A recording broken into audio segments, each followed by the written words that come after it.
Stephen King once wrote that nightmares exist outside of logic, and there's little fun to be had in explanations. They're antithetical to the poetry of fear. In a horror story, the victim keeps asking why, but there can be no explanation, and there shouldn't be one. The unanswered mystery is what stays with us the longest, and it's what we'll remember in the end. My name is Alan Wake. I'm a writer.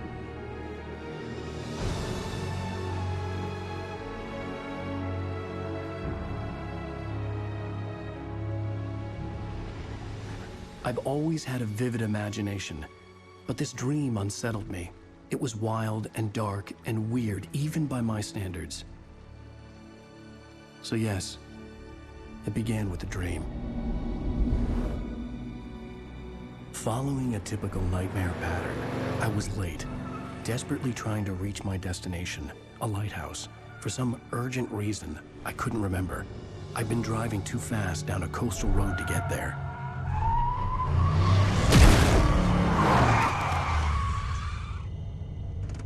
I'd seen the hitchhiker too late.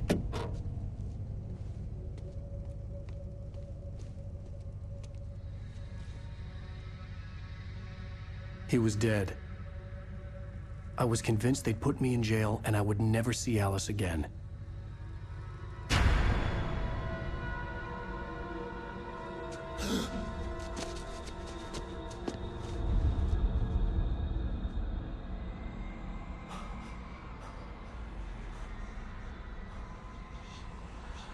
Suddenly, his body was gone.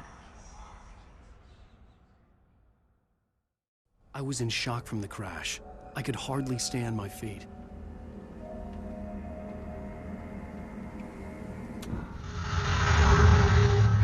Hello, my name is Mikael Kasurinen and I'm the lead game designer of Alan Wake. This is a video game commentary that spans throughout the whole game. Commentators will appear like this on the screen every time there's something that we like to talk about. But be aware that this commentary is full of spoilers. If you haven't played the game yet and you want to experience it as it was meant to be played, stop now, go back to the option screen and turn off the commentary. You can always come back later. This commentary is location based, so every time you hear a commentary that you want to listen to, stop moving and don't try to advance to the next location. Feel free to look around, but moving forward in the level might actually override the existing commentary. The only way to replay a comment is to restart the last checkpoint. Now, enjoy the commentary and have fun. Hiya, my name is Tim Longqvist. I'm one of the level designers of Alan Wake. Hello, my name is Tero Tosa. I'm a senior environment artist at Remedy. Hi, I'm Mikko Rautalahti and I'm a writer here at Remedy.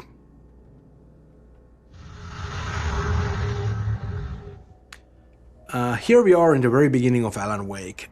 Since dreams and dreamlike states are a big deal for us, it's kind of fitting that we start things off with a good old-fashioned nightmare. We also do a couple of other things here though. For example, we introduced Thomas Zane. We don't call him that yet, but that's what the big floating ball of light is. And we also do a tutorial here, and that was actually kind of challenging because it's not very easy to marry the idea of a story introduction and a tutorial together, but you know, I think we did an okay job with that.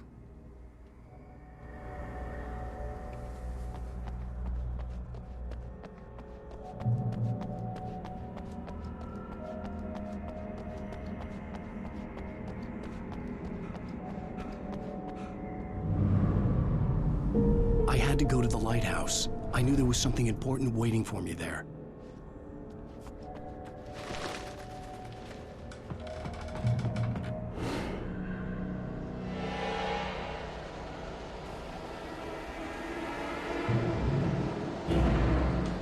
You don't even recognize me, do you, Ryder?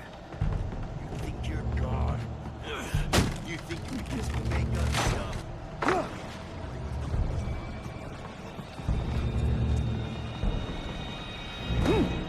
You're in this story now, and I'll make you suffer.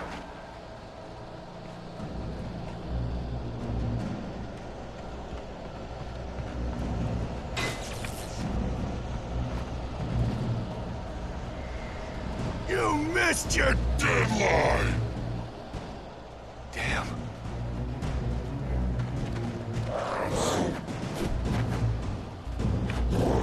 You can't stop!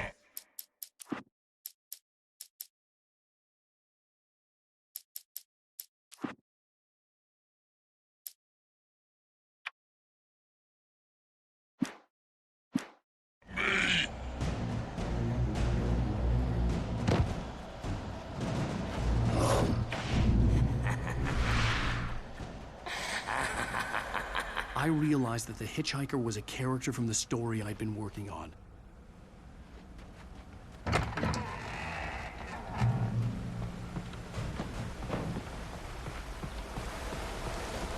How does it feel to die by the hands of your own creation?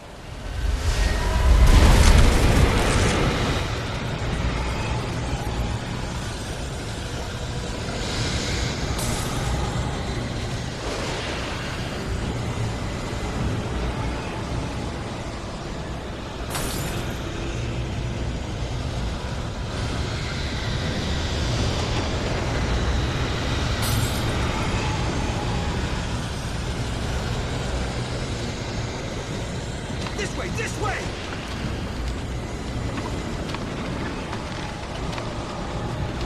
Hurry!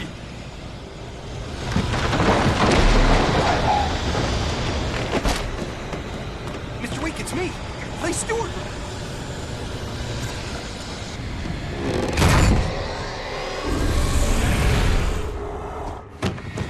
Oh no!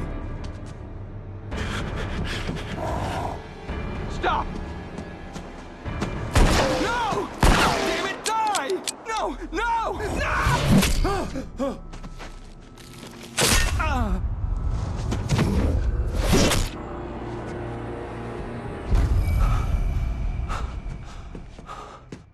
I was trapped. There was no way out.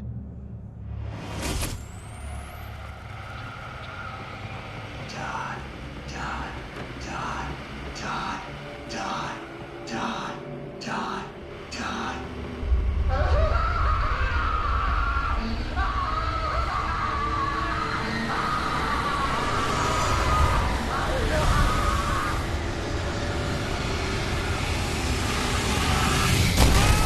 The cabin was a death trap. I had to get out.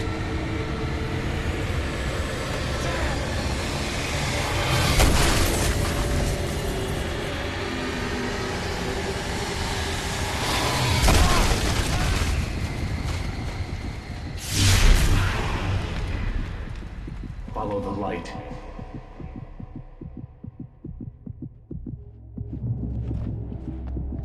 You are hurt. You should go into the light. The light pole that you see in front of you is a crucial piece in the gameplay of Alan Wake. We call them safe haven. It's a spot of light in the midst of darkness. It provides you safety. While the enemies actually don't want to go into light, they also heal the player faster and acts as guidance for the player. Every time you see light in front of you, that's usually a good direction to take. To its ports I beam. To its ports I beam. Do you understand? No. Follow my light.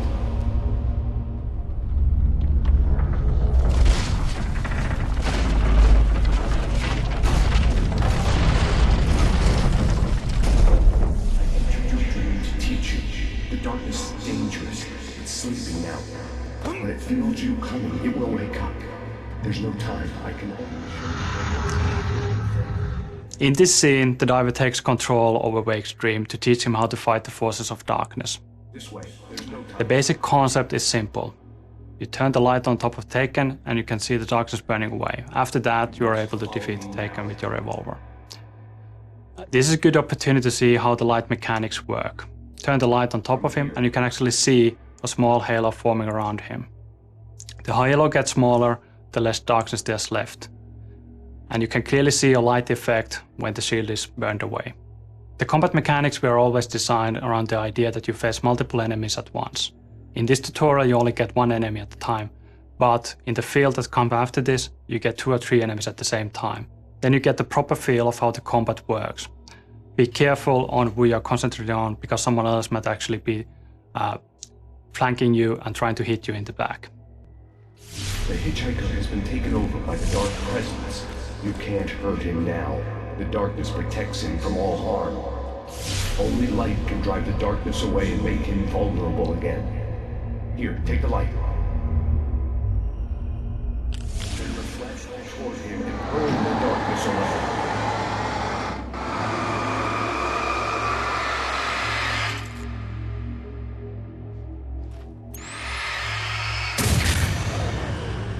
You did it. Now the darkness no longer protects him, but it's still inside, controlling him. He can't be saved. He's still a threat. He is still your enemy. Here, take the gun. Now you'll die.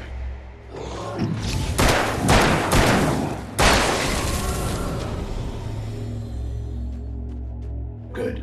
You've done well. Remember what I've taught you. That is all. I will give you back your dream now.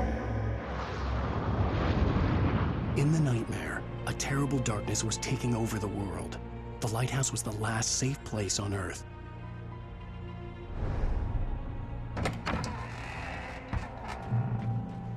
You made me this way, and now I'm gonna kill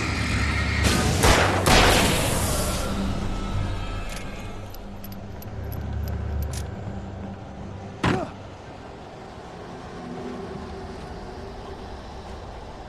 This is it, Witch!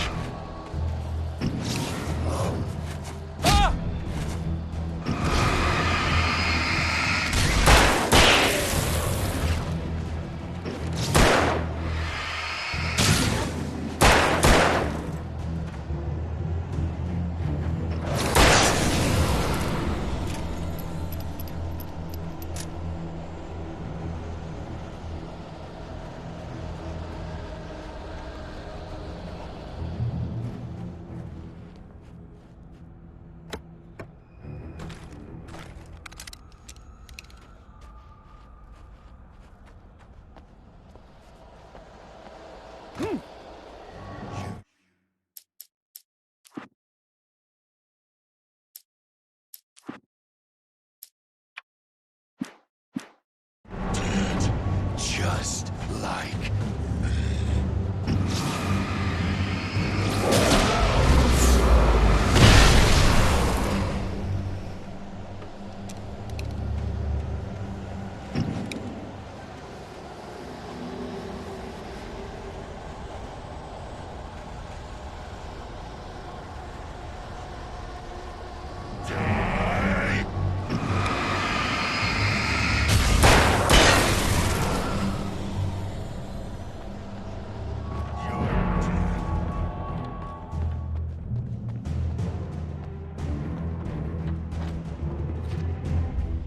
I can keep this up forever!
Shh, baby. Just another nightmare.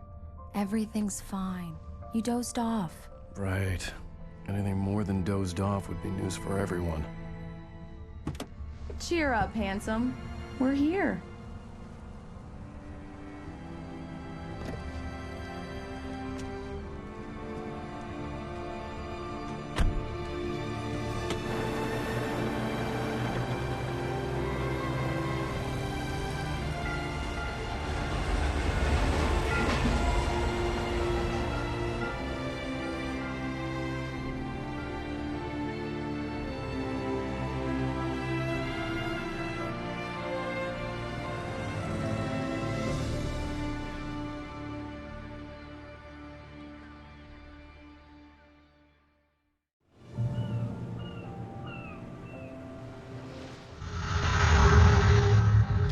The events of the game take place in the Pacific Northwest region of the United States. This is a beautiful region that has in the past been featured in numerous TV shows and movies like The Shining and Twin Peaks. It's famous and recognizable for many things like fishing and mining and huge redwood tree trunks the size of a bus, beautiful lighthouses. But I think the most recognizable and beautiful feature is the nature. It's an oceanic climate combined with huge mountain ranges and dark forests. The cool thing about it is that there's an enormous amount of moisture constantly flowing in from the Pacific Ocean, and when it hits the mountains, it turns into fog. So the end result of that is that almost everywhere you look, there's these dense wisps of fog lazily crawling on the mountains and hillsides, and it really lends the area an almost otherworldly feel.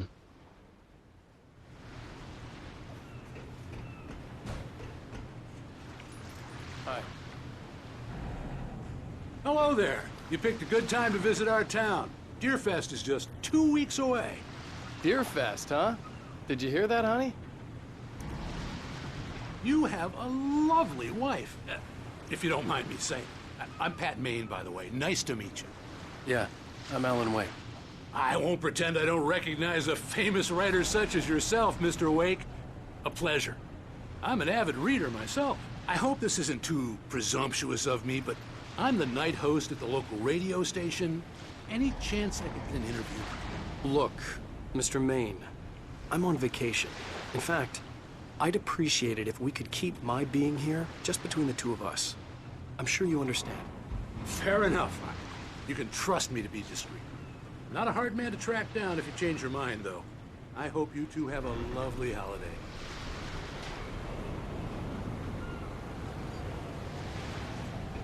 Very nice. I got a couple of really good ones. And I see you made a friend. That's cute. Right. Yeah? Hey, bestseller. How's my favorite writer? Are you there yet? Barry. Yeah. We just got here. Are the locals giving you trouble? Just say the word and I'll hop on a plane and come make sure that you're left alone, Al. No, Barry, we're fine. Great, great. Just want to make sure you can relax and recharge. So, how is the place? Has it gotten your creative juices flowing? Barry, we're just settling in. Okay, Al. I'll call back later to make sure you're doing okay. And you call me if there's a problem, okay? Okay. I'm just looking out for you, buddy. Talk to you later. I love you too, Barry. You know he's going to be calling you every 5 minutes. Barry is Barry. I can always turn off the phone. What did I tell you? Text message from Barry. He says hi to you too.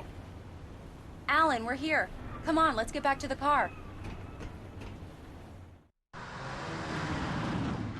We need to stop at the local diner to get the cabin key from the landlord, a Mr. Carl Stucky.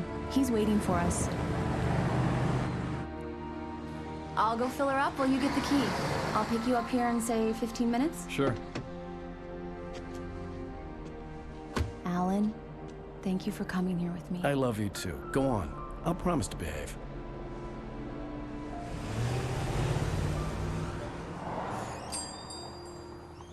I'd forgotten there were still places like this.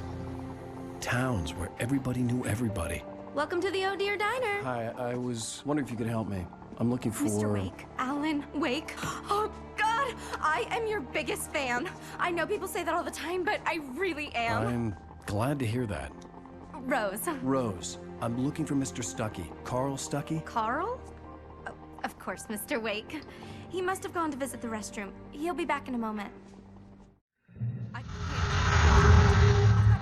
Diners are the very essence of traditional Americana and the hearts of small-town communities, such as Bright Falls. Well, okay. There being so many of them, and many of them looking very much like each other, source material for this location was always going to be plentiful. But even so, from the start, we had a certain one in mind. If you can remember a certain black tie-wearing, pie-munching FBI agent who likes a damn fine cup of coffee, you'll know the one I'm talking about. Bad circulation! Yeah! Are you serious? Coconut again? You disgust me. Call yourself a rocker. Unbelievable. It does that! Get stuck! Go in there. I didn't want to wait. I wanted to find Stucky, to get the key and get out as soon as possible. The waitress was giving me a headache. Hello? Mr. Stucky? Carl couldn't make it. Unfortunately, he was taken ill. But I have the key for you and instructions on how to get to the lake. Okay. I wish you a good stay in my cabin. I'll come by later to check how you've settled in. And to meet your wife. I insist. Thanks.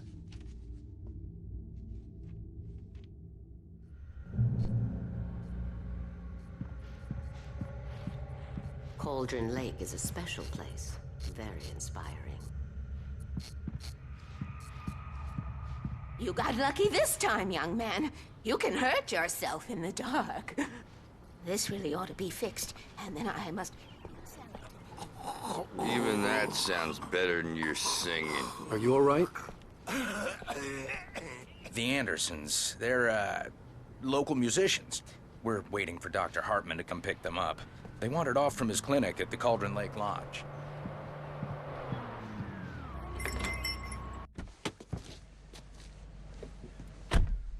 Mission accomplished. The key and the directions. My hero. I got some flashlights, just in case. Hey, wait!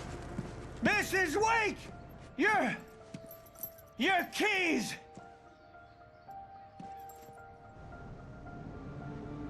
That diner was a real nut house.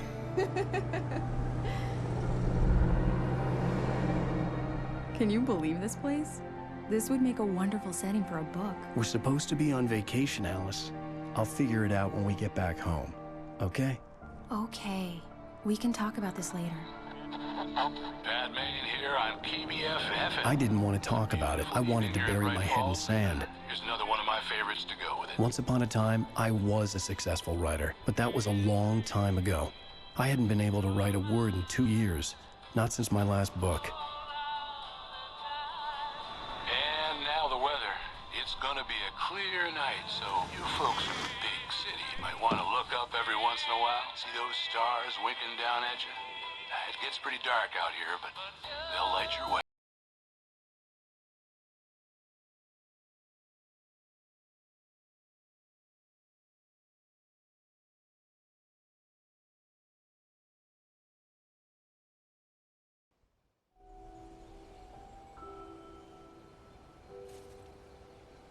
Wow. It's gorgeous, Alan. It's something, all right. Don't worry, honey. I'll get you inside safe and sound. Bird Lake Cabin is an idyllic, a little rundown but nevertheless beautiful cabin nestled in a small island on the Cauldron Lake. But not all about it is as it seems. You see, in the 70s there was a big eruption and the whole island sank and it took down the cabin with it. So it shouldn't really exist. Yet somehow it does. The original idea for the Bird Lake Cabin was that it was actually alive, that it would roam about in the forests at night, rising onto its legs that would at daytime look like bird leg-shaped roots sticking out from under it.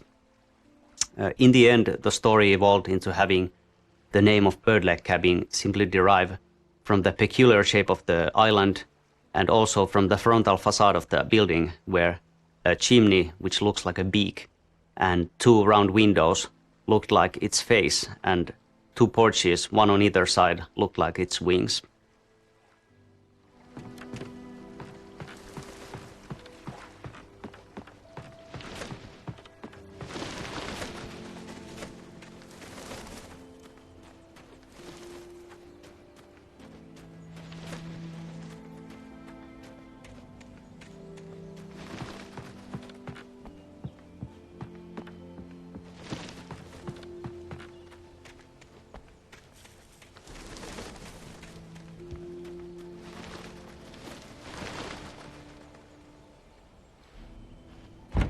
An old generator had been connected to the power cable.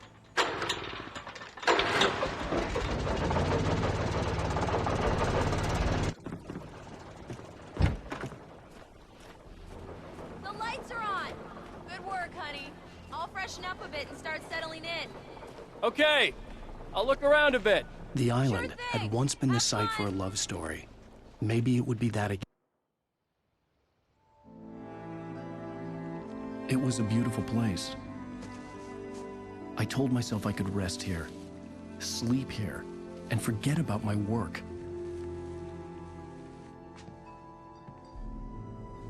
I thought we could be happy here.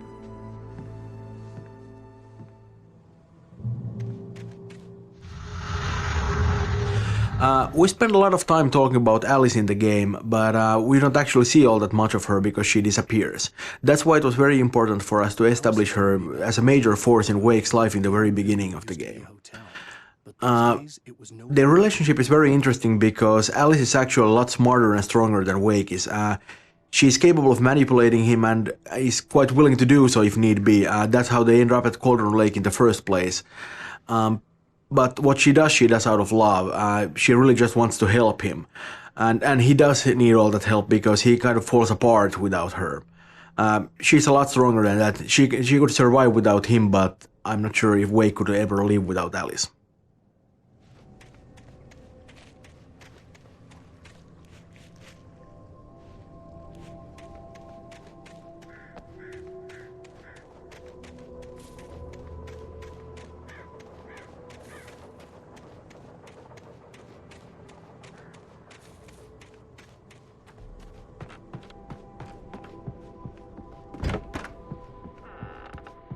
Alice?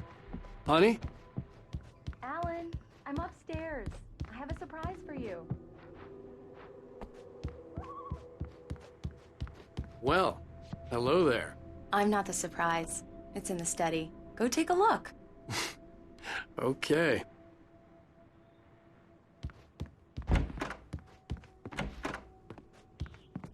Surprise! Alice? What is this? I guess I have a small confession to make. I thought maybe you could write here that a change of scenery would get you past... Damn it, Alice, everyone keeps... Hey, just hear me out. There's a local doctor, Dr. Hartman. I read a book of his. He has a private clinic here. He specializes in helping artists. Maybe... So now you want to get me committed? No, it's not like that. That's not... Alan? Alan? Just don't! I don't want to hear it. God damn it, Alice! God damn it! I knew she wouldn't follow me in the dark. I needed some time alone to think things through.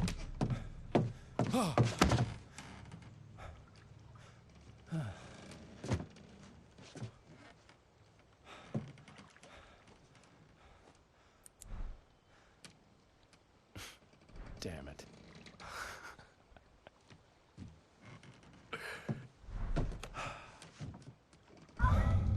Alice? Alice? Alice! The cabin had gone dark. All the lights were out. Alan Wake has a lot of problems. His marriage is failing, he's suffering from the results of extremely poor impulse control, and frankly, the guy is a bit of a dick. He's not a bad writer, he's definitely a decent one, and obviously he's been very successful, but you know, it's probably not a coincidence that the moment he sets out to write this really good novel, he's not actually capable of even starting it. He's been disintegrating for a good while now, you know, too many parties, too much self-pity. He's just really not handling the situation well at all, and it doesn't help at all that he's using Alice as his muse without realizing that this actually places a great deal of pressure on her, because it kind of makes her responsible for his success as a writer, which is very unfair. Wake is definitely a flawed character, but I think he kind of grows on you. We wanted to avoid the video game stereotype. He's a writer, not a space marine. And it's kind of ironic, I think, that he really stands out from the crowd just by being pretty ordinary.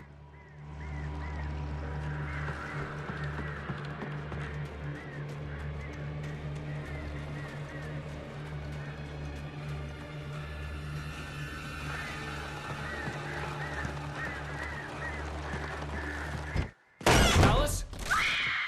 Alice?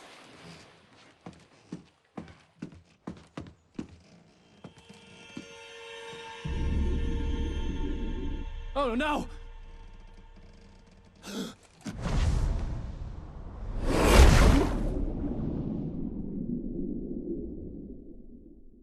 Keep going, Alan. Wake up.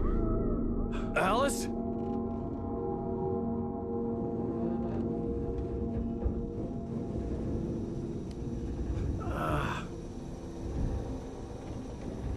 Waking up in the crashed car felt like I had woken from one nightmare and entered another. I couldn't remember how I got there. All I knew was that something terrible had happened to Alice. The phone was dead. I'd have to find help on foot.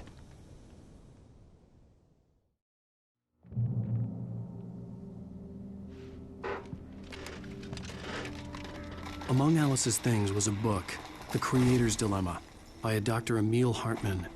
Seeing the book brought back my fight with Alice. I didn't like it, and I didn't like the guy's smug face on the cover either. Designing the environments, we are making full use of the diversity of nature in Pacific Northwest region. In this episode, we find Alan Wake crashed in a car, unable to climb back to the road, and facing a long hike through the forest to reach a distant gas station where he hopes to find help. The area is a rocky, forested valley. He has to go through a logging site and also a marshland that follows the bottom of the valley and a river crossing. In the end, there is a vintage old gas station to explore, so really it's a visually very interesting location.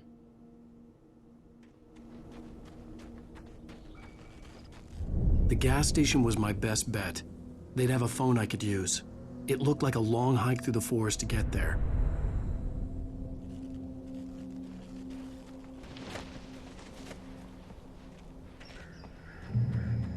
Damn.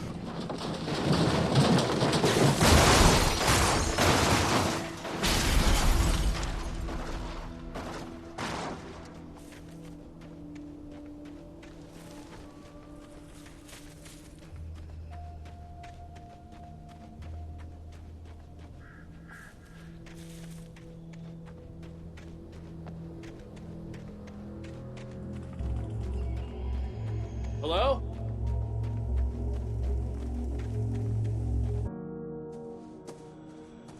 Hello? Is someone there?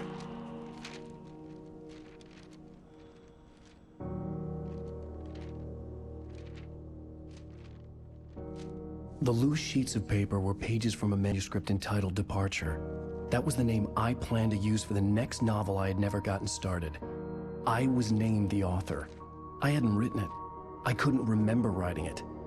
In the scene on the page, the hero was attacked by an axe murderer in the woods at night.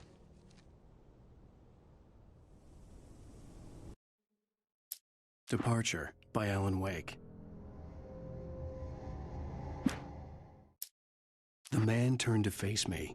His face was covered in shadows. It was hard to make him out in the darkness of the forest that surrounded us, but the axe he lifted was plain to see.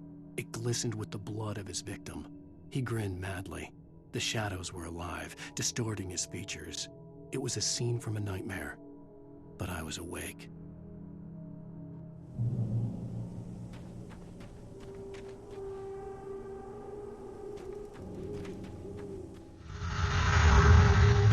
Well, as you can see, Wake has just found his first manuscript pages. They just sort of floated down from an unearthly light.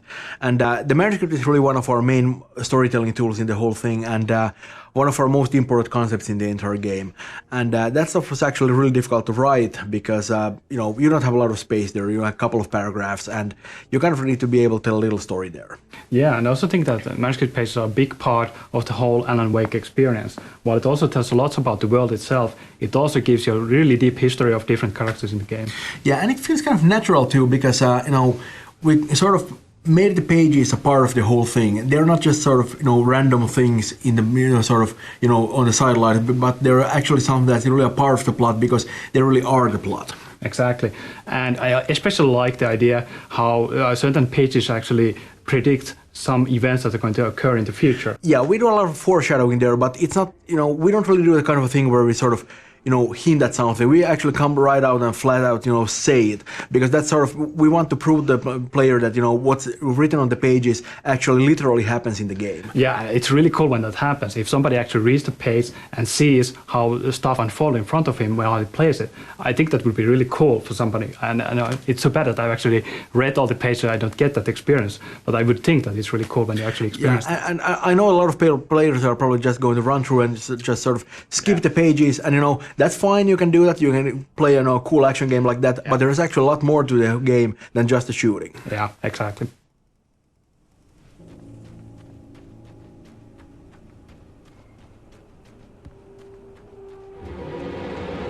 Anybody there? Please, I've been in an accident.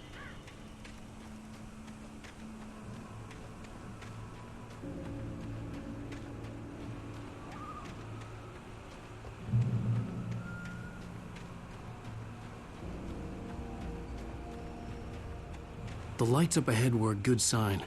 Maybe I wouldn't have to hike all the way down to the gas station to find a phone.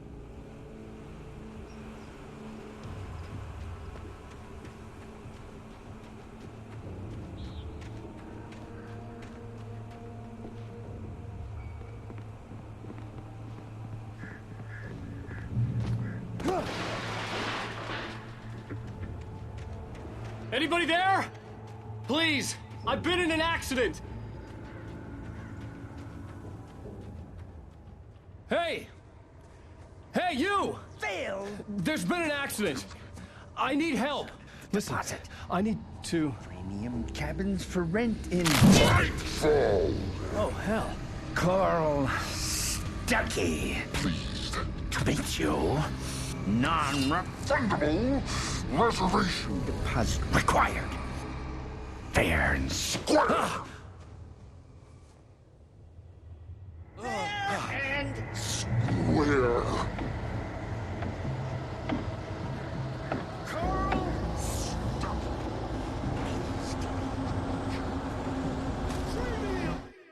The Taken stood before me. It was impossible to focus on it, as if it stood in a blind spot caused by a brain tumor and eye disease.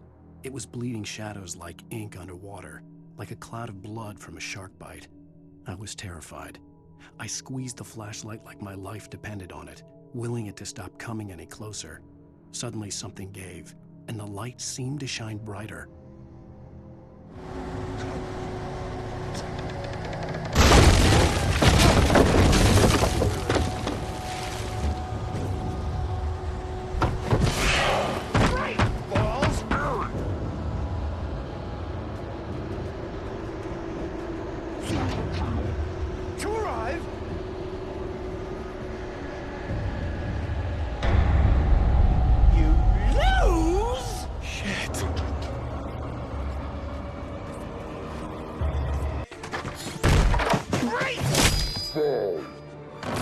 I had to figure a way out of this. Any second now, and Stucky would be knocking on the door with his axe like Nicholson in The Shining.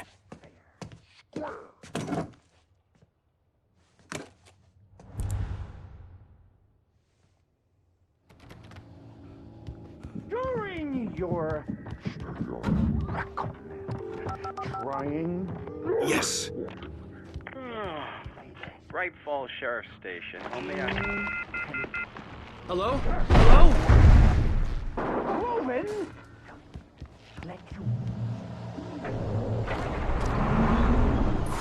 This is bad.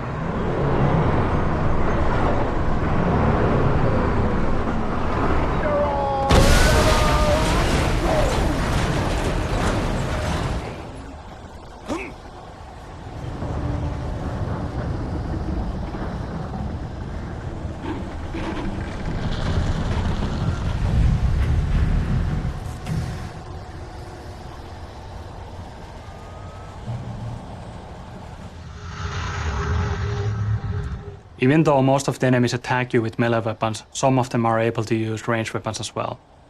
I think it's way cooler when somebody's throwing stuff at you instead of shooting. Or maybe I just got tired of that in our previous games.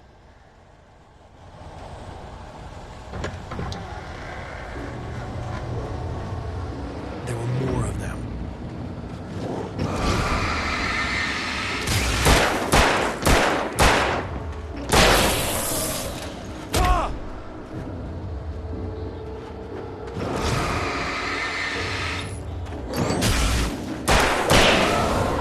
My head pounded with a concussion. I'd never fired a gun outside a shooting range, and now I just killed someone. Or something. There were no bodies. They just disappeared. If I was dreaming, it felt real enough to make me sick. Eerie hand-painted graffiti was revealed by my flashlight. Someone had hidden a chest of supplies near it.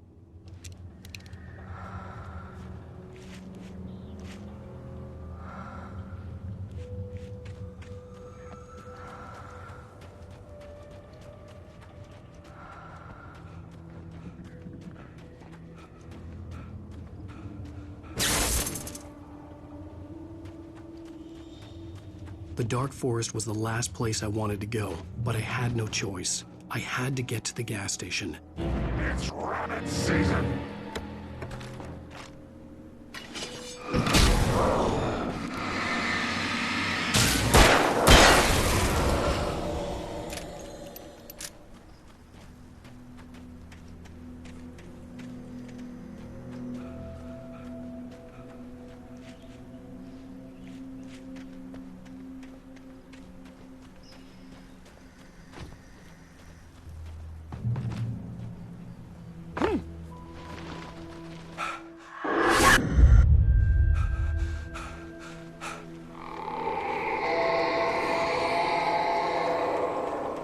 What the hell was that?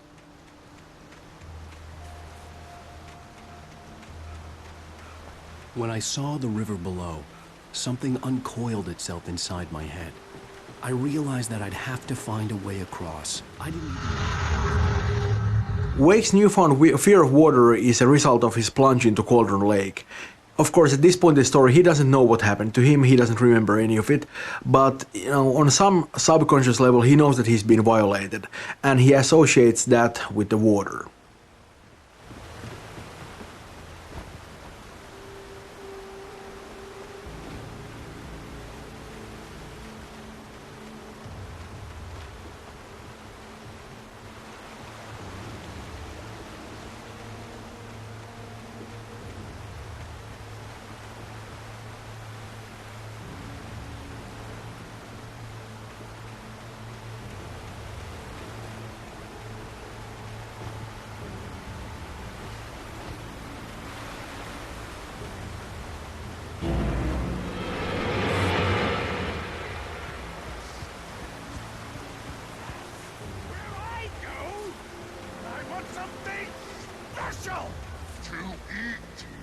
Stucky was still out there, in the dark, stalking me.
Taken.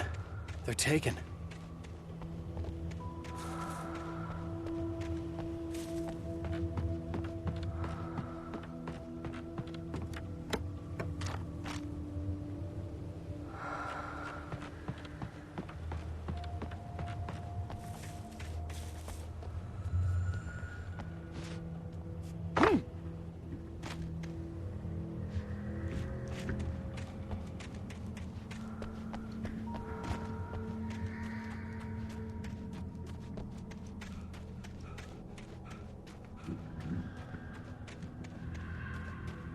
The staircase was broken. I had to make my way up some other way.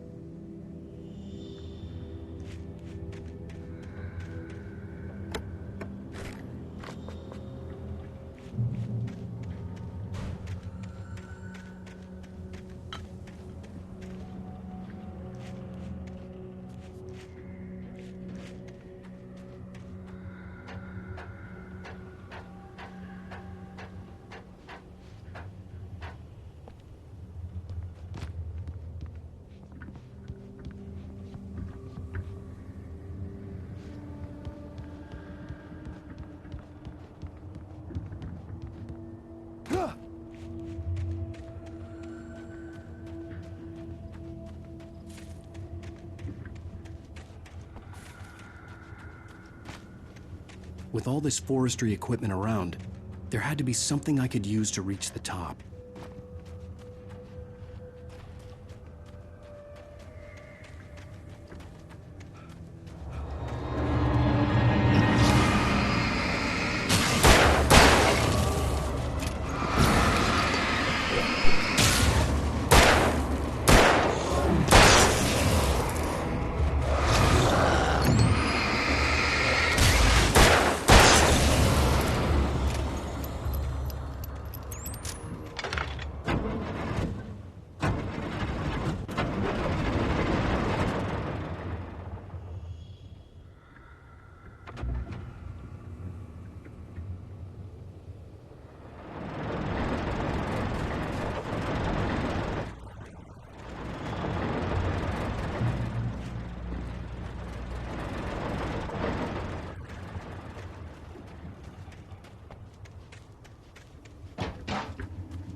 At first, I kept finding the pages as if by accident. The book I couldn't remember was either a terrible and true prophecy or an act of creation that had rewritten the world. I began to hunt the pages feverishly, for they held the answer to the mystery. With it, I could save myself. With it, I could save Alice.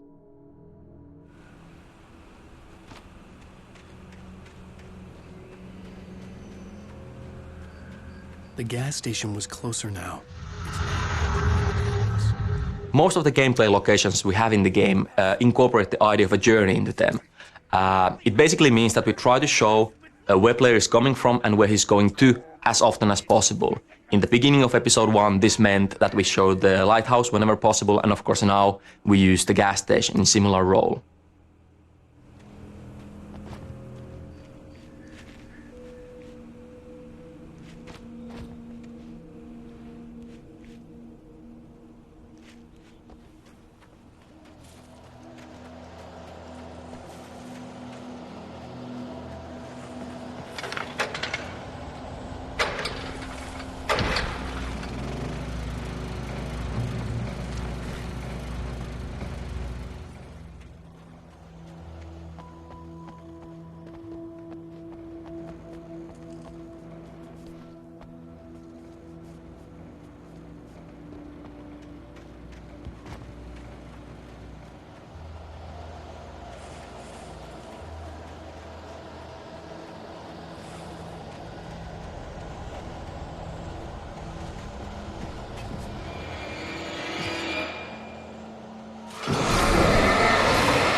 I stepped into the gas station's garage. It was dark and quiet.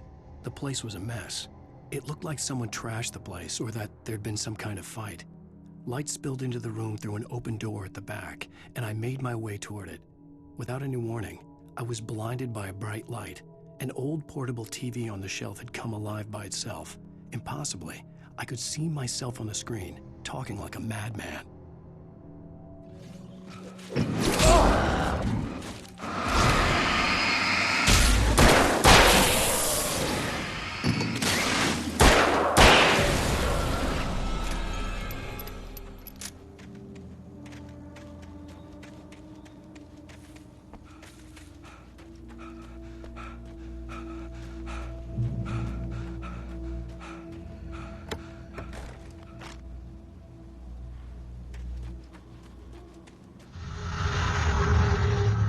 Here we can see some of the nasty enemies that we have. We call them flankers because they try to circle around you and stab you in the back.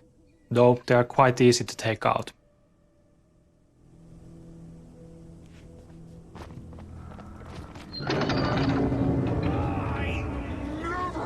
Touch salad, though. A man like me needs a hefty meal.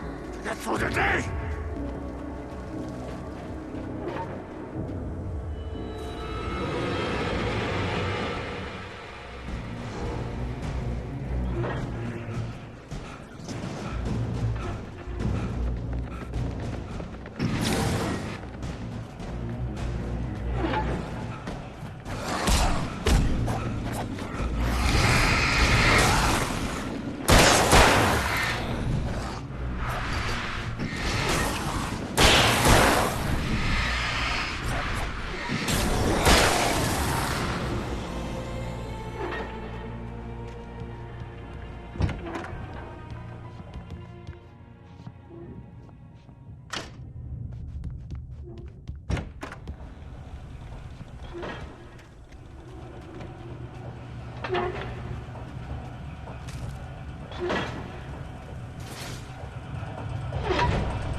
The journey from the crash car onwards has seen a steady escalation of suspense, and now we're wrapping it up with the meeting with possessed Carl Stucky.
Stucky's body vanished, leaving behind only a lifetime of nightmares to come, assuming I'd reach the lights at the gas station alive.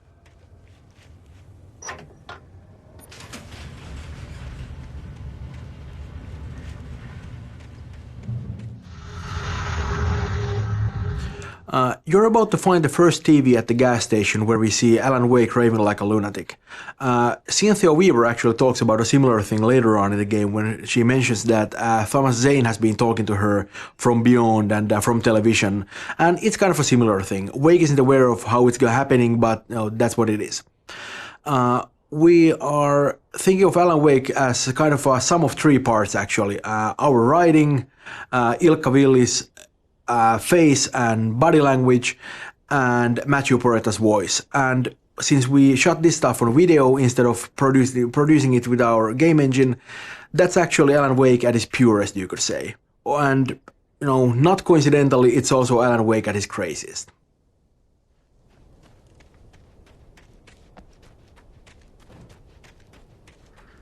I recognized the parade float I had seen in Bright Falls when I first arrived with Alice.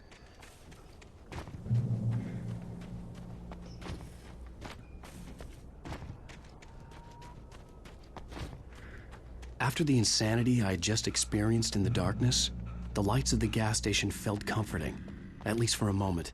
The sane world reasserted itself. The garage was a mess. It looked like someone had trashed the place, or that there'd been some kind of fight. Outside there's only darkness. Outside the cabin. Outside the story there's only...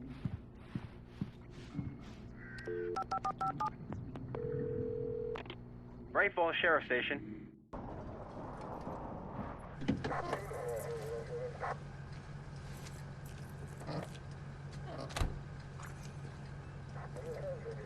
Oh, thank God, Sheriff. Sheriff Sarah Breaker. You are... I'm Alan Wake, but listen. I was in a car crash. My wife, Alice, she's missing. Calm down, Mr. Wake. We were staying in a cabin on the island, on Cauldron Lake. There's no island on Cauldron Lake, not since the big eruption in the 70s. Please, I can take you there, okay? You look like you've taken a pretty bad knock to the head. Are you okay? Listen. We'll figure this out. Please get in the car. We'll swing by the lake and then we'll go to the station, okay? Mr. Wake, have you seen Stucky, the guy who owns this place? I realized I couldn't tell her what had happened in the forest.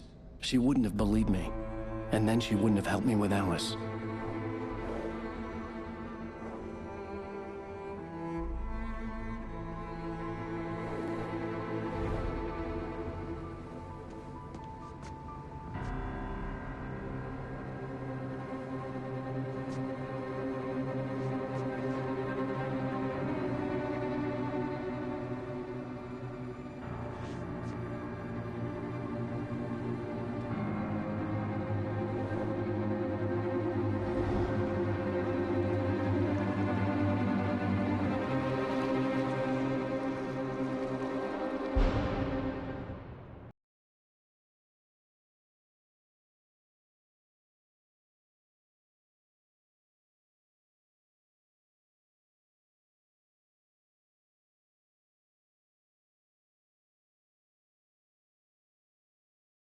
On Alan Wake. I came to Bright Falls with my wife, Alice. Thank you for coming here with me.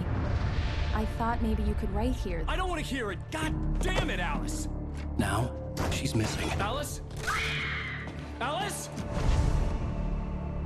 I woke up behind the wheel of a crashed car. I'm missing a week. I was attacked by shadowy men straight from a nightmare. The sheriff took me to the lake Alice and I had stayed at. But the cabin had disappeared.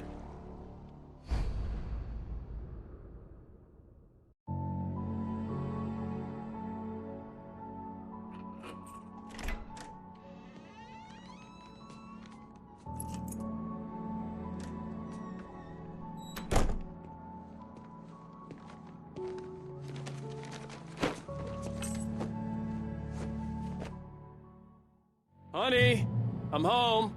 Back here, sweetie. How was it? We have two of these New York flashback scenes in the game, and actually we almost cut them out. And I'm very glad that we were able to keep them in because they are very important to the story that we're telling here. These are the days when the Wakes were actually happy.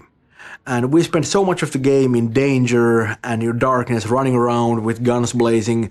And also, when we see Wake and Alice together, most of the time they're arguing or at least not being very happy.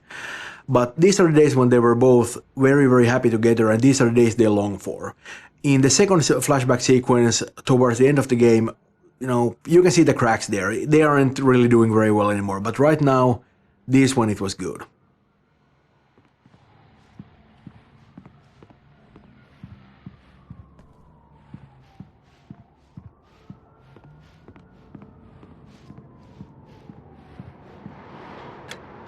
Coffee's on. Great, thanks. I'll need it if I'm gonna finish this by tomorrow. Oh, hey, I just finished those cover mock-ups. They're on your desk. Tell me what you think. No kidding. I didn't think you'd get them done this quickly. These look really good. Oh, sure, until Barry gets his hands on them. Which, by the way, will happen over my dead body. The last time was the last time. Oh, and speaking of Barry, he called. Alan! Alan, please check the fuse box. This was a late goodbye. I'm right here. I'm on it, honey. Please hurry.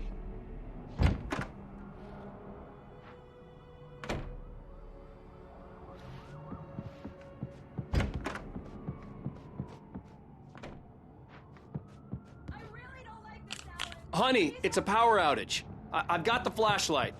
Okay. Hi. You okay? I'm sorry. It just really spooked me. Don't worry. We'll just break out the candles. I know it's stupid, but it's just... especially when I'm not prepared for it, you know? It gets to me. I love you. Tell me a story, writer. Okay. I used to have these nightmares when I was a kid. The dark really spooked me, too. When it got really bad, my mom gave me this old light switch. She called it the clicker. The clicker, huh? Yeah. If I ever got scared of the dark, I could just flip the switch and a magic light would scare the monsters away. Oh, sure. Here it is. Alan. Maybe it'll help you, too. Yeah, nice story, writer boy. You made that up right now, didn't you? No. Seriously. I love you, even if you are a liar. Thanks for this.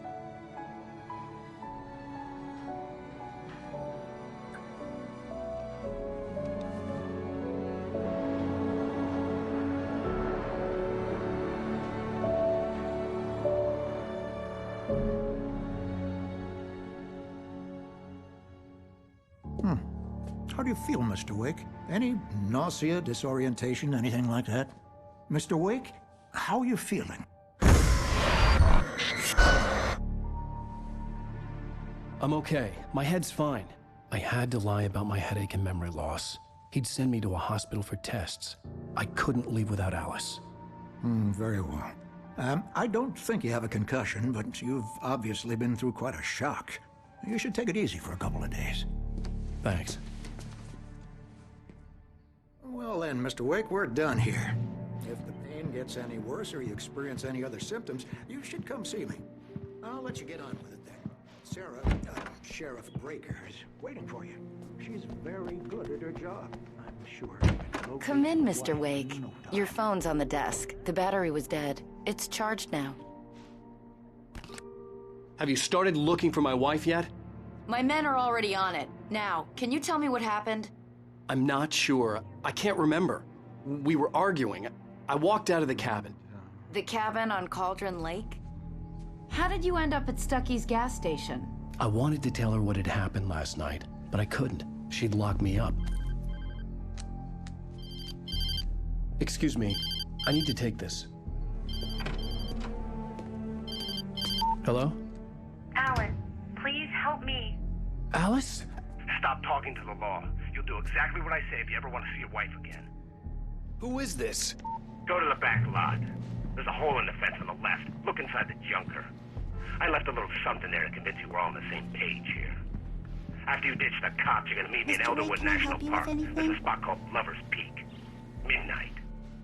Don't do nothing stupid, pal. We're watching you. I need to get some air. The sheriff said I could go out In In many small towns, life is peaceful and not that much happens that really requires police intervention. Such is the case with Bright Falls also. And the sheriff's station is really a friendly, almost cozy place. Indeed, the jail cells are more often used to sober people up than holding anyone for a longer period of time. Hey, you! Can you help me? Can you turn the lights on? The early morning light hurt my eyes and made my head ache. The man on the phone had said, go through the fence on the left.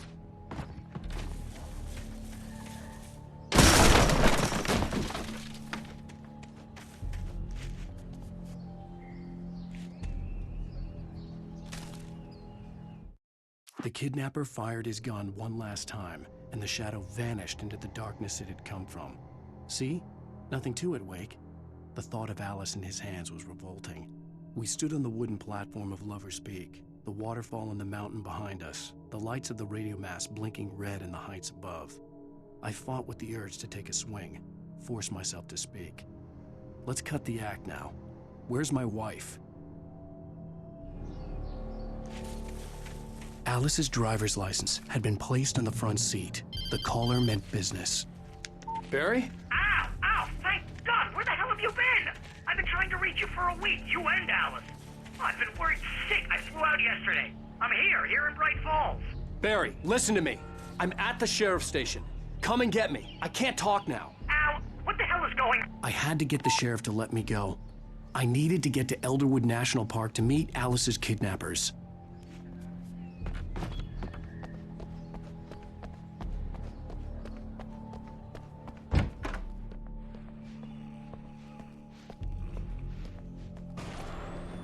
A writer is a light that reveals the world of his story from darkness, shapes it from nothingness. The way a sculptor carves a statue from a block of granite. If I stop, the world I'm making dies. Darkness will reclaim it. It's a long, hard journey into the dark. Alice's life is at stake, but I can't think about that, or I'll lose it. The dread lingers at the edge of perception. I'll push on. Anything is possible here. I'll write the story. I'll save her. Marvelous, Sarah. I just wanted to settle all the damage the Anderson brothers might have inadvertently caused on their recent... Are you feeling any better, Mr. Wake? I'd like to leave. Am I free to go? Well, we still need to talk about... Am I under arrest? No, of course not.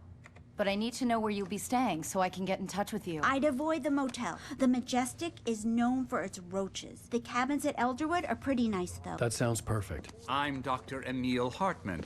I'd like to invite you to stay at Cauldron Lake Lodge. Did you talk to my wife? I had the pleasure of discussing your situation with her on several occasions. Did you set something up with her? I invited her here. My clinic is a place where... Oh! Hey! Oh, my! Take it easy. Hey, nobody move! Get your hands off of my client! Who are you? I'm Barry Wheeler, his agent. If you have business with Mr. Wake, you talk to me. You yokels won't know what hit you once I sick my lawyers on your asses. No harm done, Sarah. I'm all right. I don't want to press charges.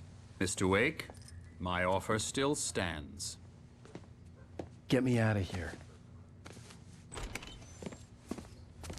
What the hell was that about, Al?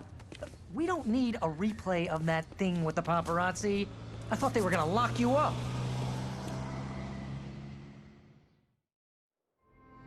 I had to talk to someone. I told Barry everything. He thought I was certifiable, but when he heard about the manuscript, I had him. The fact that I'd written something, even if I couldn't remember it, was enough for him. He smelled money. And he believed that Alice had been kidnapped. Anything beyond that was another story. I had a midnight appointment with the kidnapper in a place called Lover's Peak, somewhere in Elderwood National Park. The plan was to rent a cabin. I don't like it, Al. I don't like any of it. It's not good. In fact, it's the absolute opposite of good.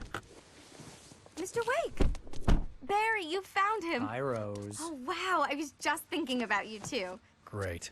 I was just bringing Rusty some coffee. He's on the balcony, looking after Max. Poor thing. I really need to go. Great to see you again, Mr. Wake. Later!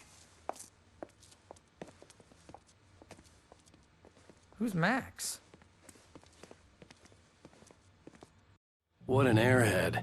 Jeez, Mr. Takes a swing at everybody. The visitor center is the hub of Elderwood National Park area. It's a place where you can get information about the local wildlife, directions if you are going out hiking in the forest, or keys if you are renting one of the cabins in the area.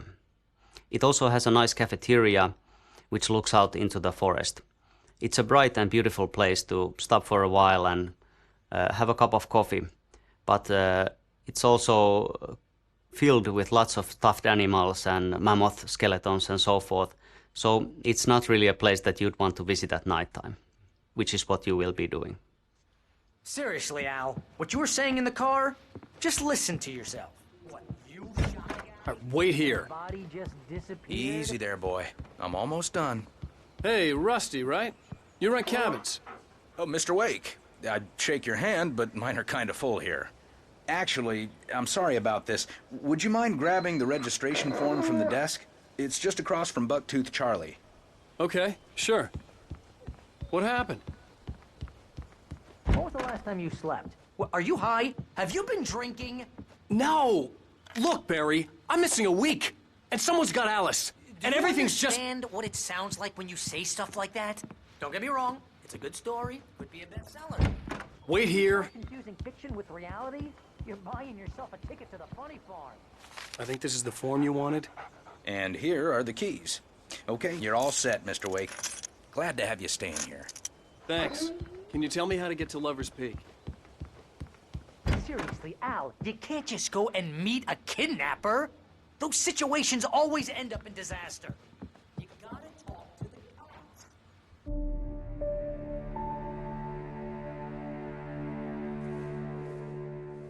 That's just crazy talk, Al.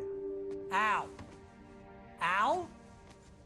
We should go to the sheriff or call the FBI. Damn it, Barry, they'll kill her! This is not a goddamn debate, Barry.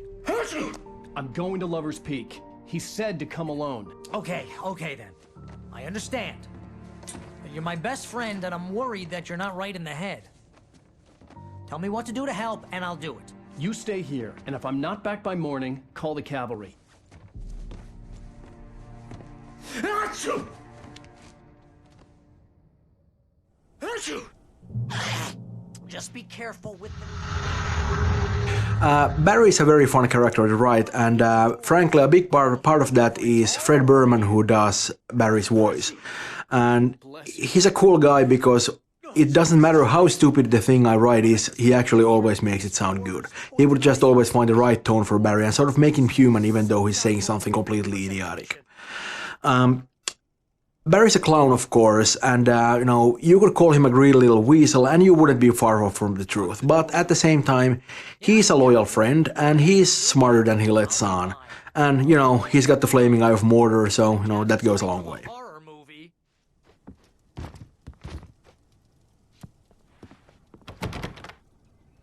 Real funny, Al.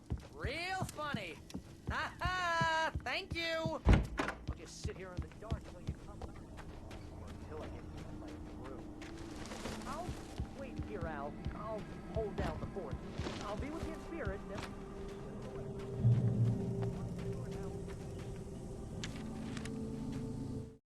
Barry had never gotten along with Alice, but he knew Alan loved her with an almost frightening intensity. And now something had happened to Alice. And here was Al armed with a gun and saying things people got put in padded cells for. It was as if his friend had experienced a massive psychotic episode and was now totally disconnected from reality. It scared the shit out of Barry.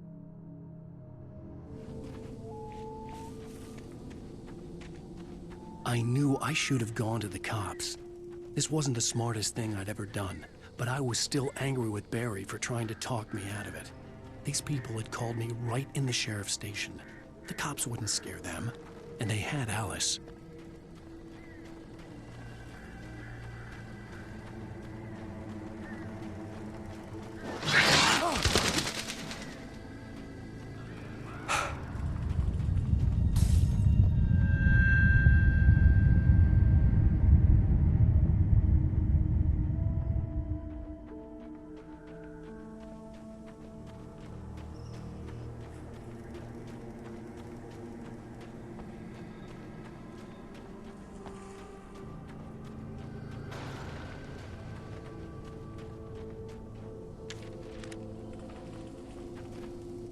The air in the visitor center was heavy with an awful smell, as if some rotten drowned thing had crawled up from its grave. Rusty kept coughing blood. My eyes were drawn to the twisted shape of his broken leg. The attack had been vicious. Max whined in his cage. Rusty's eyes were wild with fear and terror. He gasped. "Mr. Wake, it happened just the way it was on that page."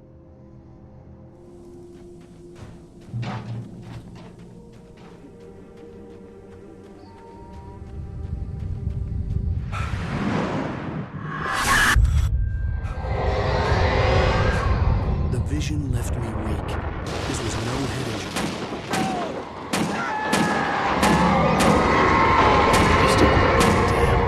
Rusty, hang on! I'm coming! Please, help me!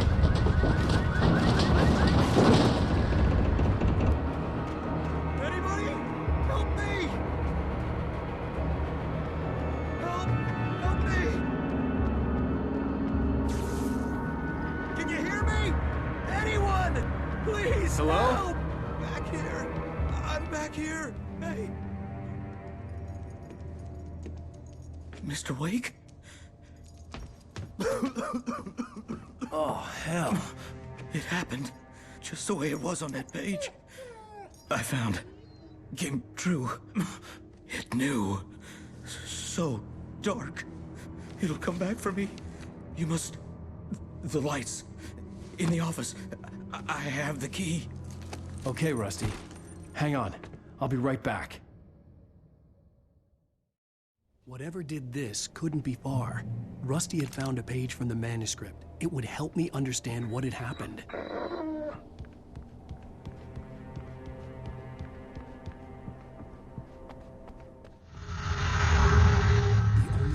Sure that Rusty was Well, right now Rusty's still alive, but you know that's not gonna last for long. He's a couple of minutes away from being turned into one of the Taken.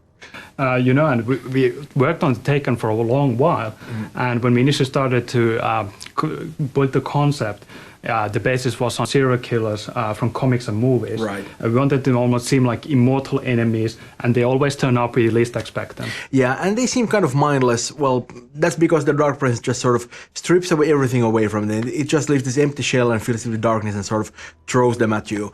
They're really about aggression, and they don't really do subtle. And that's exactly why we love the melee weapons, right? And we actually considered giving them firearms at one point, but when we tried that, I think it took away something from the unique feel of combat. That Because we kind of want them to come at you. Yeah, they need to be aggressive, right? And I think the melee weapons also represent something old and mythical, what the Dark Presence is, unlike the light, which is modern and technical. Yeah, and of course you'll probably notice that they keep on babbling all the time. Well, you have, but no, I'm talking to a player here. That was actually kind of an experiment because we just wrote some of that stuff on a whim for Stucky in the beginning, and when we got the lines back from the actor, it was creepy as hell. So we, of course, decided that we gotta have more of this stuff, and we just wrote more of it in. Yeah, exactly. It was excellent.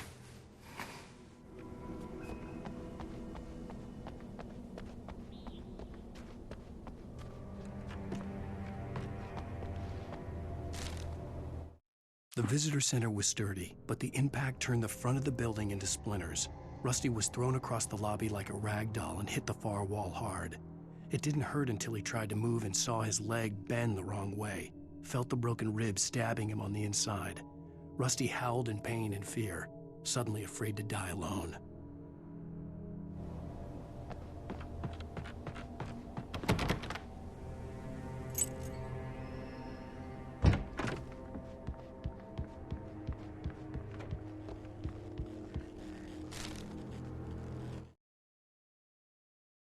At the last instant, I changed direction and threw myself down.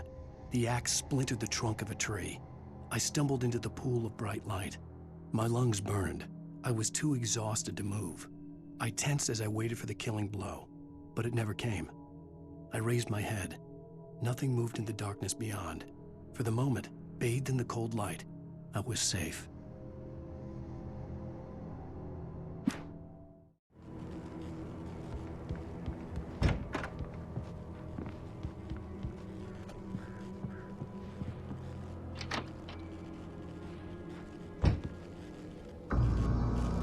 I was too late. Someone had destroyed the circuit breaker. There was no way to get the lights back on.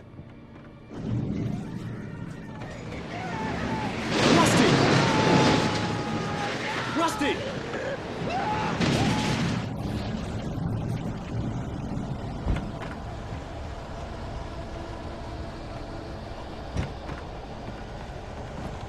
The ground was covered with oily patches that looked like liquid darkness.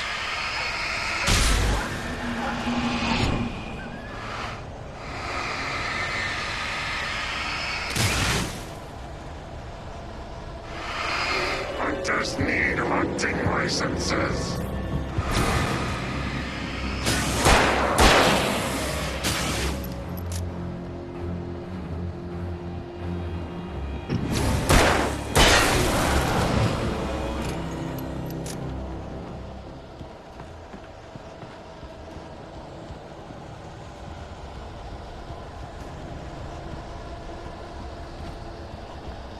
Something had torn a mammoth-sized hole in the wall. Please don't feed the animals.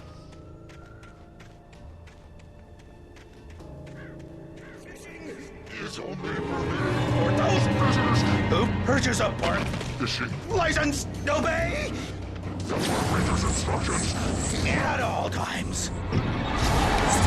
Rusty, no! Never. No road closer than 100 yards. Two bears and wolves never approach any other closer than 25 yards. Pets must be leashed. At all times. Never leave your pet unattended. It is against the law to remove any natural objects or historical artifacts from the park.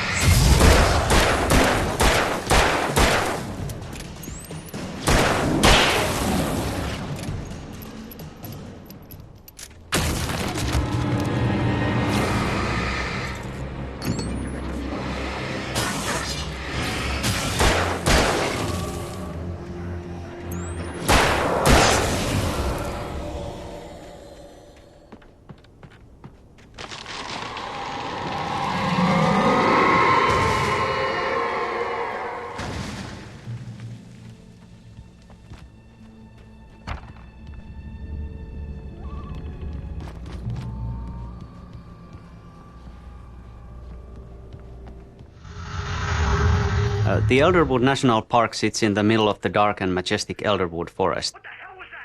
It's a place that features bare sun-bathed mountainsides and tall redwood forests and temperate rainforests and marshlands. Despite some hiking trails and friendly signs, it's nevertheless a wild place like nature is, and you shouldn't venture out too far into it after dusk. This place is inspired by the many beautiful nature preservation parks that are a staple of Pacific Northwest. And as we do like to throw the player out into the forest a lot at nighttime, this location really is in the essence of our gameplay.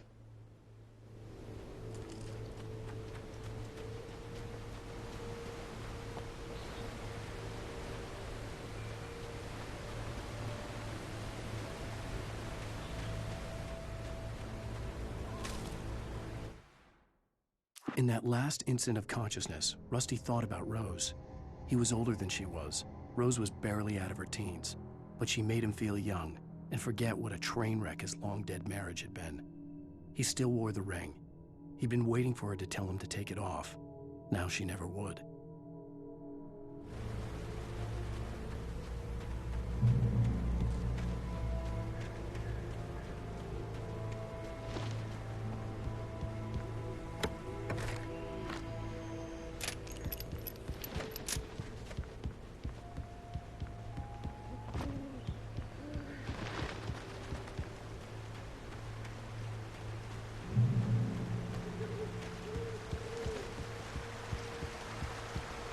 Lover's Peak was at the far end of the nature trail.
I turned the corner, afraid of what the flashlight's beam might reveal. Suddenly, a roughly painted symbol of a torch glowed in the light. Behind it, hidden by a rock, sat a battered metal trunk. It was here for a reason, packed with supplies, batteries, flares, ammo, things you need to make it through the darkness of the night. Something left behind by someone who knew what I knew, and more.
Come on, we gotta get moving. More of them coming. That flashlight's kid stuff. The flares will keep the bastards away.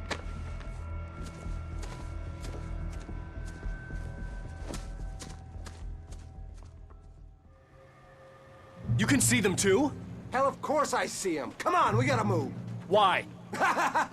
Because that's the way the story goes. Yeah, but... Let's move! I lost my gun back there. Oh, I've got a gun. Just keep that light steady on him. It took a moment. I love this scene. This is where we show the handheld flare for the first time. It's a really effective defensive weapon. It pushes the closest enemies away, drains their shields, and actually makes them retreat. It's really useful when many enemies are attacking you at the same time and you're really in trouble. We also have a twist in the gameplay here. We actually take away your gun, and you need to rely on a mod to be able to survive. You need to use the flashlight to keep the enemies away and stay close to mod.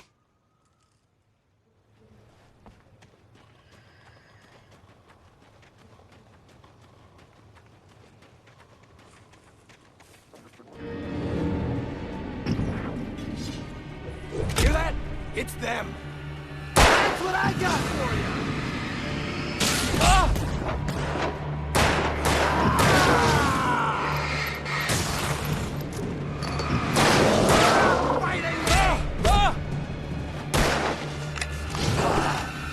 Like that, boy? Huh?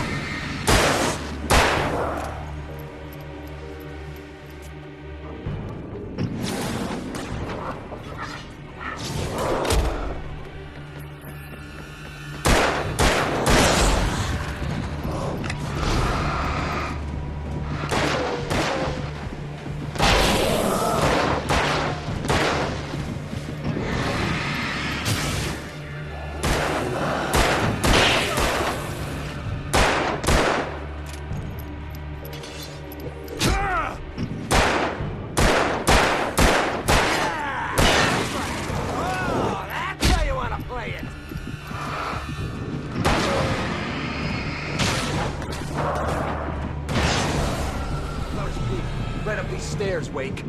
Use the flares from the emergency box to hold them off while I get these boards off. Give me the gun. Yeah, no can do, Wake. Are you kidding? Give me the gun! No time for back talk.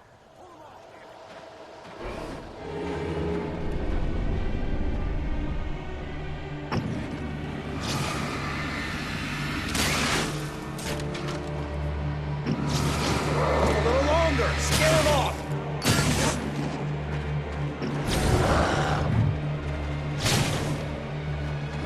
Get some light on those bastards! That'll keep them off us!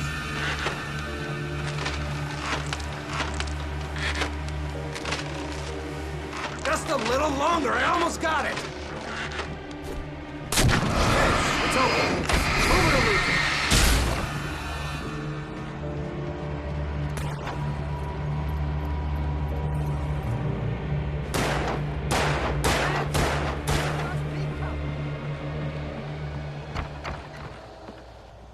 Better get ready. They'll be on us soon.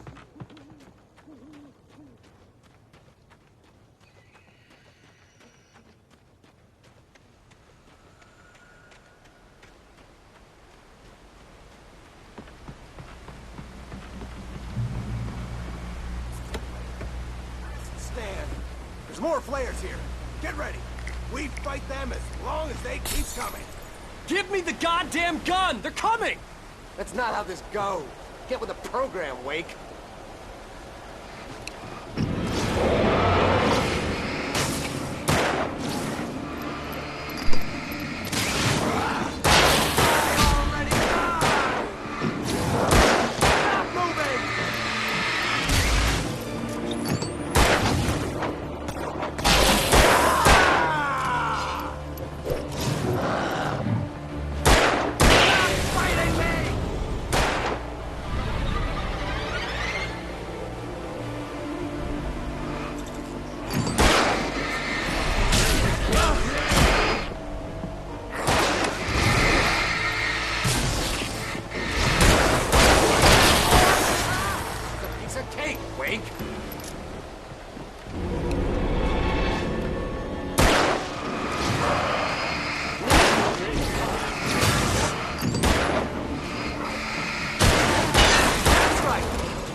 Nothing to it.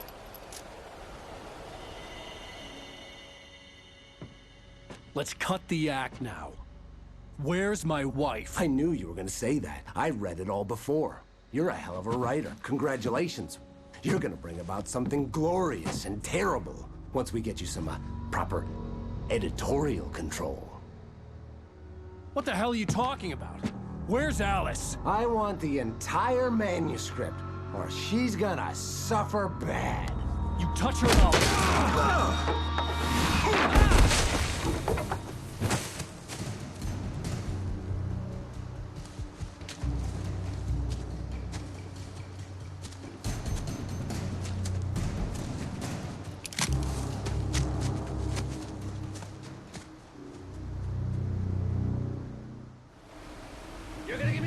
manuscript or you'll be sorry! No! Come back here! I swear I'll kill you if you hurt Alice! Do you hear me? Come back here! I turned the corner, afraid of what the flashlight's beam might reveal. Suddenly, a roughly painted symbol of a torch glowed in the light. Behind it, hidden by a rock, sat a battered metal trunk. It was here for a reason, packed with supplies, batteries, flares, ammo, things you need to make it through the darkness of the night. Something left behind by someone who knew what I knew, and more. He had Alice, and he wanted the manuscript because he thought it held some magical power, but I had no manuscript to give him. I had to get back to Barry and figure out my next move.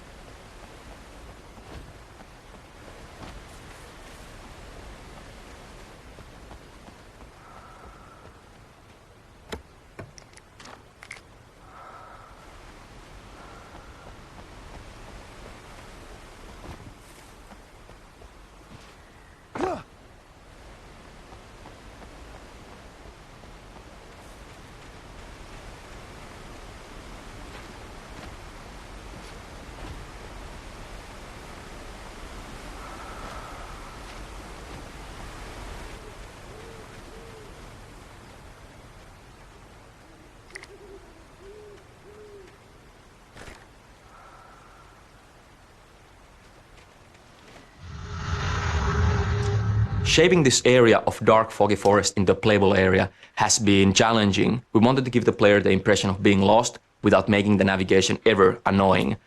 Also, we noticed that the journey has been quite long through the national park, and many players wanted to pick up the pace this far. This basically meant that we did have to close off some of the branches we originally thought would be great to explore here.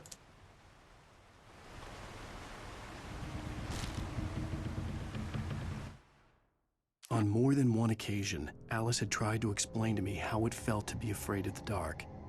To her, darkness wasn't simply the absence of light, but something more tangible than that. It was something you could touch and feel. Worse than that, it was something with a mind of its own, something malicious and malign. For her, things changed when they were wrapped in darkness. They turned into something else, something foreign, and nothing was safe or innocent anymore. I'd never really understood what she meant, until now.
The night had been one desperate situation after another.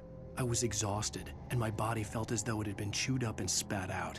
The flashlight was heavy in my hand, and each pull of the trigger sent a painful shock up my arm.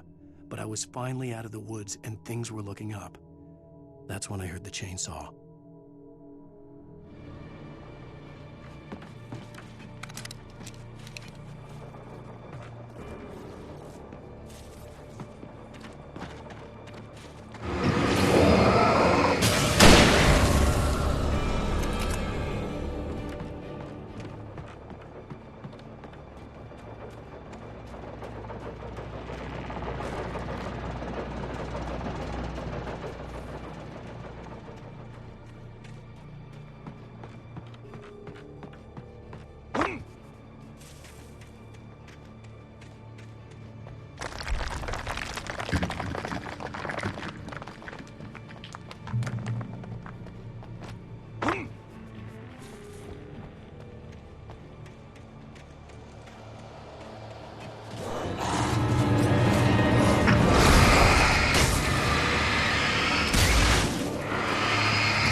The logging site was a mess.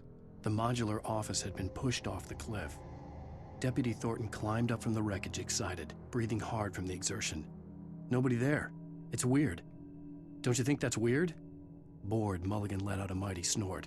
Hell, it's always weird, Thornton. Just a question of sorting out what kind of weird it is this time around.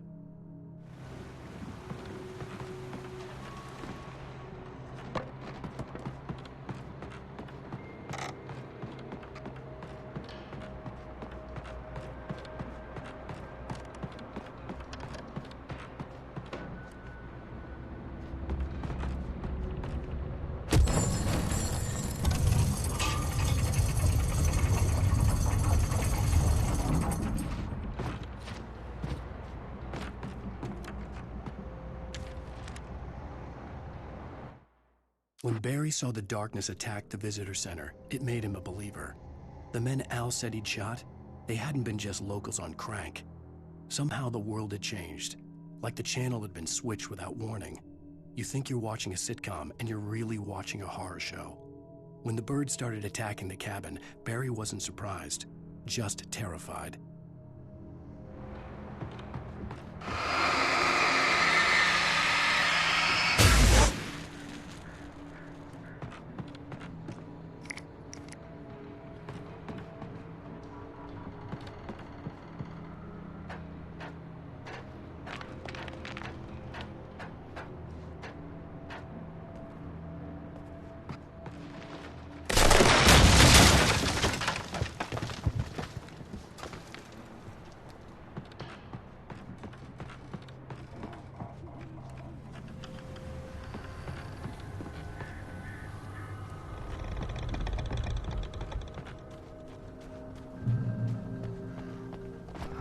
Beware of Widowmakers!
Is a hazardous occupation.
Barry? Ow! The porch is covered with birds. They've got all Hitchcock on me. Stay out of sight. I'm on my way. Don't open the door. What, am I crazy? Stay hidden. I'll be there soon. Just make sure you keep the lights on.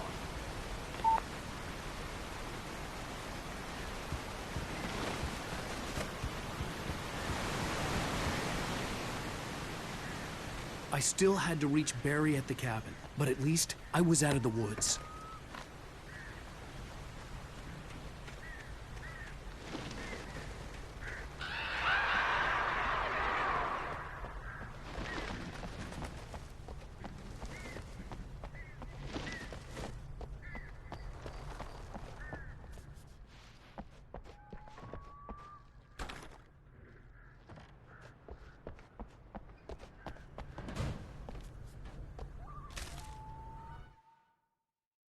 The FBI agent's command froze me in place. I considered surrender. It was all falling apart anyway. I could give in, let someone else deal with it. But it felt all wrong. Call it instinct, his posture, the way he held the gun. He was no friend. Shots ringing in my ears, I leaped for the hole in the fence and stumbled into the darkness beyond.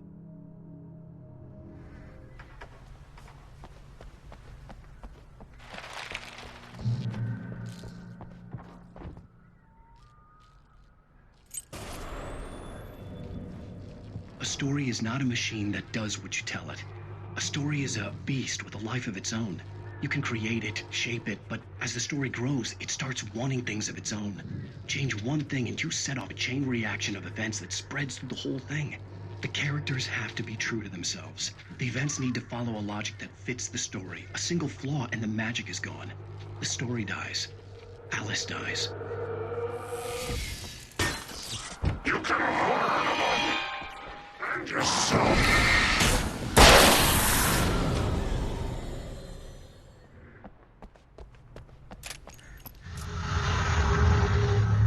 Here we have the first driving scene.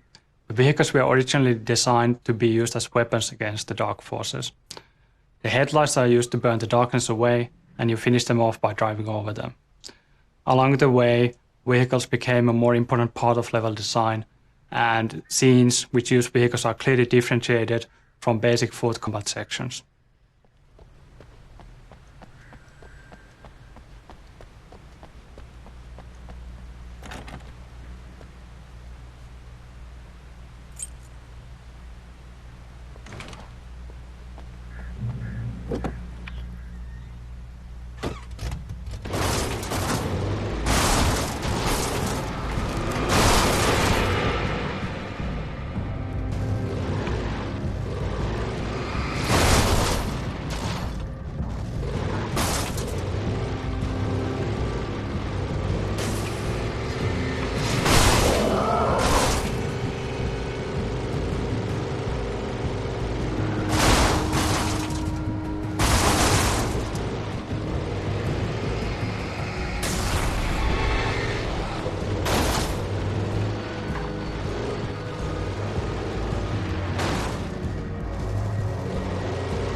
There was no misunderstanding.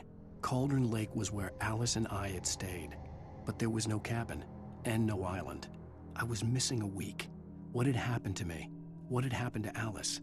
I had to get her back. I couldn't face life without her.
The flare gun was probably the best weapon I could imagine against the dark things I was facing.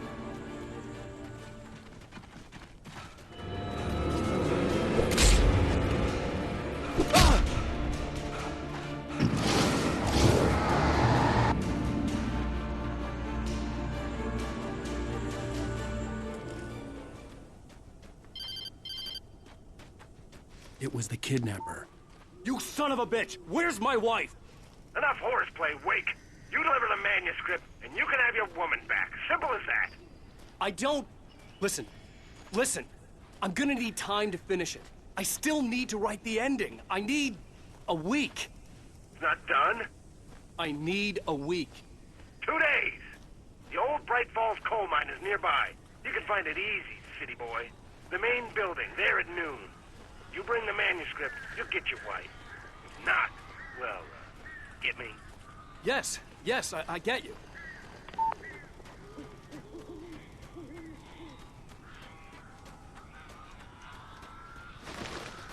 Barry had talked about birds over the phone.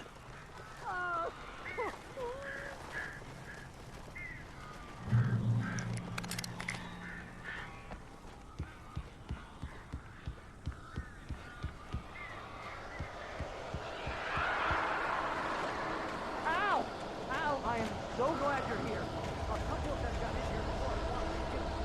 This is normal.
They're gone!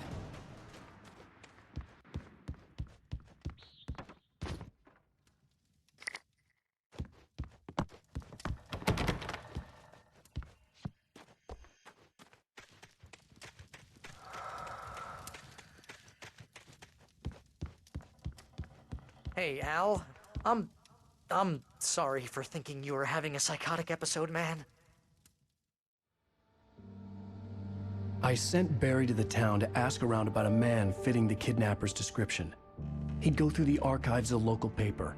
Perhaps he could learn something. Anything about the island and the cabin that had disappeared. The man wanted a manuscript. I had to try to write him one to get Alice back.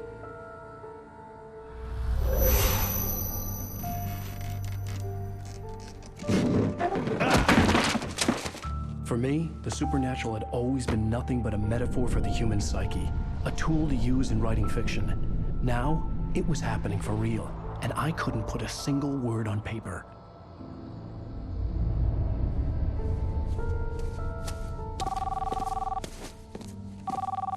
Barry Wheeler speaking. This is Rose. Rose? I found Mr. Wake's pages. Oh, you sweet, brilliant girl. Could you and Mr. Wake come get them? I live in the trailer park outside the town. We'll be there in less than an hour. I know. See you soon.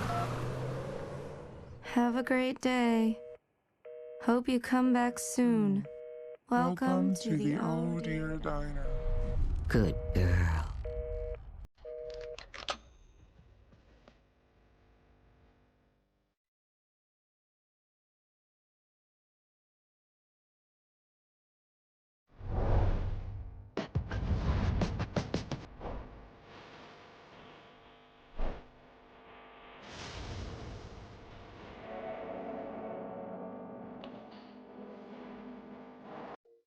Previously on Alan Wake, Alice has been kidnapped. Alan, please help me. Alice? You do exactly what I say if you ever want to see your wife again. I can't tell anyone except my agent Barry. Damn it, Barry, they'll kill her. You're my best friend, and I'm worried that you're not right in the head. The ransom is a manuscript I supposedly wrote that's coming true before my eyes. It happened just the way it was on that page. So dark. I have found only a few scattered pages. I want the entire manuscript. The deadline is in 2 days. I found Mr. Wake's pages.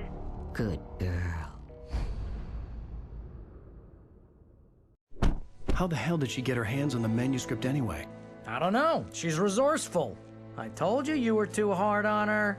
Listen, I found out all sorts of interesting stuff while I was digging around. Yeah. Mr. Wake, it's Sheriff Breaker. We have an FBI agent here, Agent Nightingale. FBI? He's anxious to see you. You'd better come to the station. Okay, I'll be right over, Sheriff. Let's make this quick, huh? Help you folks? Name's Randolph. I'm the manager. We're looking for Rose. Works as a waitress down at the diner. Rose, sure. Nice girl. Who wants to know? I'm Alan Wake. The writer, huh? I heard on the radio you were visiting. Well, I'll show you her trailer. That Rose, she's a nice girl. Always pays her rent on time. The trailer park where Rose lives is a cozy place that recently had a bit of a shock when a sailing boat picked up by a tornado crashed in the middle of two trailers. This is a location that for a long time looked like it was not going to make it in the final game, but I'm glad it did because I think it's one of those places that helps define the character and style of the game in a visual way. When we went out photoshooting along the Pacific Northwest area, we came across many trailer parks and we have plenty of material for them. So I think that really shows in the authenticity of this location. Zane was heavily into diving, so much so that the place came to be called Diver's Isle. But the volcano under the lake erupted in 1970, and Zane went down with the island.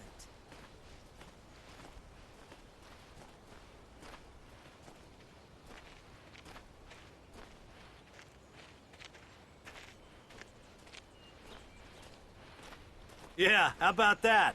It was there in the morning, as if it had fallen from the sky. But it would take a tornado to lift something like that. We're damn lucky it didn't crush any of the trailers.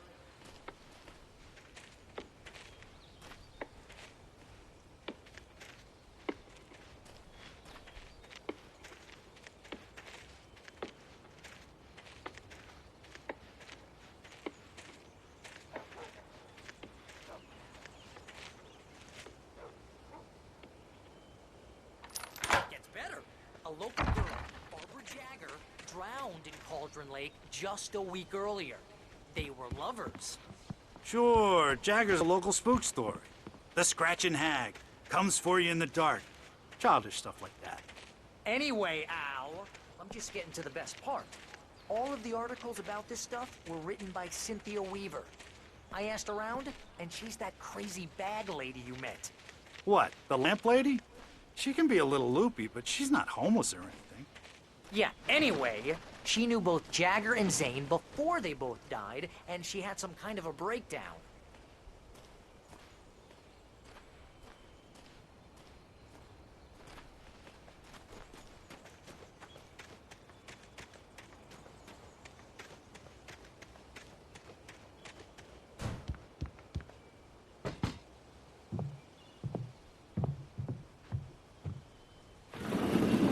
Welcome to... Oh dear, Mr. Wake. I'm so glad you're here. Rose, you have my manuscript? Oh. Oh, yes. Yes. Please, come in. Hey, this is really good. Rose, Yes, my manuscript. I really need it. I understand. I know what you need. A muse to inspire you. Oh, for Barry? She doesn't have anything. Yeah, hey, Al? Al, what's... Oh... Barry! What? What?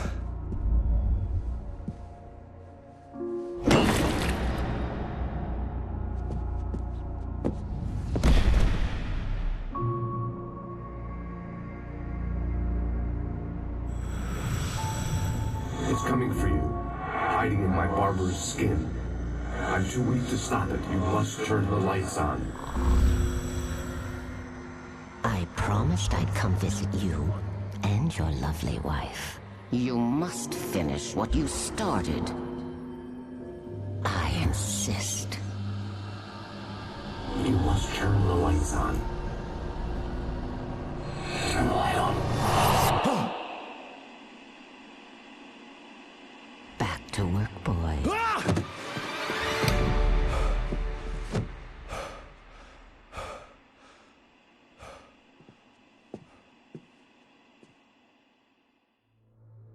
I felt nauseous, hungover. Only anger kept me going. I can't tell reality from dream anymore, but it seems I have an imaginary editor to help me. She's an old woman in a funeral dress. I call her Barbara Jagger. She's very strict. I'm writing faster and faster. My manuscript is being heavily revised. The edits are getting very aggressive, and each day there's less of me and more of her. I hate it, but I know she's right. She promises me I can save Alice this way. She knows more of this than I do. About the complex incantation I'm attempting. About this place. She's worked with another writer under similar circumstances, Thomas Zane. The genre of the story seems to be shifting. It's turning into a horror story. I'm getting close. I can feel it. Rose took a day from me. I had less than 12 hours left to meet the kidnapper. All I could do was get Barry into the car, work something out once I got on the road. Welcome to the Oh Dear Diner. What can I get you today? Coffee? I couldn't work up much hate for Rose. Something had used her to get to me and left its mark. My gun and flashlight were gone. The Dark Presence is the main adversary in our game, and, I wouldn't necessarily call it evil, but it is completely alien to our world, and that may pretty much be the same thing. We don't really want to explain the Dark Presence in too much detail. We kind of want it to remain a mystery, but let me say this much. It's definitely not human. It doesn't think the way we do. A good example of this would be when Wake actually escapes from the cabin, and he actually just sits there and writes the whole thing into the story, and the Dark Presence is right there, and it just doesn't understand what's going on. It doesn't work on that level of logic. On the other hand, it can be very devious. For example, it has no problems whatsoever using Alice and Rose against Wake in a very, very sort of, contrived manner, and it works very well too. We talked quite a bit about the Dark Presence being weak in the beginning of the game, and that's true as far as it goes, but it only refers to the foothold it has in our world. Now, it is strong. It is very, very strong and very, very big in its own world. Mr. Randolph liked Rose. That little smile she had. How she was still sweet when life had tried so hard to make her bitter. It wasn't any of his business what she did in her trailer. But those strangers, the writer and his smart-ass sidekick, looked like trouble. And they'd been in there for hours, way past her normal bedtime. He reached for the phone and called the sheriff's station.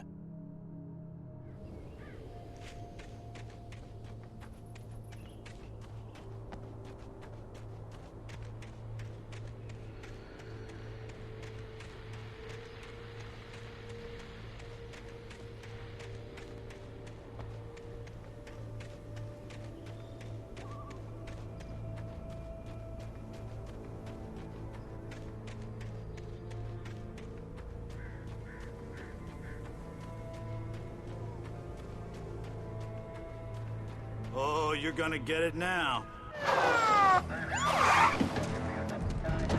God knows what you've done to that poor girl. This is Agent Nightingale, FBI! Get him up, Hemingway! You're under arrest! You move a muscle, I'll unload right in your goddamn face! Stay right where you are, Spillane!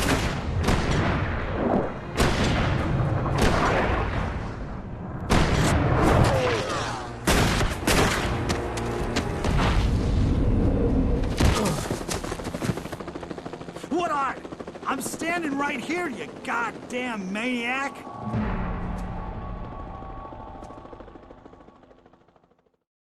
I hated to leave Barry behind, but there was no way I'd miss my appointment with the kidnapper. Give it up, Mr. Wake. Come on. Make it easier.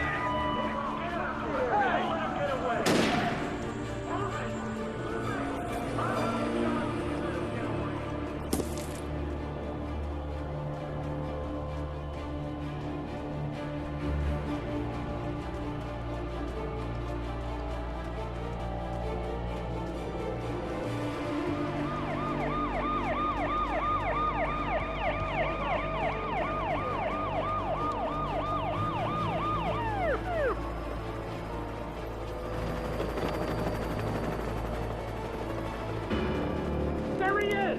Freeze! Okay, men. Keep your eyes peeled. He's gonna try to make it through here.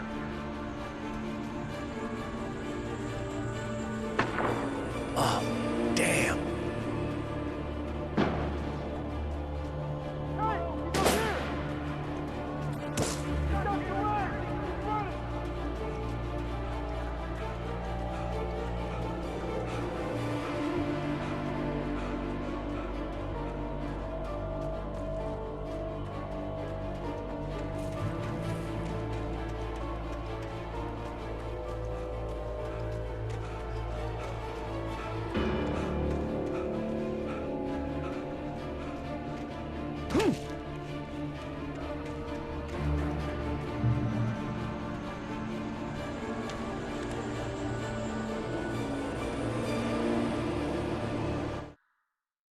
For decades, the darkness that wore Barbara Jagger's skin slept fitfully in the dark place that was its home and prison.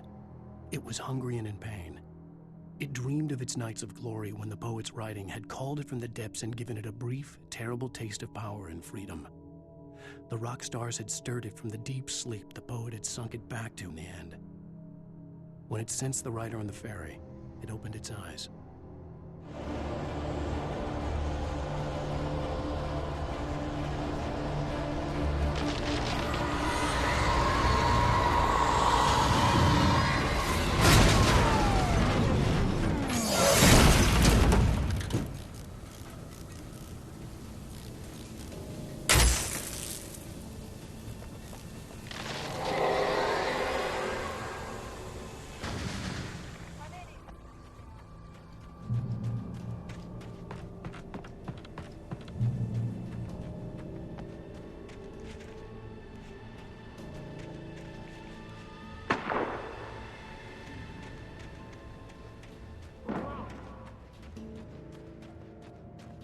Search the area.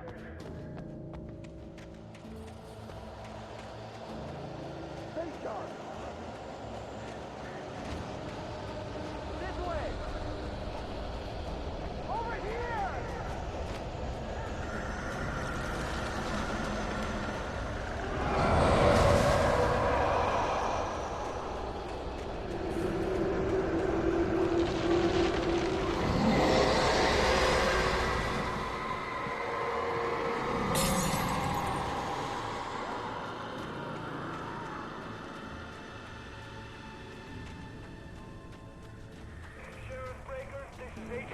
This horror was everywhere I went, circling me. The cops didn't stand a chance. They were after a writer, not a monster.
I imagined that the broadcast tower in the distance was part of the local radio station. Maine seemed like a decent guy. Perhaps he could give me directions to the coal mine.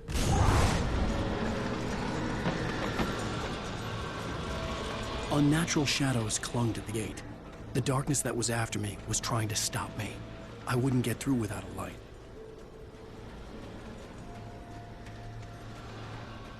There was no power to the searchlight.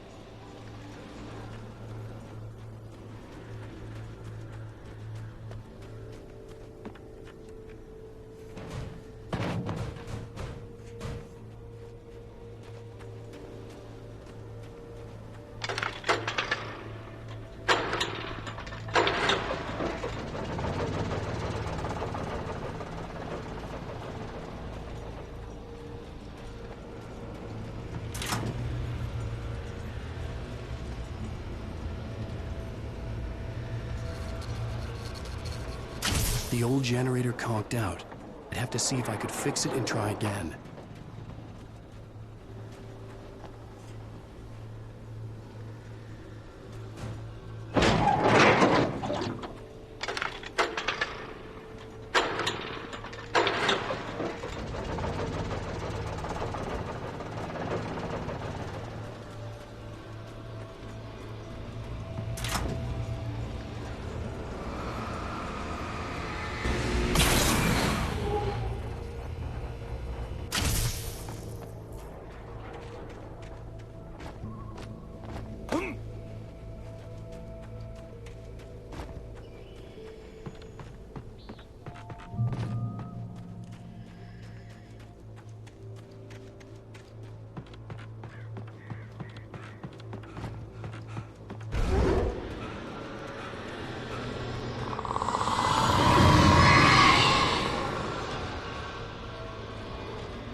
It took me a moment to Here we see one of the most useful tools that the gameplay designers have. We call it beds, for bringing enemies to the scene. It started off as a simple spawning system, but as time went on, it evolved into something bigger. It actually now incorporates build-up as well. You hear the whispers and sounds that the darkness creates, and, well, the darkness itself actually appearing in the forest.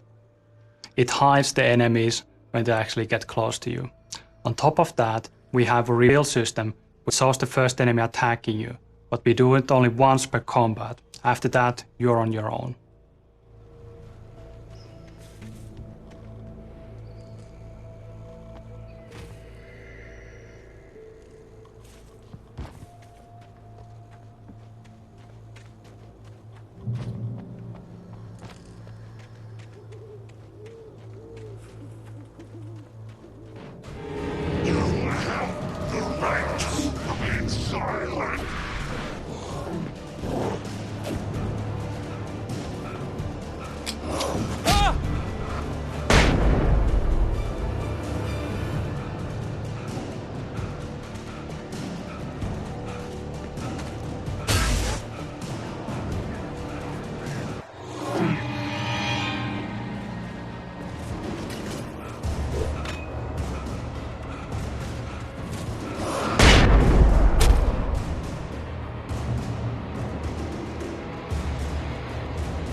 Call.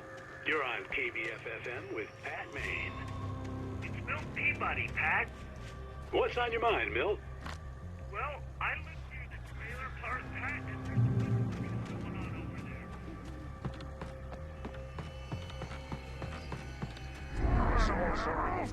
there.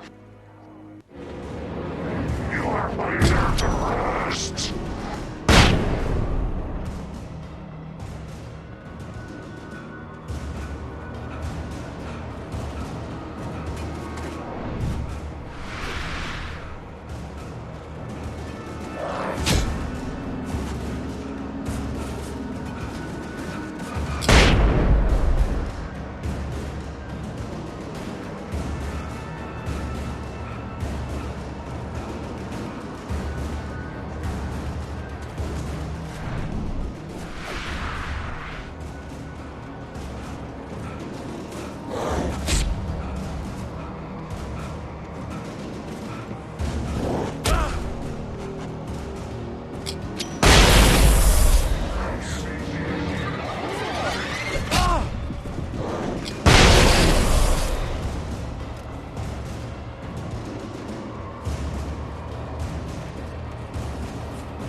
hope Maine could learn. We don't see a lot of Pat Maine in the game, but actually he has a considerable presence.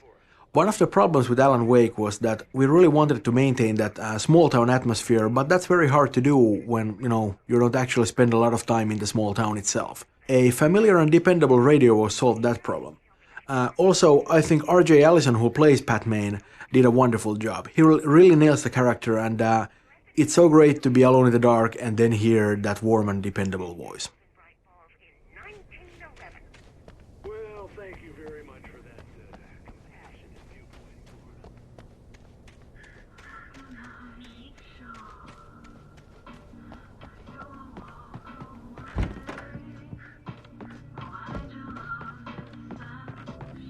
Oh, here's a little surprise. The famous writer Alan Wake just walked in. Folks, I'm going to see if I can talk him into an interview. Come on in, Mr. Wake. Oh, I'm so glad you could find the time to do this, Mr. Wake. Nowhere to run now, Dan Brown. You back away from me. Don't hurt it. Whoa. Everyone calm down. Put the gun down. We're all friends here, right? Cool your jets, Nightingale. We got him. Judas Priest! What the hell's the matter with you? There's a civilian in there.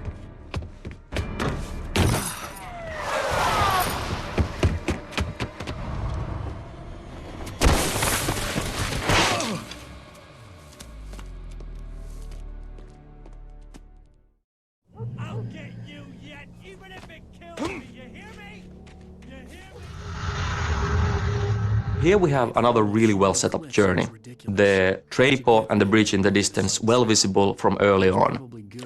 As an interesting side note, this whole area was originally just a minor branch, not even a branch. Alan Wake just basically had to get a car from the forest and continue towards the mining museum. With months of iteration and looking at the possibilities given by the environment, we found out that this area could have lots of poltergeist events, could have the hidden routes and so forth, the bridge and the train depot all appearing far later in their development.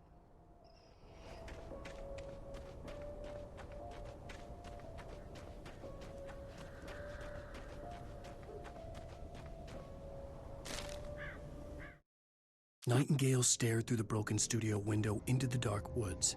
He turned around, started to walk out, but Maine grabbed his arm. "Young man, you almost shot me. You don't shoot off rounds at people like that. What's the matter with you?" Nightingale shook his arm free, marched out. His cheeks burned with rage and humiliation.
was no sensible reason for the power company work lights to be here.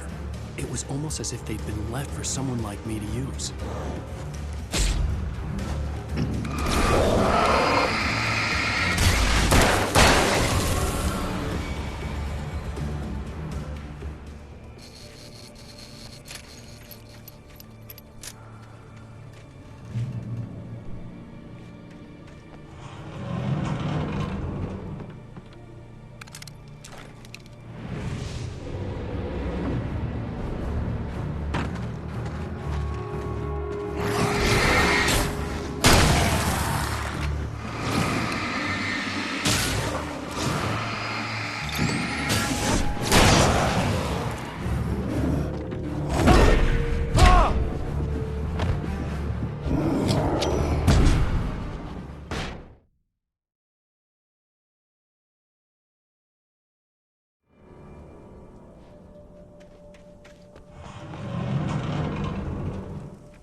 The bulldozer's engine roared to life. Mud and rocks flew as it fought for traction.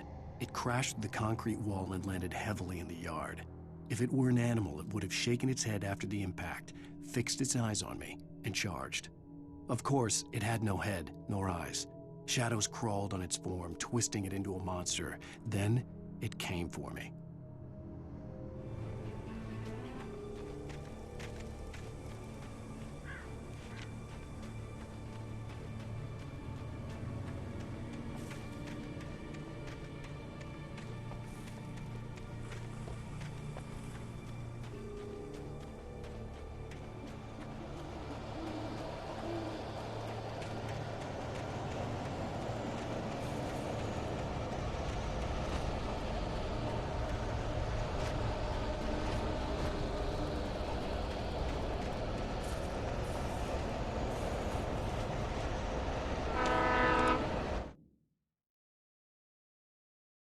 Sarah trusted her gut, and her gut said Agent Nightingale was an asshole.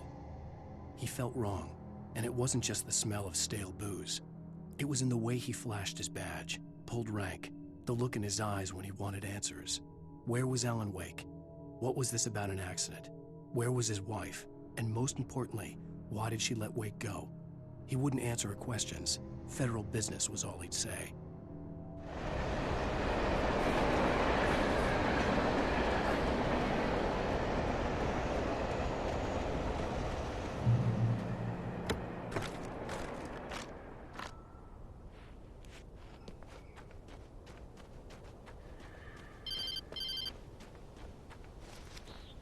Hello? The most stubborn man I've ever met. Alice? Alice? Alan, I'm so afraid. Keeps me in the dark. Please help me. I look at you, Alan, and it's not you. Something else. Looking out from behind your eyes. Alice, I'm here. I'm so alone here. It's all gonna go to hell. You need to be careful. Cooperate. The connection had been terrible, but that wasn't the only thing that hadn't been right with the call.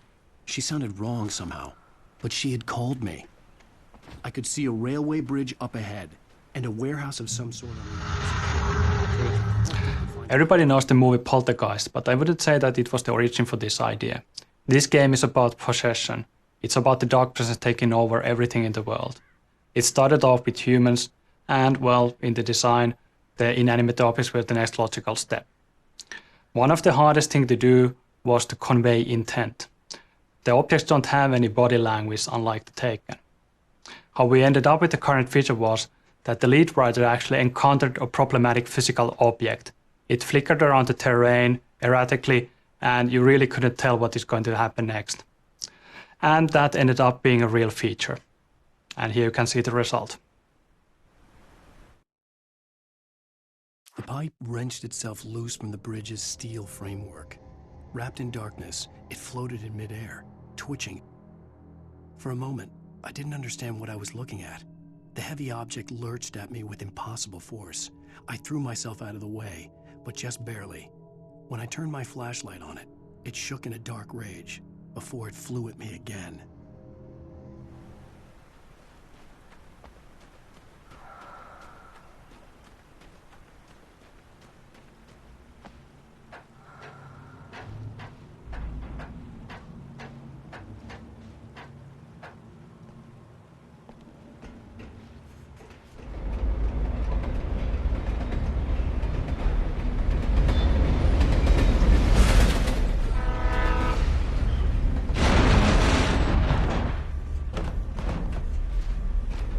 The darkness that was pursuing me was growing stronger, and it was taking over everything in its path.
I slammed the door shut right in his smug face.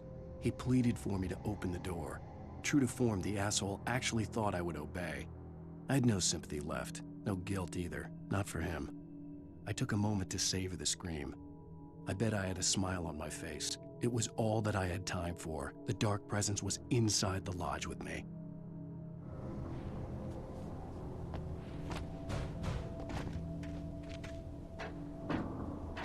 As a teenager, just starting to get interested in writing, Stephen King had been a source of inspiration to me. I thought about all the inanimate objects that had come to life in his books. No one is safe in a good horror story. Certainly not the protagonist. That's what makes them fun. This was anything but.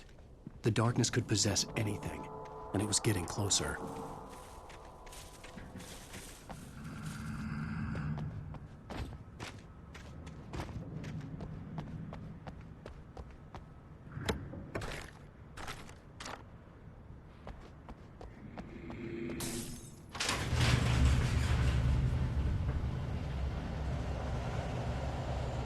Did you call me?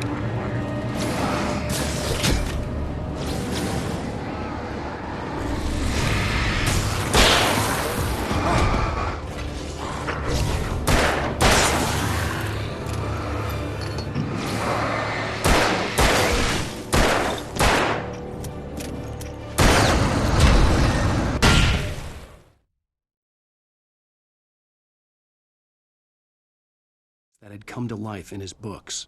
No one is safe in a good horror story. Certainly not the protagonist. That's what makes them fun. This was anything but. The darkness could possess anything, and it was getting closer.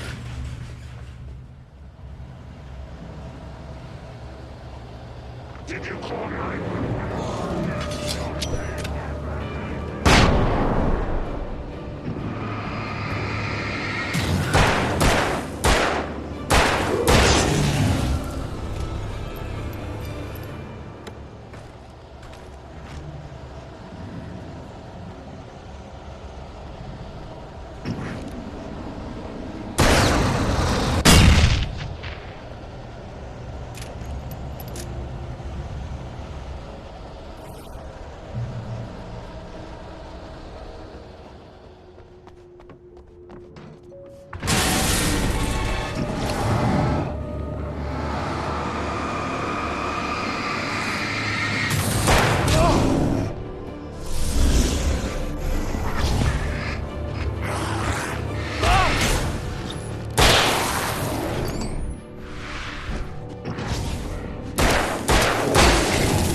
The dark presence can take over almost anything. That includes machinery like vehicles. In the next scene you will see the bulldozer attacking you, and it might be familiar to you from demos that have been shown in different shows before. I would like to say that plenty of thought and research went into this, but the fact is that it was basically just a lucky test when we fooled around with the AI and physics. And here you can see the results.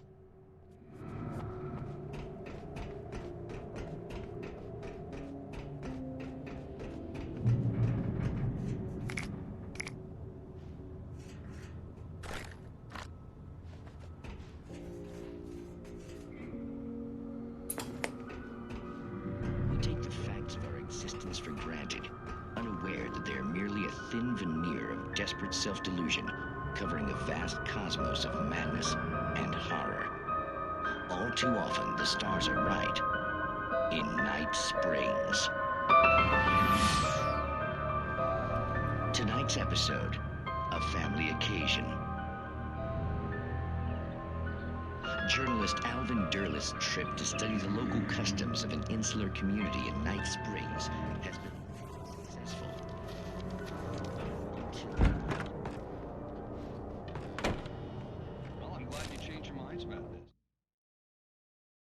The darkness surged towards me, sucking everything loose from the ground into its depths, tugging at my clothes. I saw the flare the kidnapper had dropped and threw myself towards it just as I felt my feet leave the ground.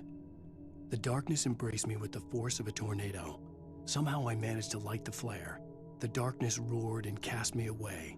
I fell toward the dark waters of the lake far below. Ancient customs, local mythology, my editor loves it.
never been this glad to see the sunrise.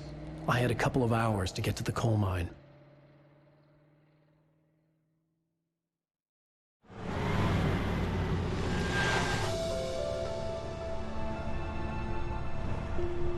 The coal mine wasn't far now.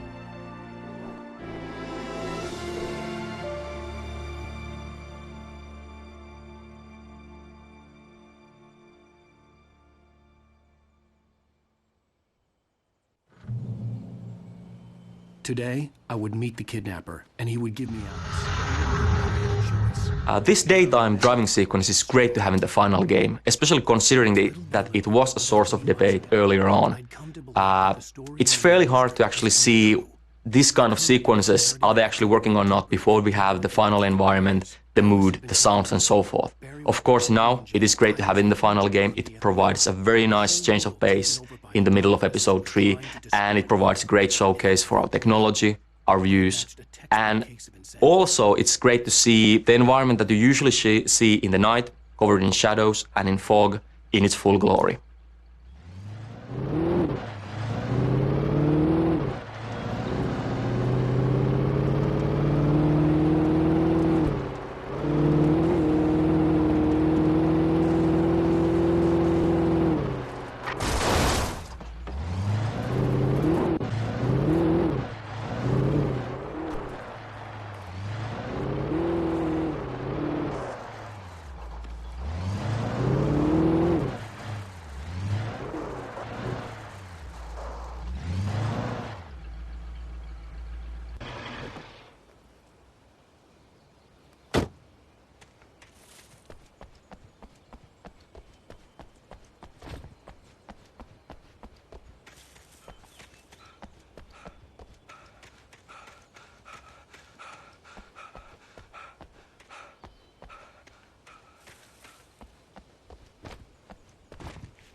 The feel of history and roots is somehow very present in the whole Pacific Northwest area.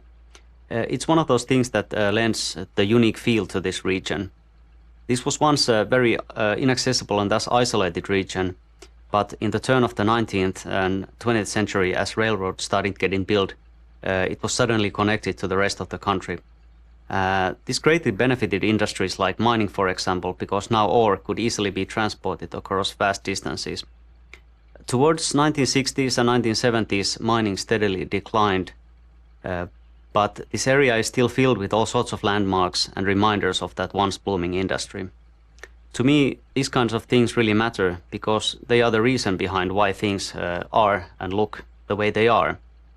So, long story short, decaying structures like old train carts and mining structures and tipple buildings are really a part of the history of this area. And that's all the reason we needed to include one of those beautiful tipple buildings as a location in the game. As many of its real-world counterparts, it serves now as a museum.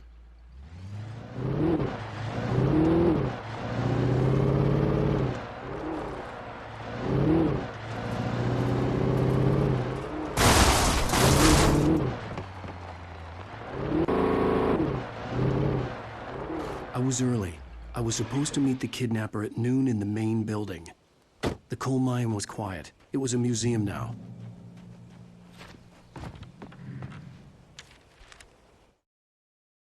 With Nightingale gone and the night wind blowing in through the broken studio window, Maine stared at Sarah.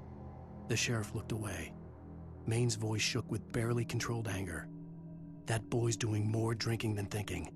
I hope you know what you're doing, Sarah. He's got a sickness in his eyes. You take my word for it. He wants Wake for a reason, and it's not for anything good.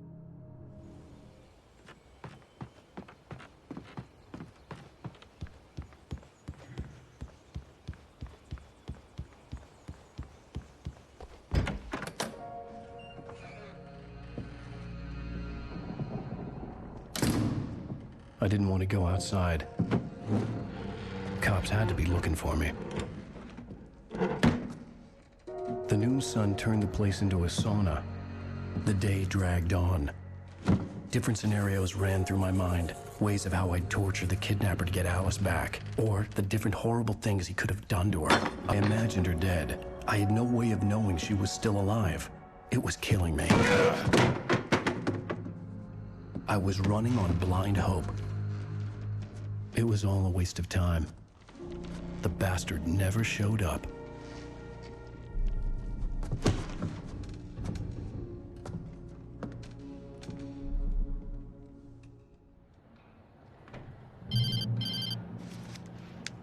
Wake! Where the hell are you? Change of plans. You know where Mirror Peak is? It's a big mountain north of where you are. You follow the path from the mine, you can't miss it. There's a lookout point there. I'll be waiting.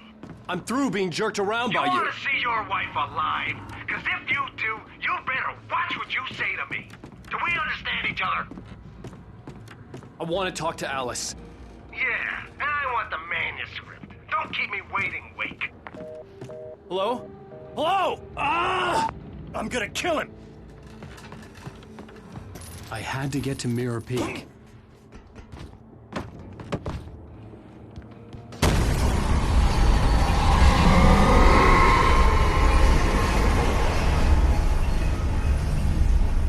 It was close. Maybe closer than ever before.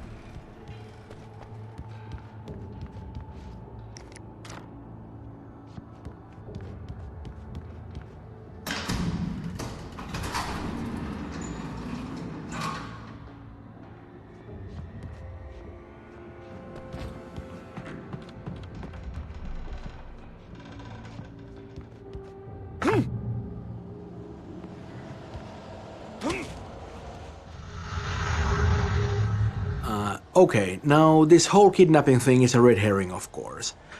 It's just an attempt to manipulate Wake and to get him to deliver the manuscript. The so-called kidnapper, Mott, well, he doesn't have Alice, he doesn't know where Alice is, and neither does Dr. Hartman, the guy who's hired Mott. But they do know that Wake will do anything to get Alice back, so, you know, they use her. They're nice people like that. The problem is that Wake doesn't have the manuscript at all. He doesn't know where it is, he has a couple of pages, but of course that's not enough. So, they're lying to Wake about having Alice, and Wake is lying to them about having the manuscript, and nobody has much of anything. It doesn't end very well for Mott, you know, who is going to get his in a couple of minutes, well, no, a little longer. And Dr. Hartman doesn't have such a great day either. You know, what can I say? Karma's a bitch.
What the hell?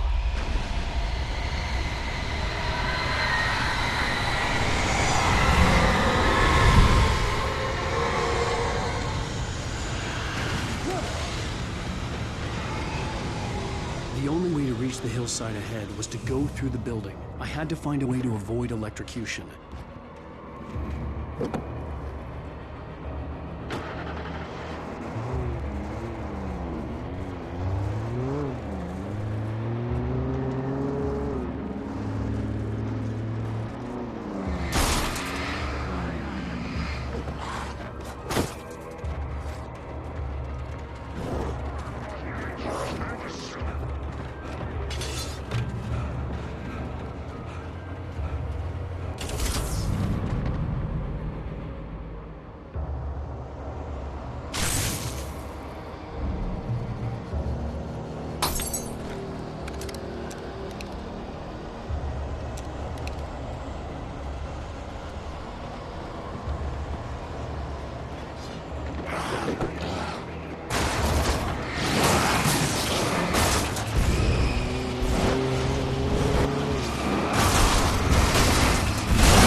Some of the taken retained echoes of their former selves, but these were just the nerve twitches of a dead thing.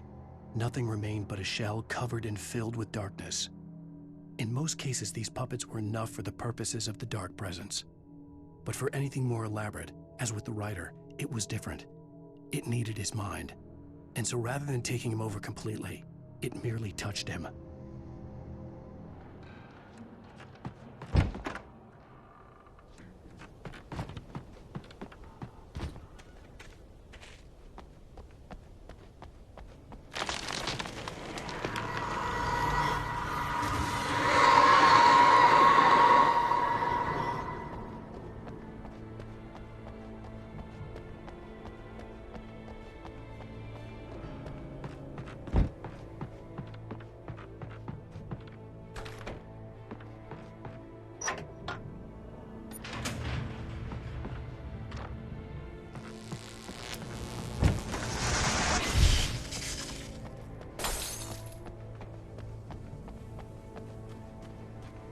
There was no way the flashbang grenades were standard power company equipment.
I stared through the bars of the jail cell. Barry stood behind me, swaying on his feet, looking as ill as I felt. Agent Nightingale stood on the other side of the bars with Sheriff Breaker. Nightingale had a stack of manuscript pages in his hand. He seemed unhinged as he gloated. "Well, I've got you now, Raymond Chandler. It's all here, all the evidence, including conspiracy to murder a federal agent."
Our technology enables us to have a set of ready-made landscape types that tile seamlessly with each other and can be used to quickly lay out large sections of terrain, instantly creating realistic landscapes.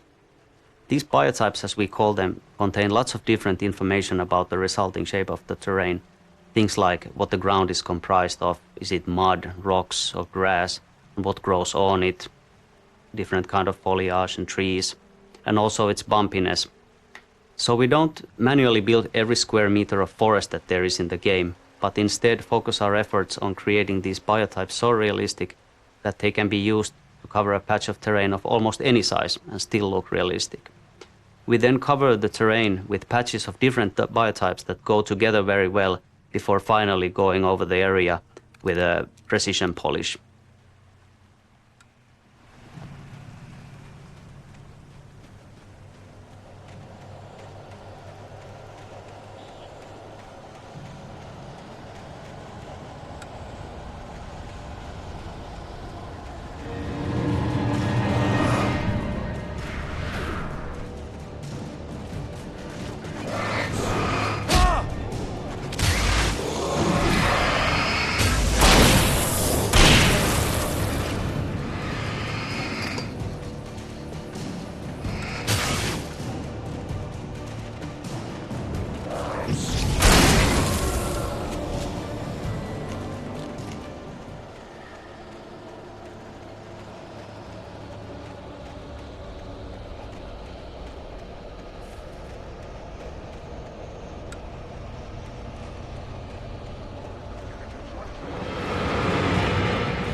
The dark presence was moving ahead of me in the same direction I was going. A cold feeling settled itself in the pit of my stomach.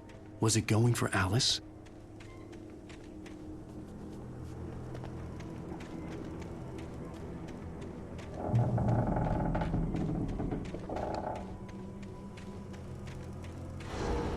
The graveyard shift may cause cancer.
The place was dead, a ghost town.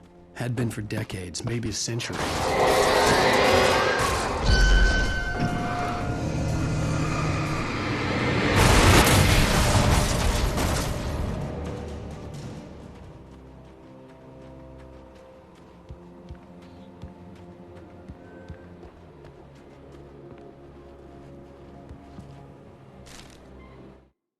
Things were never as simple in real life as in fiction.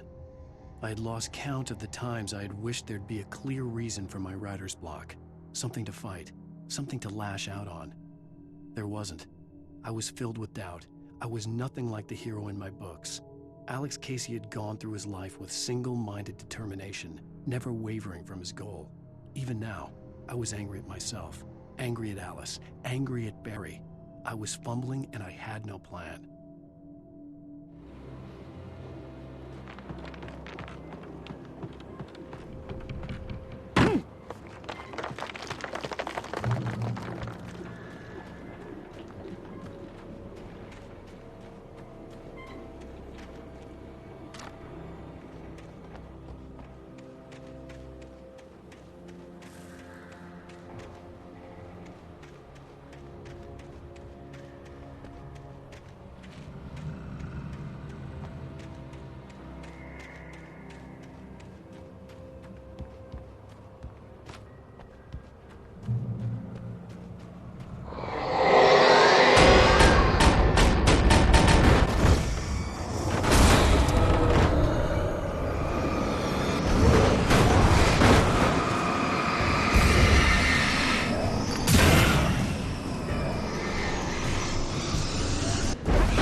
Outside of writing is a struggle.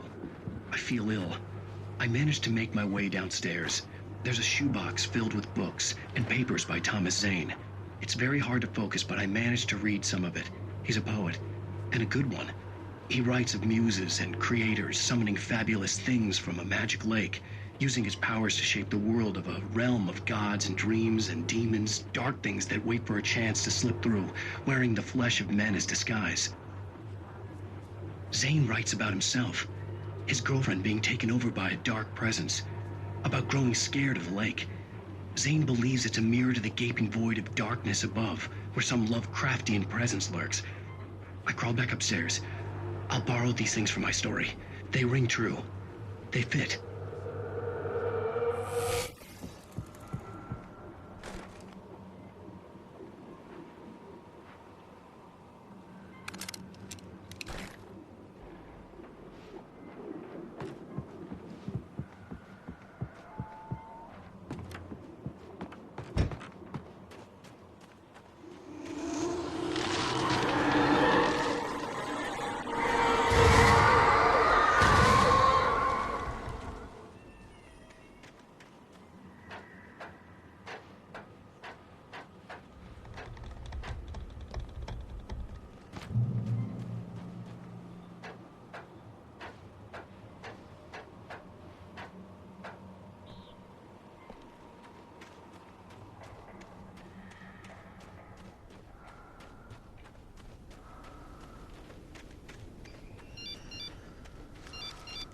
The kidnapper had sent me a text.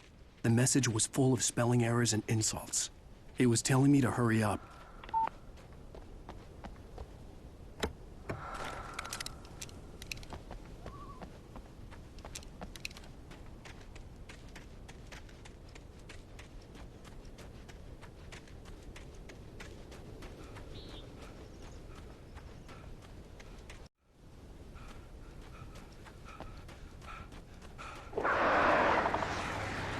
Birds.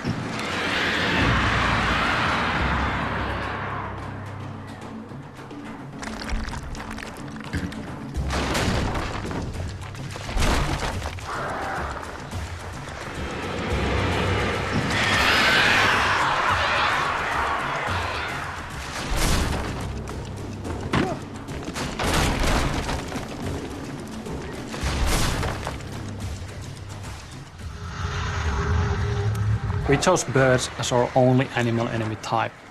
The main reason being that the birds actually bring something new to the table, an extra dimension.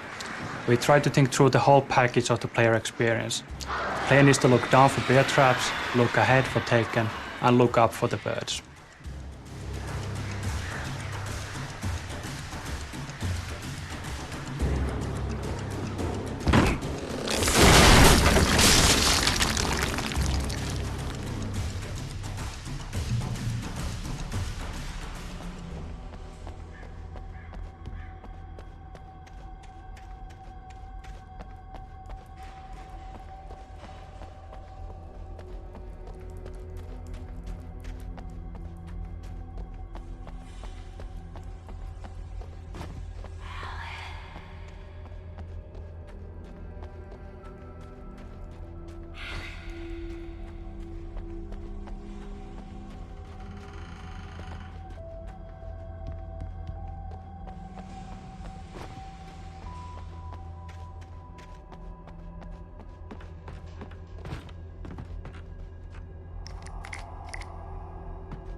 Even behind the closed doors and curtains of his grimy room at the Majestic, the local motel, Nightingale could feel the locals' eyes on him, the unrelenting pressure of their judgment. He forced it out of his mind. For all he knew, they could all be under Wake's spell already. You do what you have to do to get the job done. He took comfort from the bottle in his hand. Please, he thought, just let me get through this.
The guys who did this mind puzzle, Antti and Tiago, did a really amazing job here.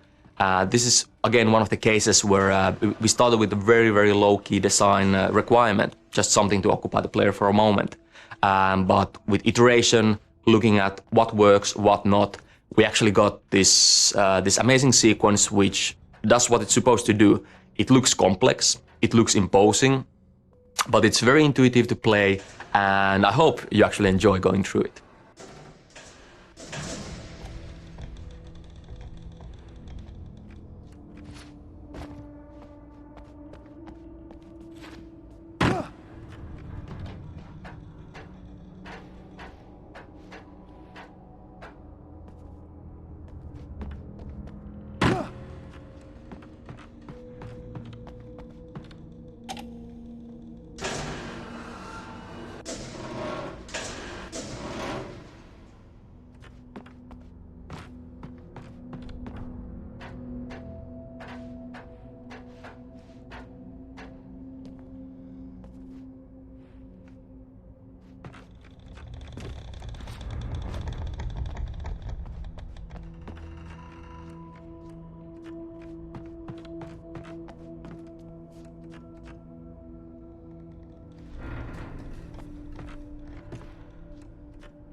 In a similar vein to how we handle the different types of terrain with biotypes, we have a preset system for weather styles as well. The game engine lets us control numerous parameters, things like cloudiness, wind, rain, and also lighting parameters, things like color, intensity, and blooming, to create truly stunning weather effects. Using this technology, we have created a palette of ready-made weathers that can be called upon at any time, so really it is weather on demand at the push of a button. Each level has its own, or sometimes many, different styles of ambience, and so their own mood. Oh, great. Another cable car. Just great.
Maud had checked all of Stucky's rental cabins. There had been no sign of the Wakes. It was dark when he'd found their car parked at the end of the road by Cauldron Lake. It made no sense. They must have taken a wrong turn, but there was no sign of them, and the car had been there for hours already. Frustrated, Mott stood on the rotten ruin of the footbridge that had once led to Diver's Isle before it sank beneath the waves years ago. The boss wouldn't be happy.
I could see Cauldron Lake. I thought I could make out the spot where the island and the cabin had been. There was a light near it. It had to be a boat.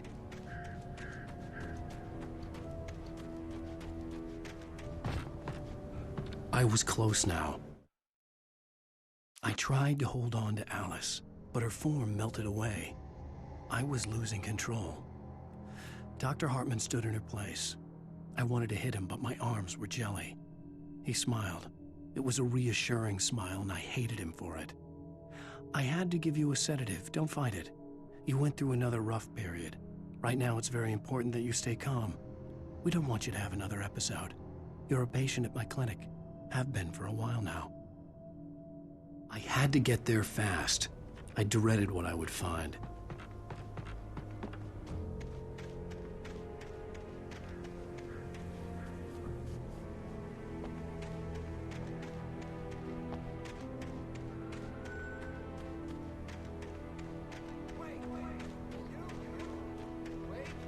Hey, I'm here! I'm coming!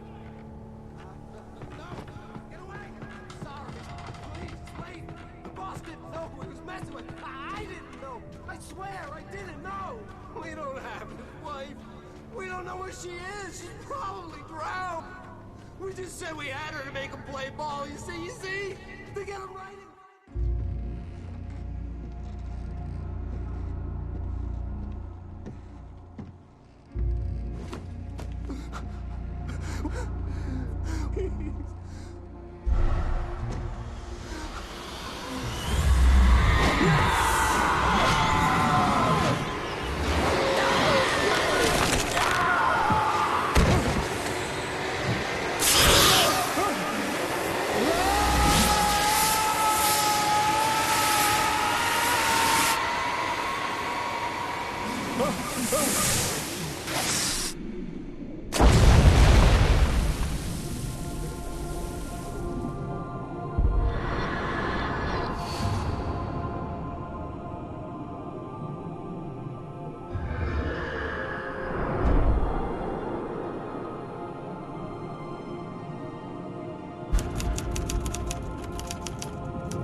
Previously on Alan Wake, I'm hunted by the law. Sheriff, Wake's running.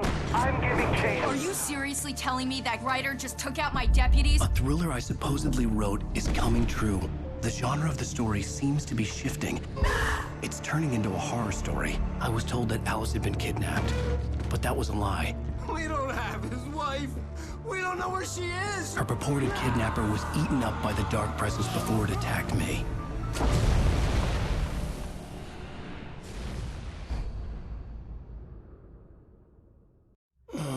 Alan, shh, baby. It was just a nightmare. Alice.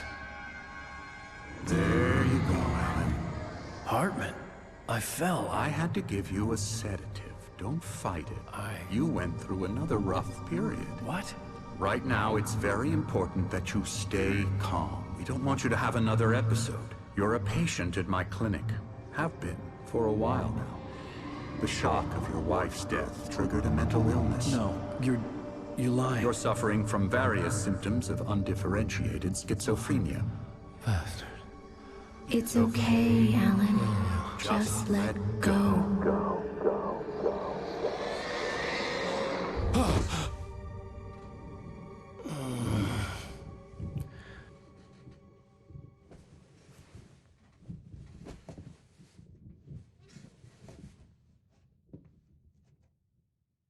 I felt groggy.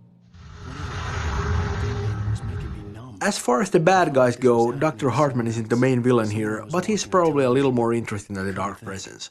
He's a very smart guy, and he knows a lot about the Dark Presence and Cauldron Lake in general. He kind of presents himself as a pop psychologist to the stars, but that's kind of a ruse. He just wants creative people in so he can exploit them.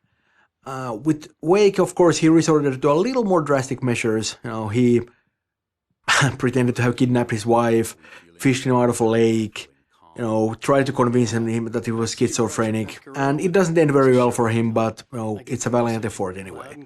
We have a lot of backstory for this guy, and I'd love to do a little bit more with him in the future, but, of course, we don't exactly leave him feeling very well at the end of this one.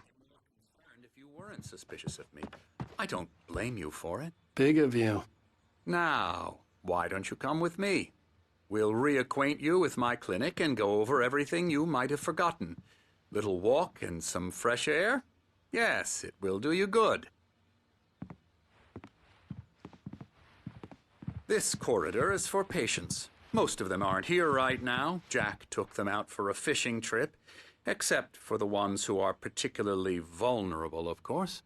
I encourage creativity as a part of the recovery process here at Cauldron Lake Lodge. I specialize in treating artists. I bet you do. Splendid, Alan. I honestly believe we can get this thing under control if we work together. This way, Alan.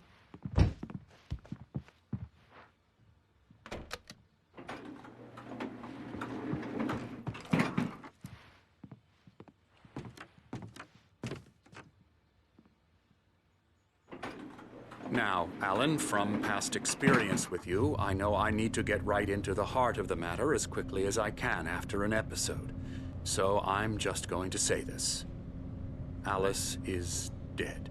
No. You're in a very vulnerable state until you understand and accept this. Alice drowned, and you couldn't face that.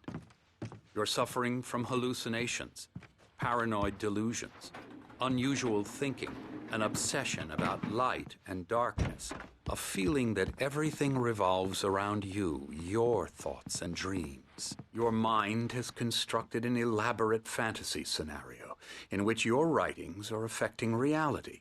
She has been kidnapped and supernatural forces of darkness are trying to stop you. We go this way, Alan. I wasn't ready. Cauldron Lake Lodge is the residence and place of practice for Dr. Emil Hartman, who uses it as a sort of a nursing home and also a place of inspiration for artists he treats there. Built in the turn of the century, it is an imposing building, hewn from large timber and heavy stone, with a steep shingle roof to weather off even the heaviest of snowfalls. The starting idea for this location was the real-world hotel of Timberline Lodge that they used in the movie Shining, but following the typical style of these buildings and the heavy materials used in the construction, it quickly evolved into a thing of its own. We both know this. Everything can be explained logically.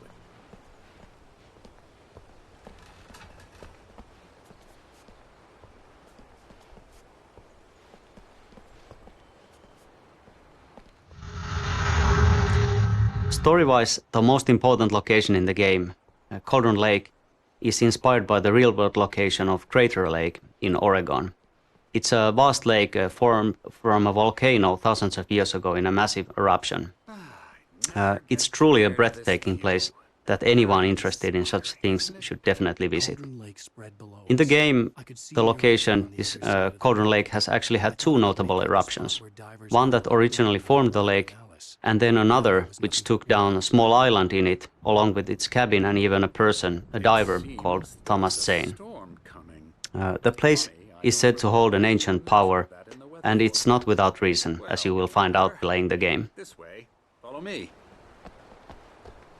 Alan, what I'm telling you is good news. Right now we're in control. Every time you have a relapse, it gets more and more difficult to resurface from the dark depths of your imagination. Not surprising, considering your profession. Imagination is what you work with. After all your nightmares, this should come as an immense relief to you. If it doesn't, why is that? Because I'm lying? Or because you don't want to admit that you're not well? It's very natural for you to think of me as your enemy. It's part of the illness. I let him talk. After all, Hartman obviously loved his own voice. His words echoed madly inside my head. I dug my nails into the palms of my hands to stay You need focused. to work with me. Once you accept that, we can begin the journey towards your recovery. Come along. Let's go inside.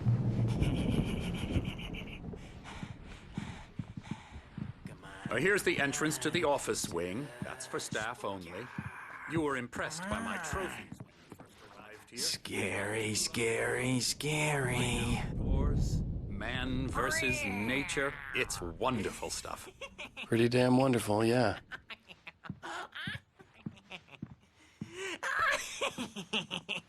Emerson. I'm a real bad dream, mister. You should be afraid of me. Don't want to run into me in the night, that's for sure. Please, Emerson. Mr. Wake is confused enough as it is. Yeah, you'd like me to go away so you won't be scared. But you can't just decide what kind of dream you have or when you have it. Emerson. Okay. Sorry. Boo. That's Emerson. We're actually making some progress with him, I'm happy to say. He works on video Elbow games. strike. It's trash, of course, but it does involve some small creative effort, which makes him receptive to my therapeutic methods. No kidding.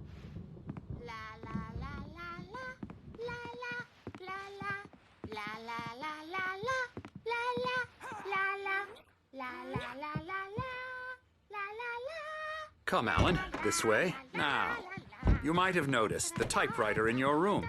You've been writing as a part of the therapy. As soon as you feel up to it, you should continue.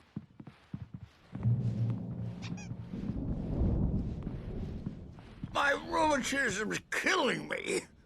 There's a storm coming. Oh, what a storm. I hope it wipes this place off the face of the earth. And these two are the Anderson brothers, Odin and Thor. They had how should I put this? A heavy metal band in the 70s and 80s called Old Gods of Asgard. They even adopted new first names to complete the image of Viking gods. After the band broke up, they lived on a farm nearby. They are, well, in advanced stages of dementia. They're well cared for, TLC and all that. There's nothing more that can be done. I'm afraid that the rock and roll lifestyle has left its mark. Oh, that won't do. I'm so sorry to cut this short for now, Alan. The power has been acting up. I'd better go check on it. We'll continue this soon. Meanwhile, when you feel up to it, return to your room and try to write. It really is for the best. Don't you think? I'd like to bash his head in with a hammer. Oh, he'd love to fish out our secrets, but he has no clue. He's not crazy enough. Not crazy like us, Sonny. Yeah! Being crazy's a requirement, Sonny. Who else could understand the world when it's like this? It takes crazy to know crazy. That's the sanest thing I've heard in a while. Zane! You're all right, Tom. Hey, we like him, don't we, bro? He's got to go to the farm. The Anderson farm. Valhalla! We wrote it all down, lest we forget. A crash course. All you need to know to get your head right. You need to find the message. Here, Sonny, here's something for you. Gave me a rash, but I kept it safe from these bastards.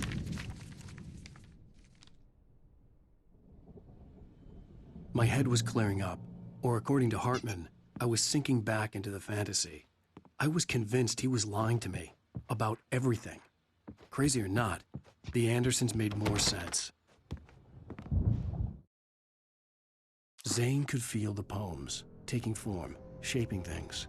As he experimented, he imagined he could almost feel the power surging through the keys of the typewriter. It exhilarated him. But there was fear, too. If not for his young assistant, Emil, he would have given it up. But Emil convinced him otherwise. He, too, had a way with words. Tom, got any booze on you? Tom just lost his own. Claire, Dr. Hartman was worried about the power again. He's checking on it now. Yeah, good thing he's no or anything. Well, he's the boss. I may need a hand here later on, Birch. Something's wrong. You know who I'm not myself. It's hard to think. There's a shadow inside my head. I can only focus on writing. Everything else is a blur. I'm trapped in this cabin. Have been for days, but it's always dark outside. My editor is real. I saw her again. She's not human. It's not human. A dark presence is wearing the old woman's face. She was covered in clinging shadows. There's a hole in her chest where her heart should be. I think I've made a horrible mistake. I don't think I'm any closer to saving Alice. It's been lying to me, using me to get the story it wants, and the story will come true.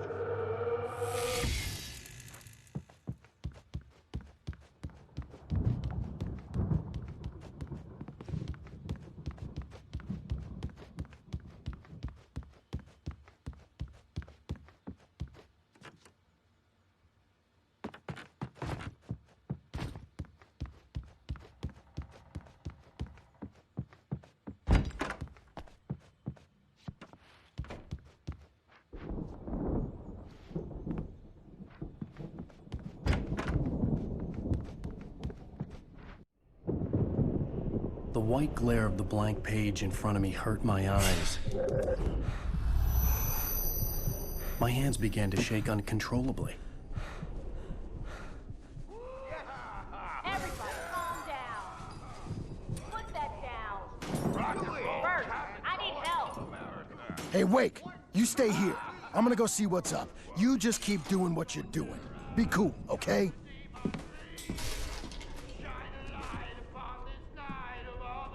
I I didn't know what the chaos was all about, but it could be my only chance of getting out of here. I don't know. Here's a friendly poke from Mjolnir, wench. Oh, afraid of the crazy brothers, are ya? Not so weak now, are we? Well, things are unraveling fast, aren't they? Ha ha! Nah!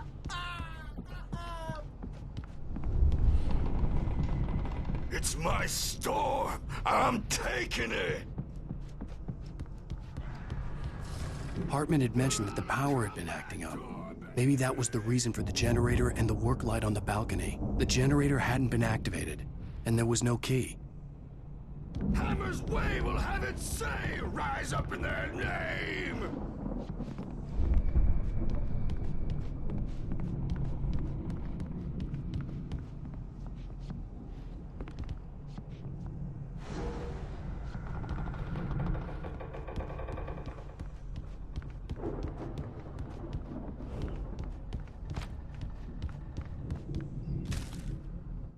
Hartman kept talking, giving Barry the grand tour, clearly proud of the place. He went on and on about his hunting trophies, and Barry was impressed. But he was here on business. He raised his voice, cut through the monologue. "Hey, Hartman, where's Al?" Hartman stopped in mid-sentence, annoyed at the interruption. He nodded at the hulking orderly standing nearby.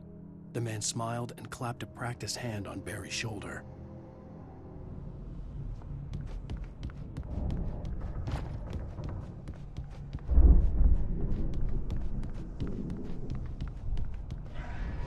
Sinclair looked bad.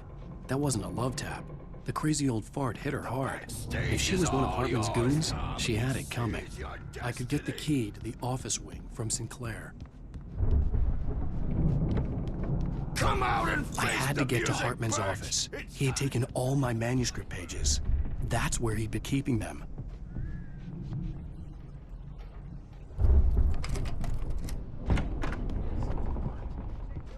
The markings on the tape said they were recordings Hartman had made of the sessions with his patients.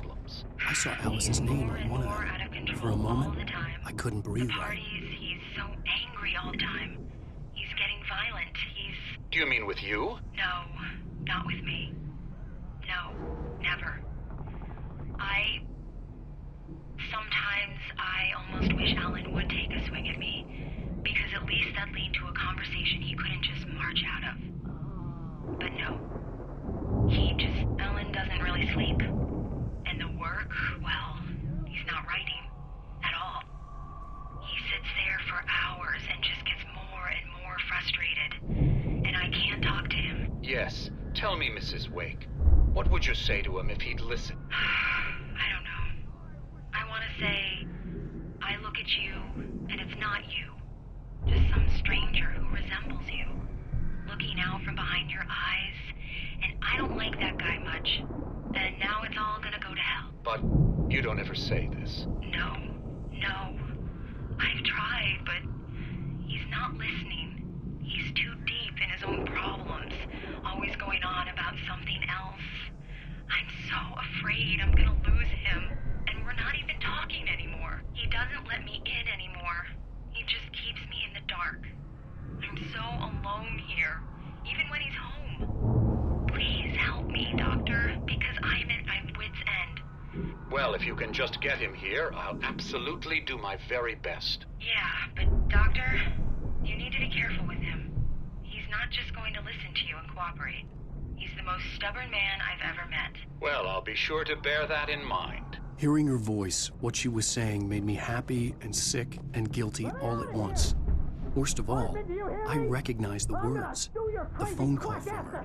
It had been a cut-up of this. Just a recording. Seriously! Do you have any idea how much trouble you're in? I am famous! Barry? Ow! About time! Barry, man, am I glad to see you.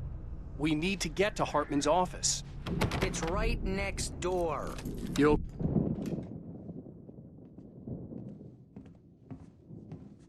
These were all the pages I had on me. And more.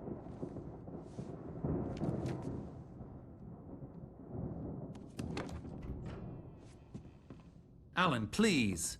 You're sliding back into the... Tell me one more lie and I'll shoot you in the face. Ah, well, it was worth a shot. Really, Wake, come on. Let's work together on this. You have no idea... Hartman, shut up! Barry, get out of here. I'll catch up with you. Get a car. Oh, Al, let's just... Go! Wake, listen to me. This is a mistake. Don't you see? Together we can create something absolutely wonderful. With your ability and mine.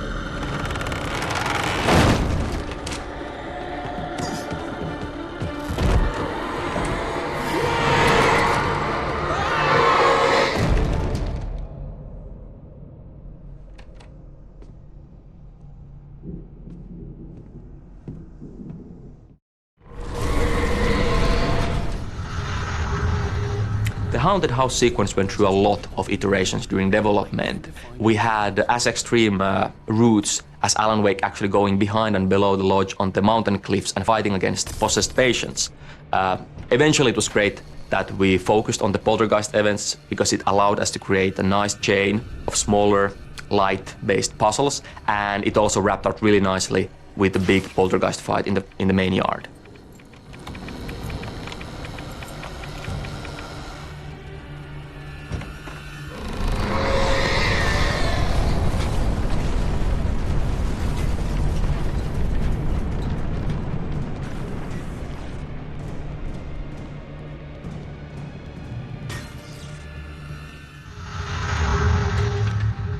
As the Dark Presence attacks the lodge, we are seeing an escalation in its power and aggressiveness.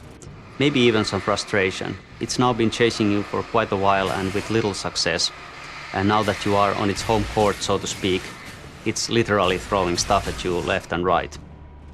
It's a good thing that the lodge is built to handle heavy storms, or otherwise it might come crashing down on you with all the furniture that's flying around. This scene is kind of like an action puzzle where you have to react to fast-changing conditions and find your way out of the building before it's too late. Fans of Max Payne 1 might have a fleeting sense of familiarity here.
Hartman knew he was no creator.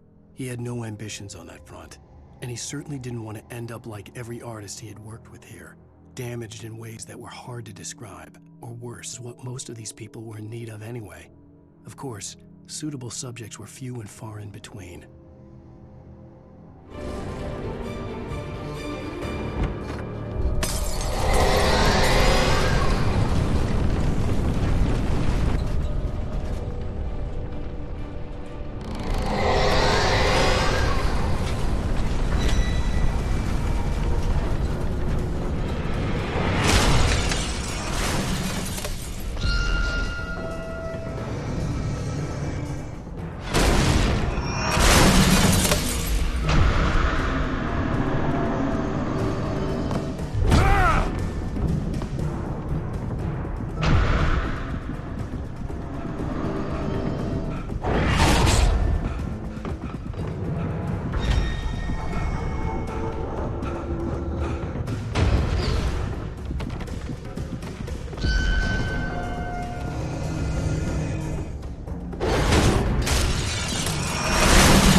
But the gate's locked. You're gonna have to go through the hedge maze over there!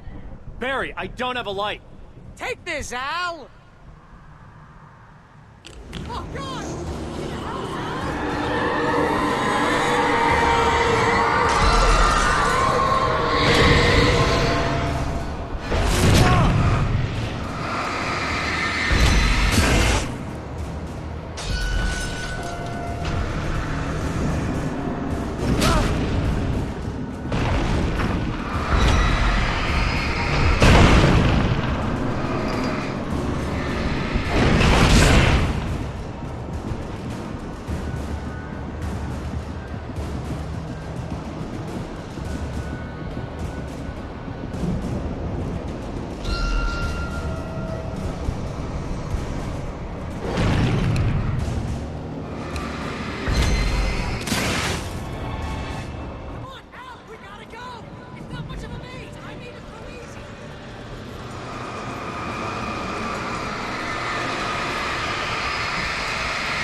Originally, the hedge maze actually was a circular shape. It looked great from the aerial shots, and everything was pretty good as long as you actually didn't go in there. But playing a maze with all the corridors in various curves just didn't really work, and we then went with this more traditional setup.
I stared at the Viking paraphernalia that littered the area surrounding an unlikely centerpiece.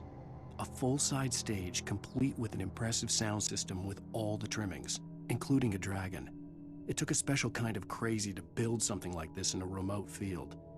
When the sky split open with a deafening boom and the music started blasting, it felt strangely appropriate.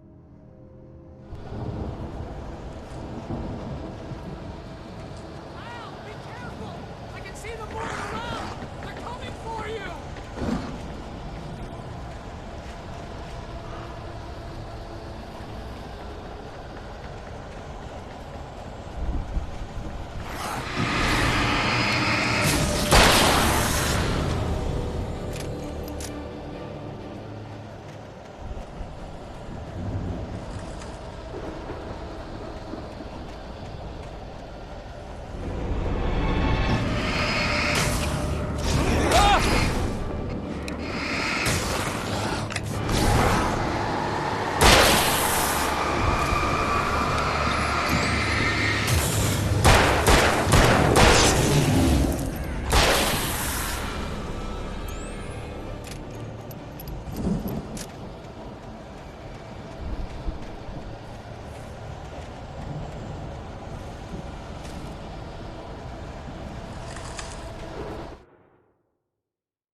Hartman hurried down the corridor. He had disliked leaving Wake when he was surely at his most susceptible to therapy.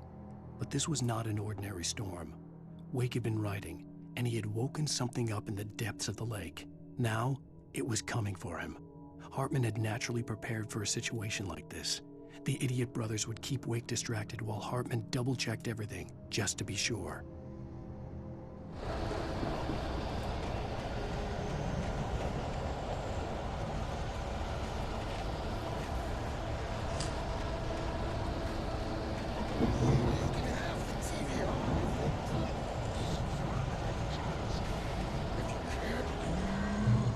Channel, we'll turn it off. We don't want any fighting. It makes people sad.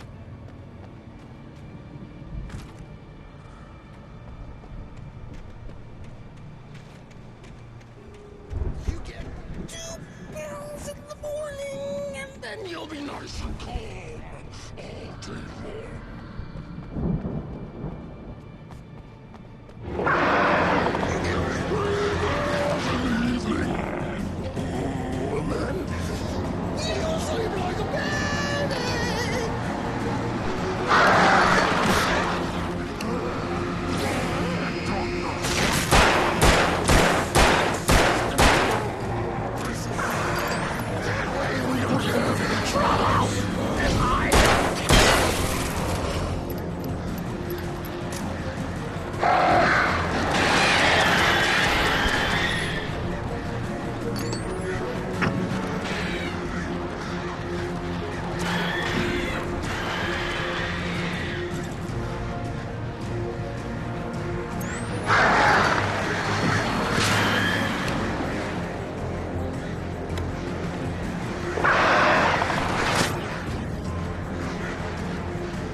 For the moment, Barry was just glad he had survived the fall. He had been separated from Al, and there was no easy way to climb back up. He told himself he'd be okay in the gloomy forest at night. He would just have to wait for a while for Al to find his way down. Barry turned when he heard the heavy footsteps and saw the movement. The man-shaped shadow lunged at him from the bushes, an axe held high. Barry screamed and threw up his hand. The world exploded.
let's get out of here. Can you open this gate?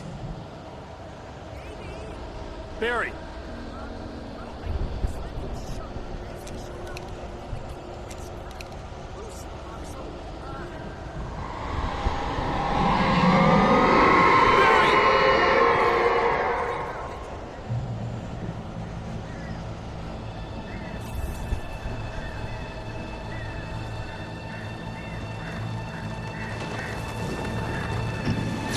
Hurry up, Barry!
Please tell me we're headed for the nearest "You're now leaving Bright Falls. Come back soon" sign. We're going to the Anderson farm. I knew you were gonna say something like that. You know what? You owe me big time for this. When this is through, if we make it, I don't care what anybody says, I'm done with darkness. You're gonna buy me a tanning bed as a gift, and I'm gonna live in it.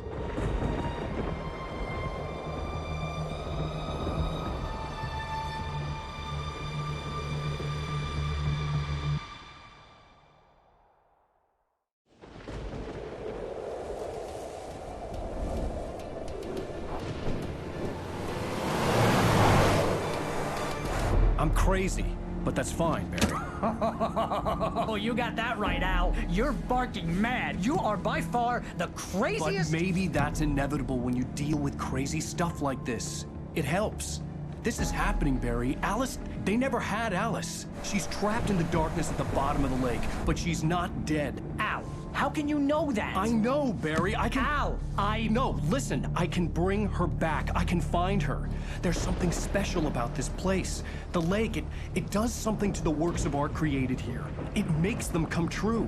But there's a catch. The dark presence, whatever that thing is, twists it to its own ends. That's why all of this is happening. It's using my manuscript to take over everything. Al, I believe you. It happened to Thomas Zane before, it happened to the Andersons. I believe you. Crazy or not, you're not delusional. Weird shit's going down. That's a fact. I'm on board, man. I'm with you. The Andersons knew about it, but they were too far gone to tell me with all the drugs they were on. But they wrote it down. There's a message somewhere at their farm, Barry.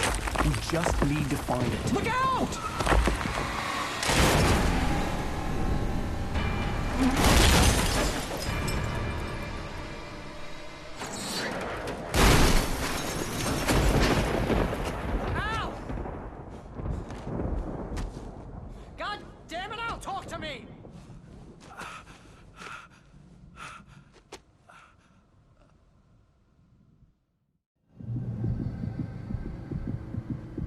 I had lost my gun in the crash. Barry was nowhere to be seen. Barry! Barry! Oh, man, you're okay! Here we have, once again, a twist to the gameplay. We actually take away the light, the main tool of the player. The point of this scene is to demonstrate how utterly helpless Wake is without his light against the forces of darkness. There really isn't any other option here but to run or die.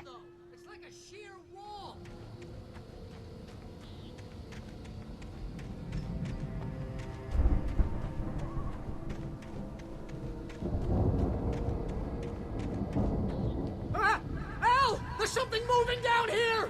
Barry, it's a taken! Use a flare, Barry!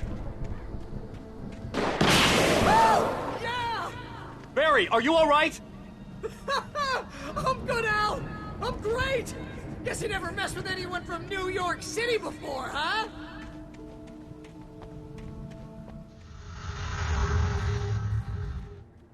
This area is the Anderson farm. In the game we have these two goofy guys called the Anderson brothers. They used to live here, but with time they have gone a bit funny in the head, and now they spend most of their time at Hartman's clinic, although they do wander off all the time.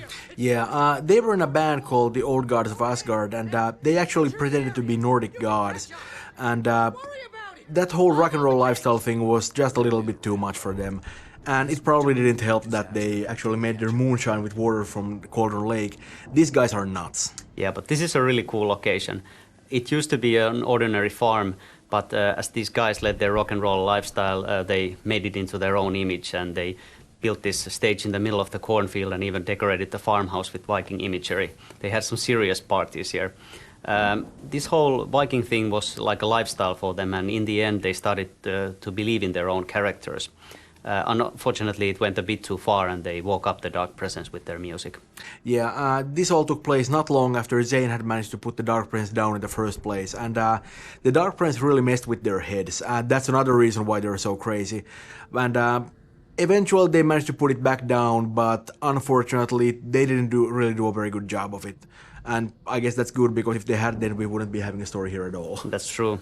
These guys really aren't that good with details. They sort of let the Dark Presence hanging in limbo, kind of like waiting for somebody to come along and put it back into business.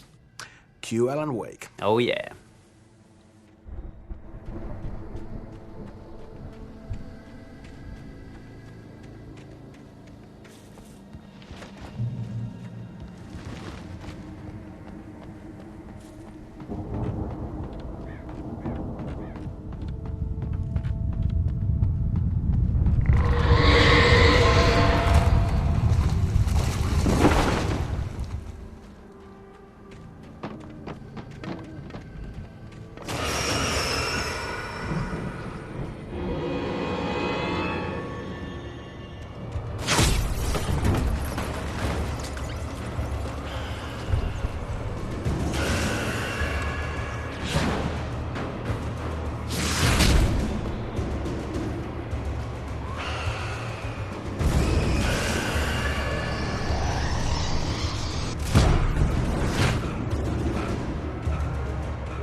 Crawled over the gate. I needed a light to destroy them to get through.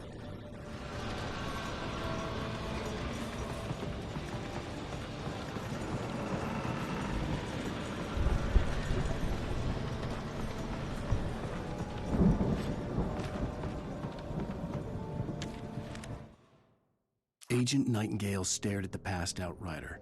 The man was sleeping off one hell of a night. Nightingale felt a stab of envy at Wake's oblivion, but he had a job to do. He put the gun to Wake's head and almost became a murderer. His hand shook and his throat felt tight and dry. Biting his teeth, he tried again to pull the trigger. He lost the nerve. Wake stirred. Nightingale would have to settle for an arrest.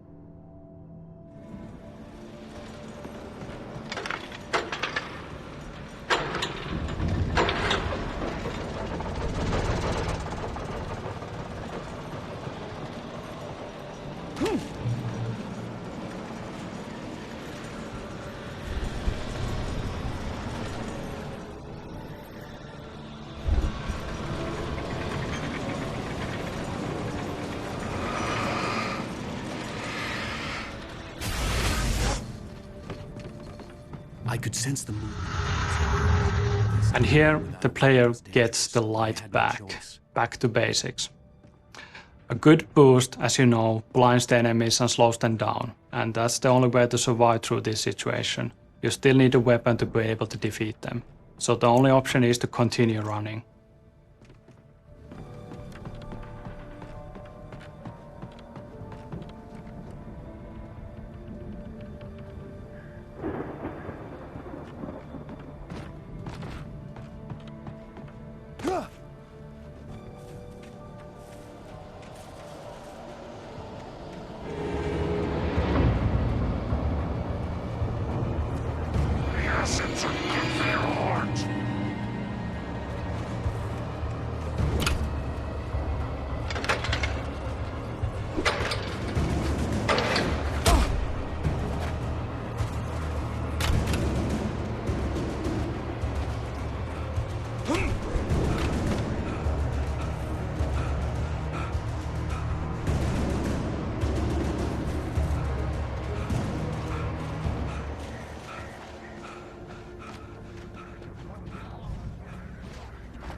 car was driving away from the farm, headed in the same general direction as I was. For all I knew, it was Barry, caught in the consequences of leaping before looking.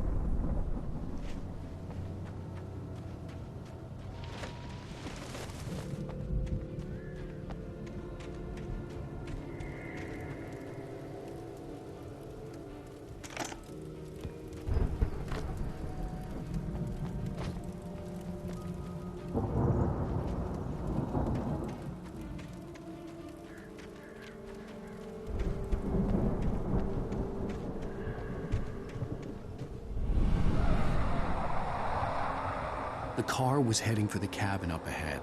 It wasn't far. If it was Barry, I would see the damage soon.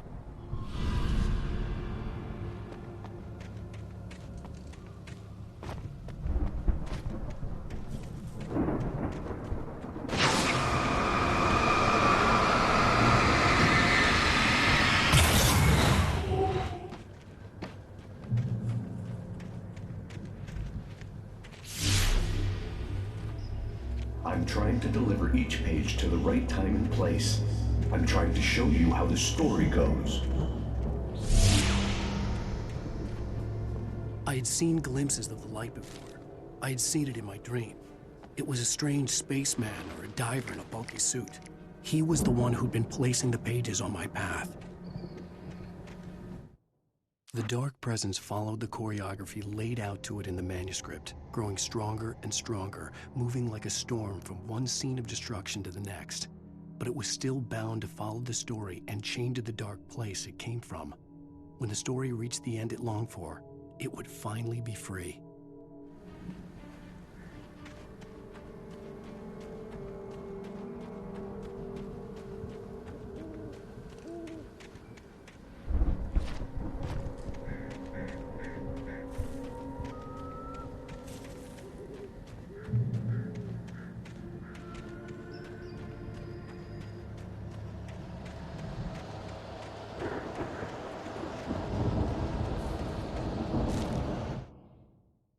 The storm raged on as the Anderson brothers walked unsteadily away from the clinic with the other patients in tow, knowing that this time they wouldn't return. The darkness around them seethed with horrors, but Tor and Odin were unafraid. Their eyes glinted with guile. They knew every secret path, and there was blood on their hands. They had fought these shades before.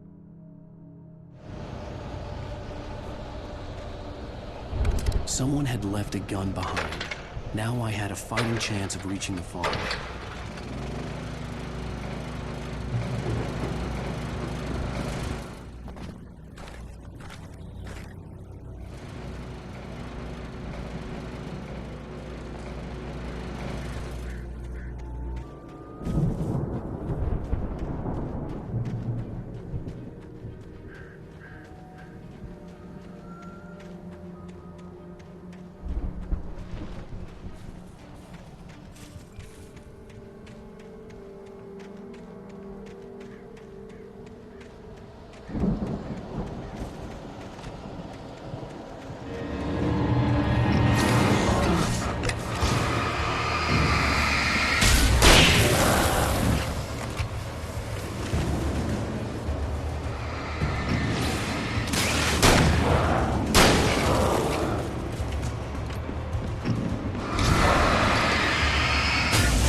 The journey from the crashed car, the second one we have in the game, up to this hunting cabin has been fun to develop. It was really cool to see different things, try different things that work out with Wake being very vulnerable. Originally, we tried giving Wake just less ammunition, less batteries. Then we took the revolver away for quite a long time. And in this final version, you actually start the whole journey without any kind of light source either. The front door was locked.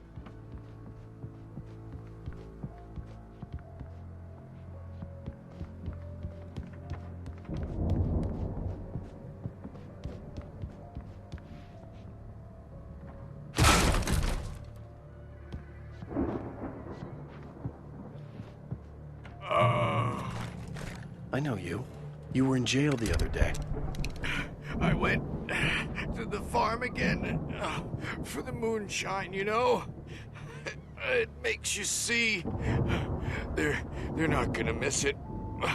They're in the loony bin. But my buddy, Danny, I lost him. Something's gone wrong with him.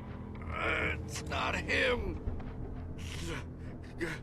Like a real bad follow-up to a real good movie.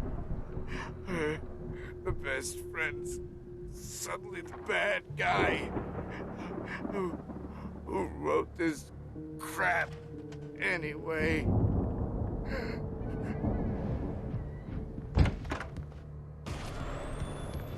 I've run through every possible course in my head.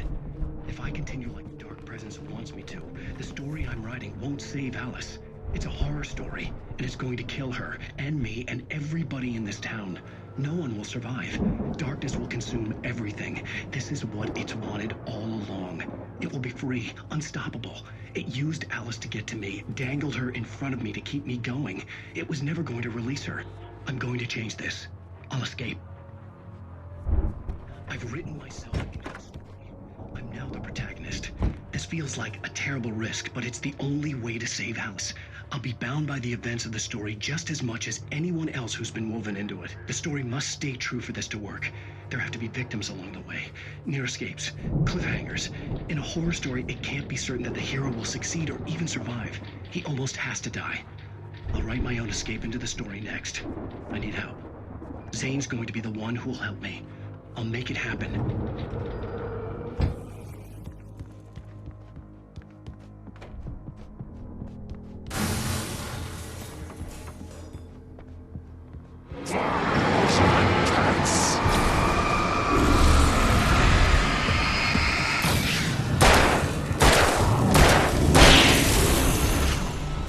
Let me guess. Danny, huh? The farm was still a good distance away. I'd need a car to get there fast. If Barry wasn't up here, he was probably in trouble down there. The farmlands area has been one of the most liked areas during early gameplay testing. I think the big element of this is that we have very many different gameplay types during this journey. We just had a very tightly planned, very tightly designed survival journey up to this hunting cabin, and then again now we give the player a car, we give a direction, and we give the player the chance to actually dictate his own pace for a while.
I'd known the brothers used to be some kind of rock stars, but it hadn't really sunk in until I saw the stage.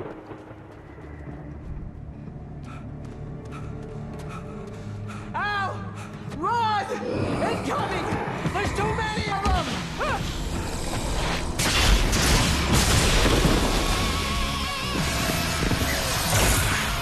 God damn!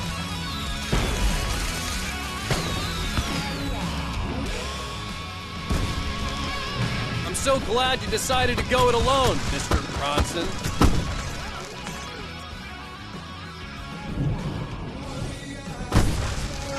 We have to fight them off! I can set off more of the fireworks from here and help you out! Hey, Al! Notice there's a lot of ammo around? This place is stopped! Al, hold on! I'll try to get the stage lights on!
Children of the Elder God, what a great song to kick ass to. I think the whole stage fight sequence is going to be one of the most memorable moments for a lot of people, simply because it's just such a ridiculous action-packed sequence.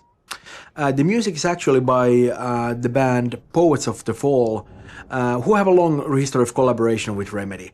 We kind of wanted this to sound like 70s heavy rock, and I think they did a fantastic job of that, and from what I hear, they had a good time doing that too. They also did the other song that you hear a little bit later at the farmhouse, The Poet and the Muse, and that's of course a more of a ballad, but you know, still a very nice song.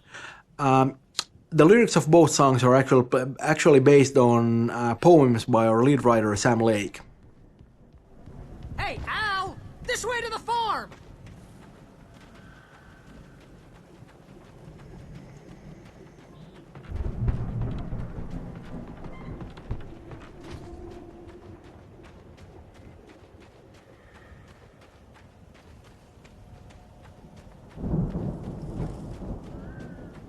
See, bestseller? No reason to worry. Your cutout's good as new, right where I left it. I'll come back for it once we have the place secured. Yeah, that's been my biggest worry all this time.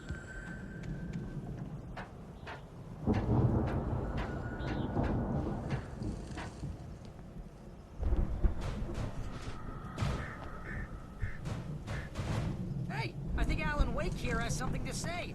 What's that, Al? I'm Alan Wake. I'm always right about everything. And if I don't get my way, I'll sulk all day long. I'm always intense and moody. It makes me very attractive and mysterious. Right now, I'm just standing here because I need my best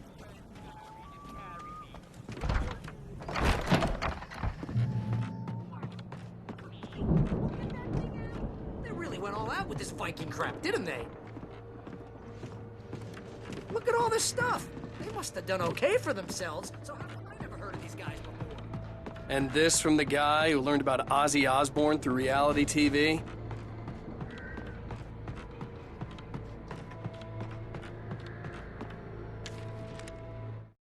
It's 1976. Madness reigns at the Anderson farm.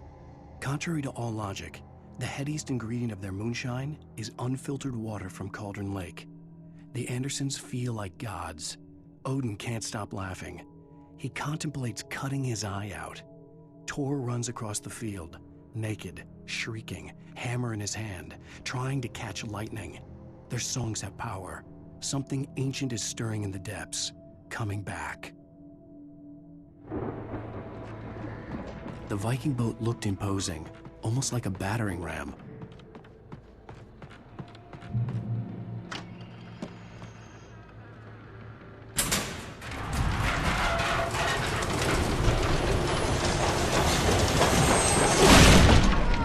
Good going, Al!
all spend a third of our dreams on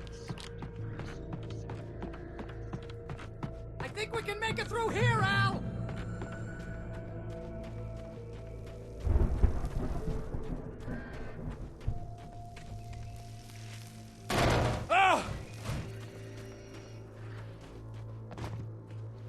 That's by someone else.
Those geezers had quite a production going on. Oh, you know what, Al? If we make it through this alive, I'm gonna start representing them. Yep, sell this stuff online, maybe get a reality show going, release a new single. Good luck with that, pal. Hey, you find us a way out of here, okay? We can take a closer look at this stuff.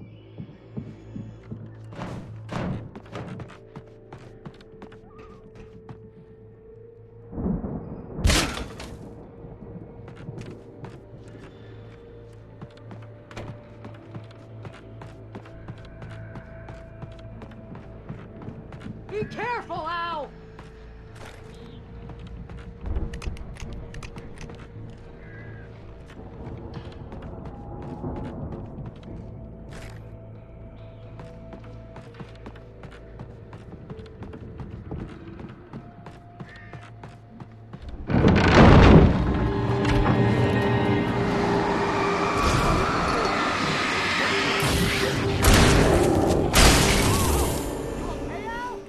I'm good. Keep your eyes open, okay?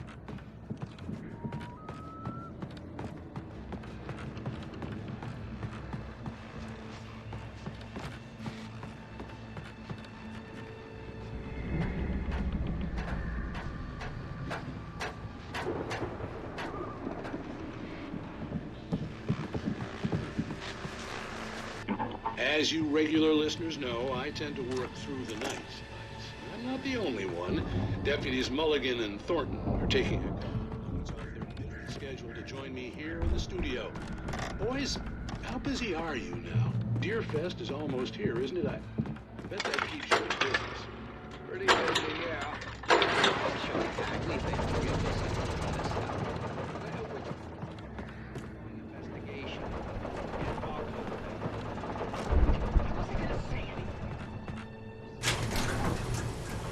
I could see the building that had to be the Andersons' home on the other side of the field. It wasn't far now. I wasn't worried about trusting the ramblings of two burned-out geriatric wrecks. They had the goods.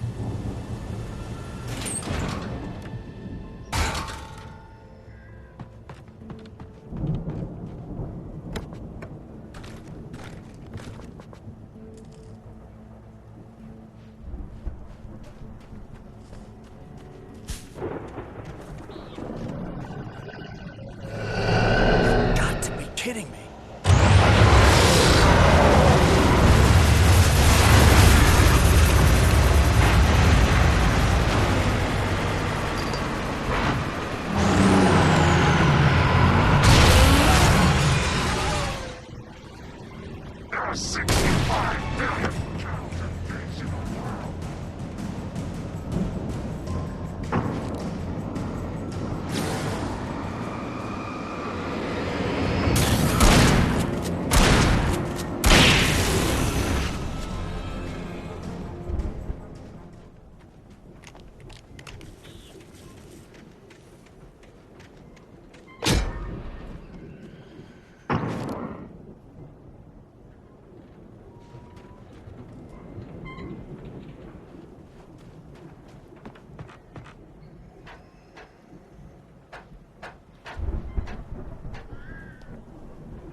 Al?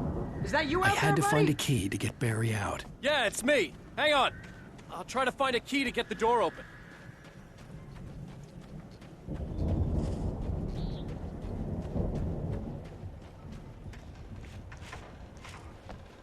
Hey, hold up.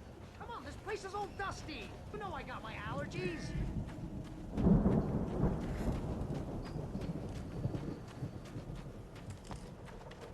Come on, Al, open the door already. Seriously, I don't like it in here.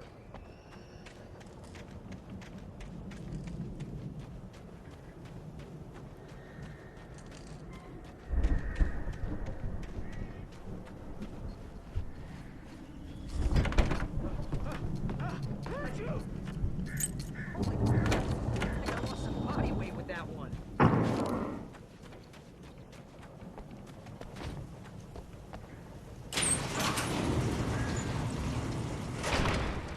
Hey, let's go, man.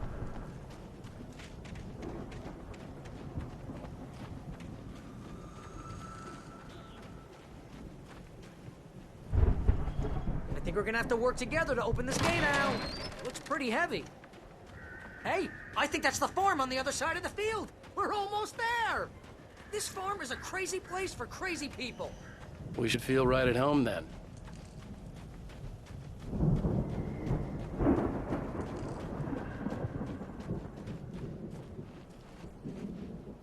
Come on, one more gate. Let's do this thing.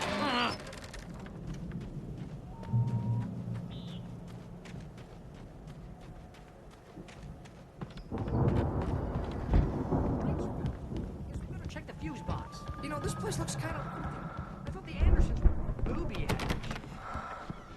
Yeah, I don't think they keep too close an eye on them at the clinic. They seem to slip away a lot so they can get wasted. Again, Alice's screams rang in the stillness of the night. I saw myself run toward the cabin, flashlight in my hand. I followed my past self. I was an out-of-body observer, a time traveler in a crazy drunken dream. This was the beginning. The night Alice had disappeared. The mystery of what had happened during the missing week was about to reveal itself. These guys sound awesome.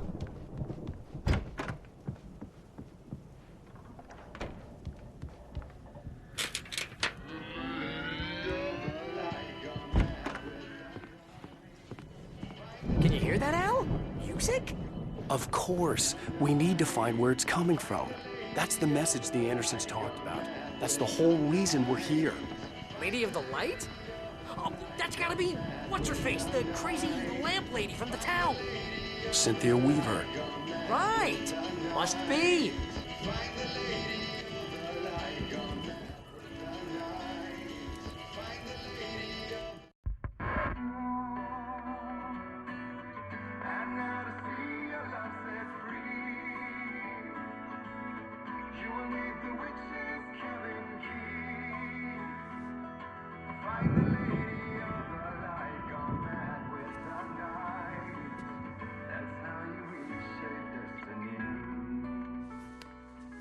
Okay. We need to find Cynthia Weaver. We'll stay here for the night and head back to town as soon as it gets light. Hey, Al. Lots of hours before dawn. Might as well get some rest. And by rest, I mean drunk. Come on, Barry, this is... Yeah, what the hell?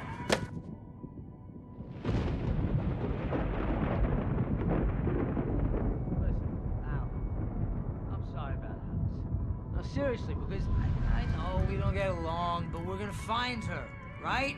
And even though you're a crazy bastard, I'm gonna stick by you, no matter what, ever, Al. Sure, like a brother. I'm a writer, goddammit. Correct. If I just wanted to, I could write 10 books a year. And they'd be the best books that year. No, you couldn't. That's right, I couldn't. But I could, because I'm a writer. What? What do they put in this stuff? I feel like my brain is coming out of my nose. I'm gonna get the recipe off those coots and be a booze millionaire. I just miss her, Barry. I just want her here with me. I know, Al. I know. It's gonna be okay. We're gonna make it okay.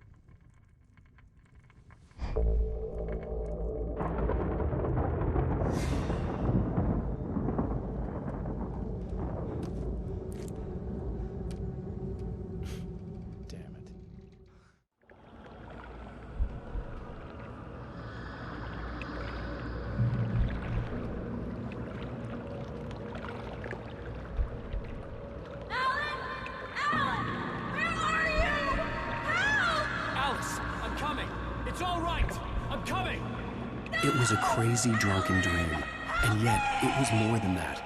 It was the truth, a suppressed memory unearthed by the Andersons' moonshine. I was there, an out-of-body observer.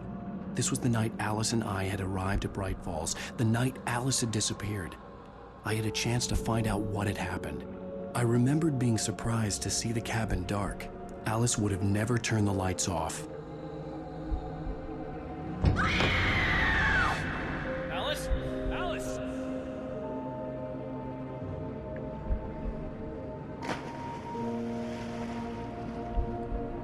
I remembered thinking I caught a glimpse of her form underwater, sinking into the darkness. Diving after her was the last vague memory I had of that night.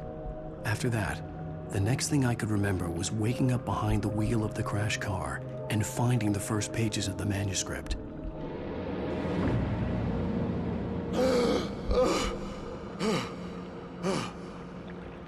I couldn't find her in all that blackness. I must have thought she drowned.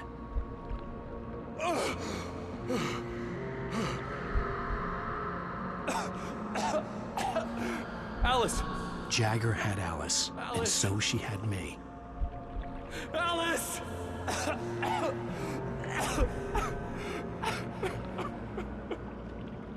I'd been easy prey. Look at the cabin. Is there someone in the window? Alice? Maybe she didn't drown after all. Maybe she's inside. Alice! Yes. The dark presence had touched me. She had dug her nails into my brain and used me, made me her puppet.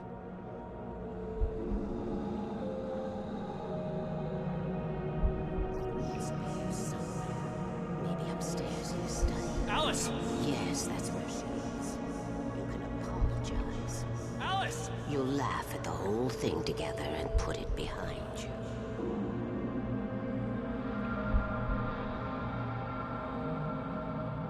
Alice? She's not here. You were foolish to think so. No, she's dead. She drowned. No, no, no! It's your fault your wife is dead. You are guilty. All she wanted was to help you right. You killed her. Oh, hush. There's still hope.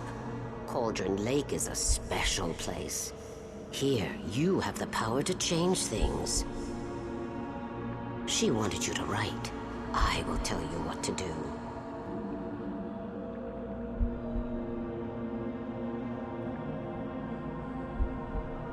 You can write her back. The story will come true, and all will be well again. She had Alice, and the manuscript was the ransom for her.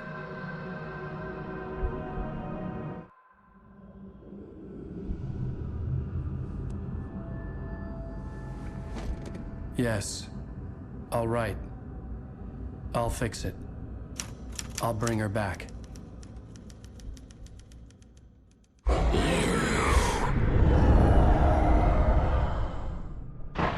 No. I wrote it. I remembered it all now. In the dark, I'd written for days, a week, almost a complete manuscript of a novel entitled Departure. Jagger had been my editor, whispering in my ear, making sure that the unfolding story would make her more and more powerful. I thought I was saving Alice. Even with the cobweb she put in my head, some part of me had been aware enough to write my escape into the story, to bring a light into the cabin to release me before I could finish, to interrupt the horror story before the ending, where darkness consumed everything and everyone. Zane was weak and far away, but I had written him into the story, and his light had been enough to set me free. It isn't here now. I'm here because it was written. I brought the light to set you free. You must hurry. It will know I'm here. It will be back soon. It stole the skin of my Barbara a long time ago. She looks so old.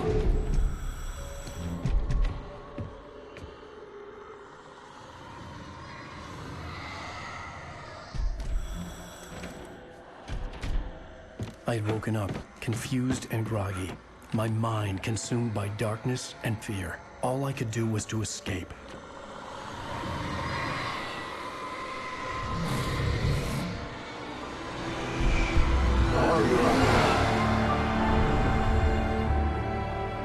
The week spent in the cabin had taken its toll. I was barely conscious and fading fast. It had to have cost Zane terribly, thrown him even deeper into whatever dark place he now haunted. But he had managed to weaken the dark presence, kept me safe that night.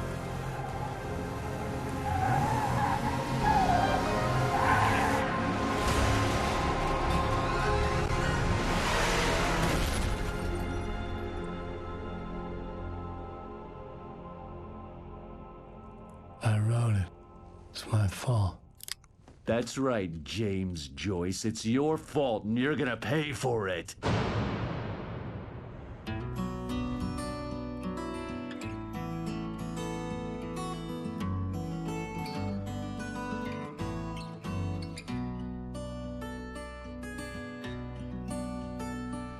There's an old town road with mystery.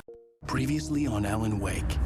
Under the influence of the dark presence, I wrote a horror story that is coming true. Jagger had been my editor, making sure that the unfolding story would make her more and more powerful. Some part of me had been aware enough to write my escape into the story. Together we can create something absolutely wonderful. The lake, it does something to the works of art created here. It makes them come true. My mom gave me this old light switch. The clicker. Alice is being kept in a dark prison. I need to find Cynthia Weaver to fix this. It's your fault, and you're gonna pay for it. Well, we're expecting a record crowd from the neighboring counties. Naturally, we hope to break the record set by last year's Moose Fest in our neighboring town, Watery. Ladies and gentlemen, some people have asked me, what's the big deal about Deer Fest? And I think that this sums it up. It's about friendship and community. We've got a great party coming up, but let's try to hold it in until tomorrow and get through the night in one piece, all right?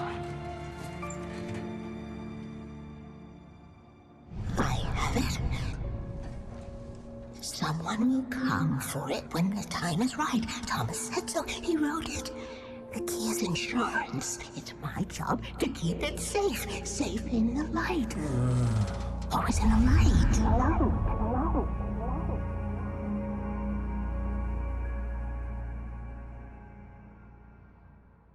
All the manuscript pages were gone. The FBI agent had taken them. I think my tongue just took a crap in my mouth. Ugh. Oh, wait, we're in jail now? Al. Al, this is not good. That about sums it up.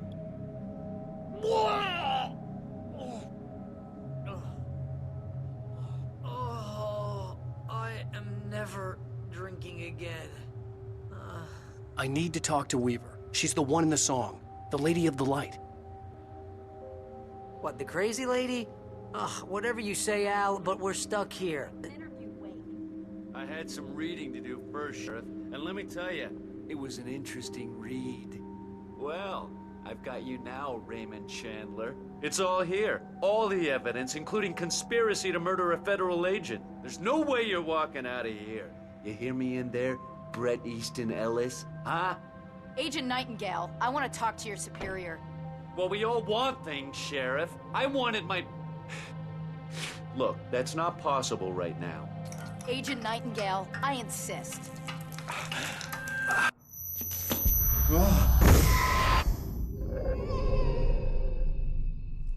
Wake, what's wrong? Lady, are you stupid? It's a trick. It's an obvious trick. Okay, I've had enough of this crap. Wake, I'm gonna trust you with this. You're joking. Agent Nightingale, your opinion would matter more if you were sober and if I actually believed you were here on official business.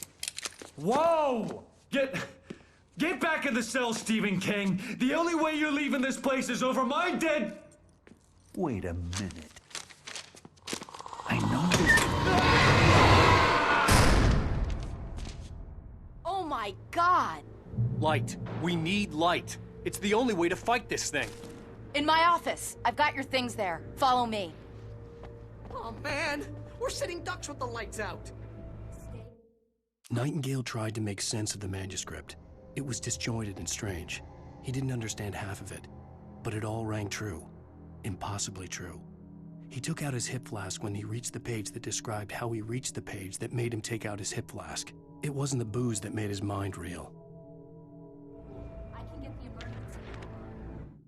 Nightingale felt the situation veering out of his control, but the gun at least felt steady in his hands. He was ready to fire, resolved that he would let this happen over his dead body. And yet he hesitated. He had seen this moment before, read it in the page. He was transfixed by the déjà vu and the horror that he was a character in a story someone had written. Then the monstrous presence burst in behind him and dragged him into the night.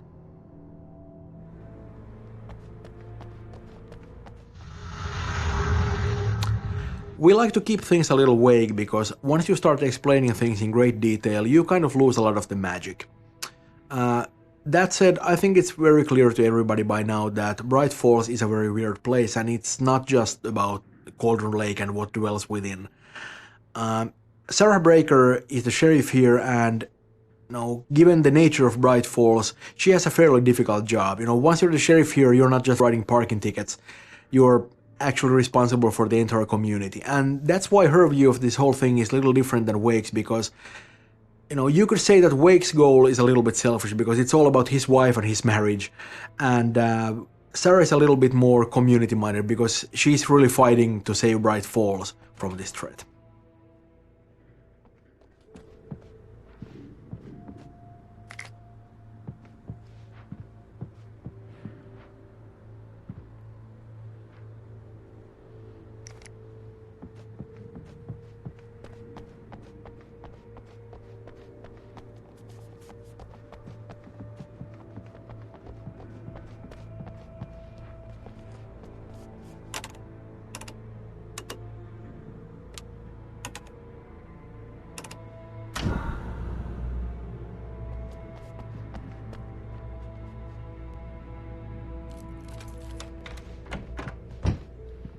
Here are your things. Wake, what do I need to know? What do you need from me?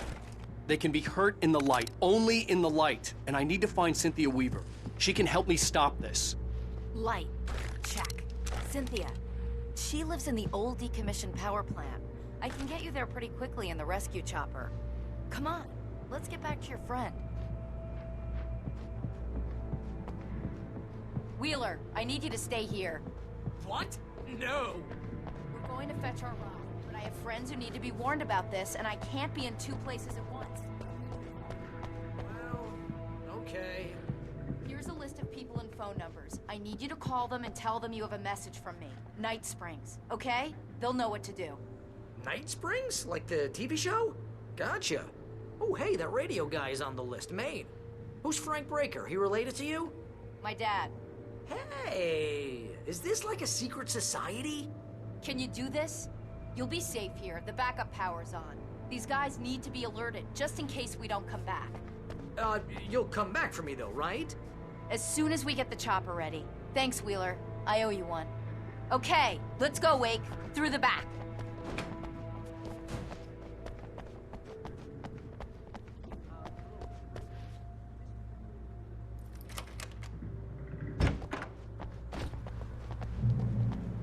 Oh, hell. Whatever took Nightingale must have broken the gate controls. Can't reach the I guess she... box from here. We need to get to the other side over the rooftop. I'll go. I'll open the gate for you once I'm across. You stay here in the light and cover me, Sheriff, okay?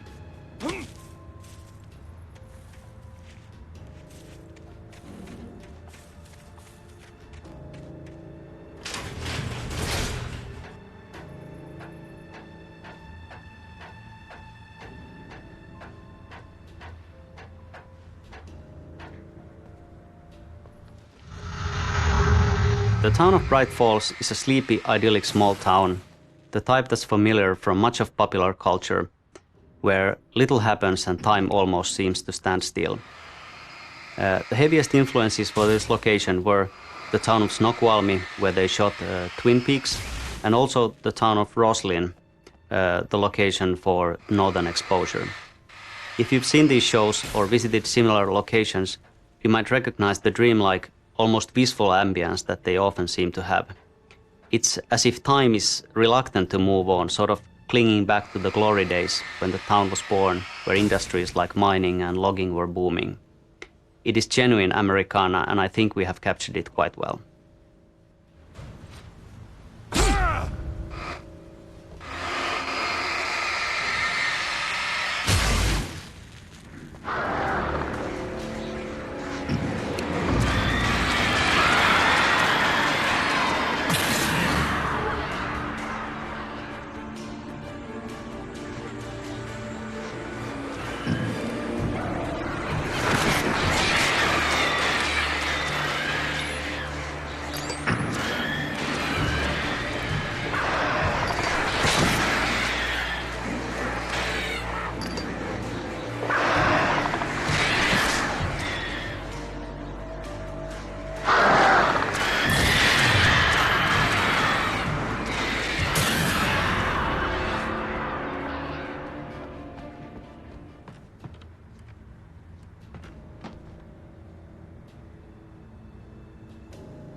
Hey, Sheriff!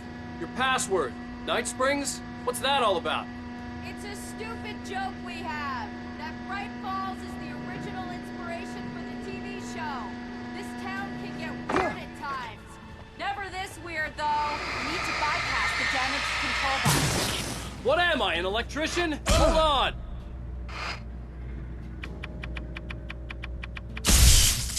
Oh, damn! That's smart. Good job, Wade. Okay, stick close. Our first stop is the town hall. The keys to the chopper are there.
The air smelled of fish.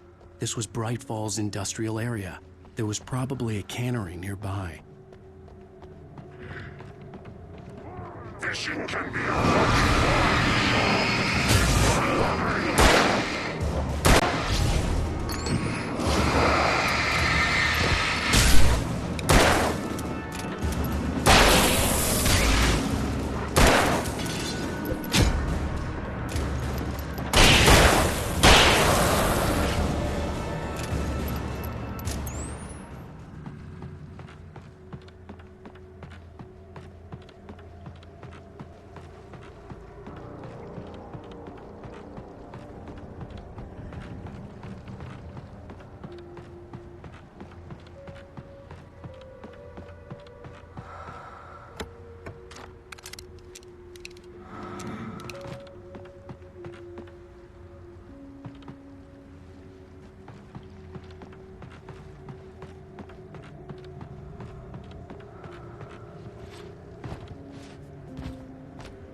I'm gonna want explanations, you know. For example, what the hell happened to Rose? She's seriously messed up now.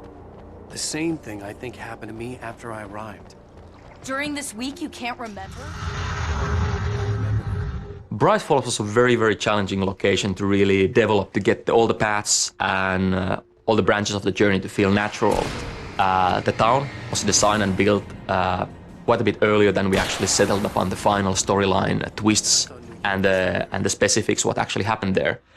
This meant we had a lot of problem solving to do when we actually got to decide where Alan Wake and Sarah go to. For example, this branch, this harborside building that you're now just been going past, was something we incorporated very late in the process when we noticed that having the whole harbor street available for combat just didn't work that well as we expected for combat, pacing, and technology.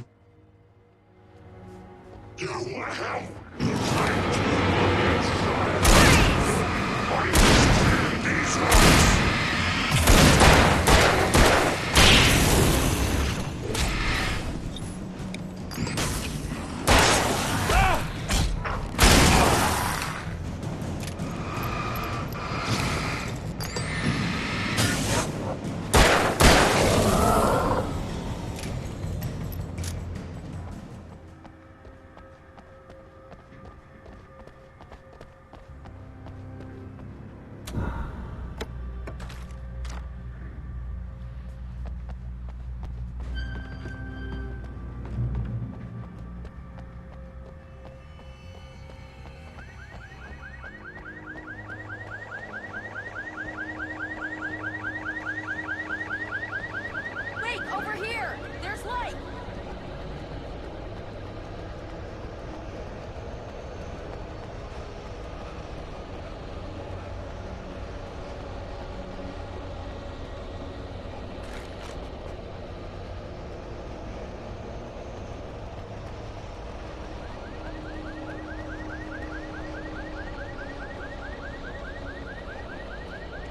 I have a key.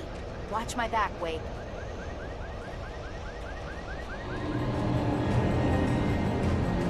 It's an ambush.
Let's go, Wake.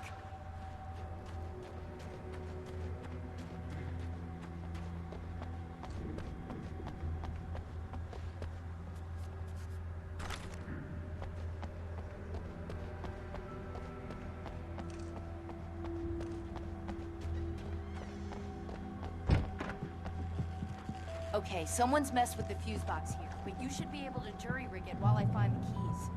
I already got electrocuted once today. How about I look for the keys and you get burned for a change? The darkness that wore Barbara Jagger's face was furious. The story in the manuscript had been making it stronger all the time, but now the light had set the writer free and hurt it, weakened it. It was only a matter of days before the dark presence would be strong again, but meanwhile, it would be difficult to recapture the writer.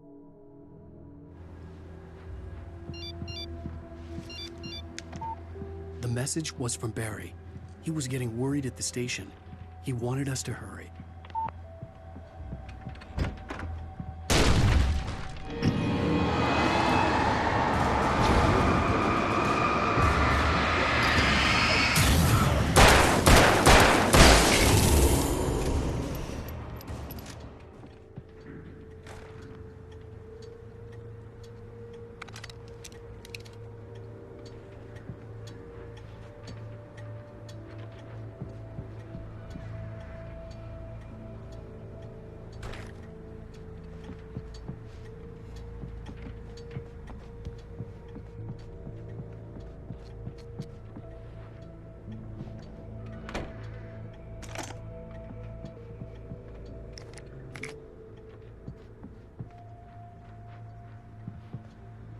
Okay, Sheriff, I got the keys.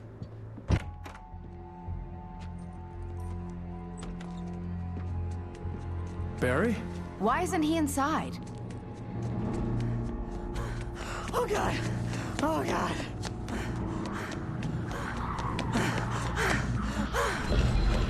Barry! Look out! Barry, move!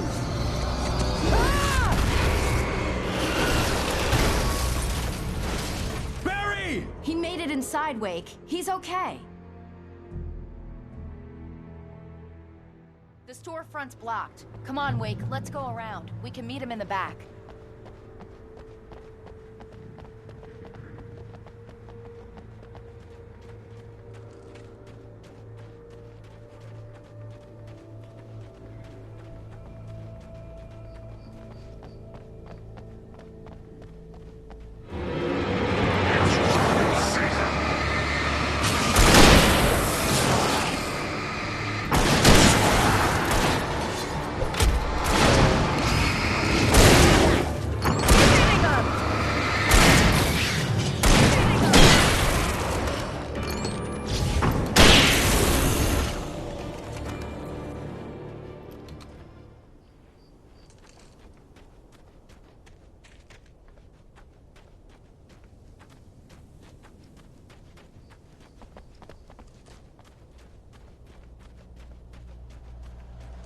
We can make it through the bookstore. Hey, Dealers should be waiting for us in the backyard. Keep the hell down or I'll call the sheriff.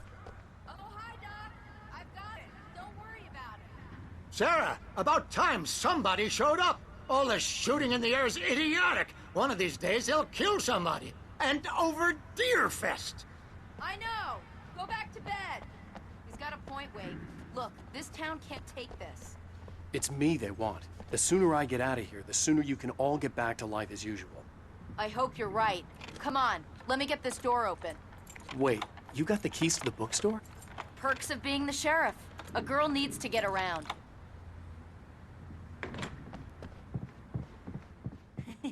They're really taking advantage of your presence here, Wake. I heard they're selling a lot of your Alex Casey books. Right now, I'm not a big fan of my own writing. Cynthia Weaver worked hard, following her obsessive rituals, sometimes fighting them, always giving in to them in the end. She haunted the halls of Bright Falls abandoned power plant. She marked her caches with light-sensitive paint that could only be seen by eyes that had been touched by darkness and saved by light like she'd been. She was preparing defenses and supply lines for the war she knew would come. The war between the forces of light and darkness. I don't see Barry. Look! Wake! Maybe that's him. That's the way to the chopper.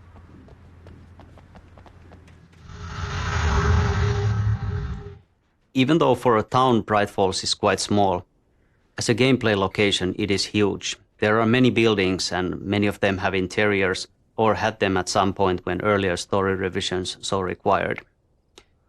As many large gameplay locations, it has been through countless of revisions and iterations. And unfortunately not all the cool stuff that there once was survived. If you think about that simply in terms of time lost making something that eventually didn't make it in the game, well, it's simply a lot of wasted hours. But actually, all those changes simply served to make it richer and more varied. It's the same way that real towns actually acquire their appearance. You could say that the process has actually given it a small history of its own.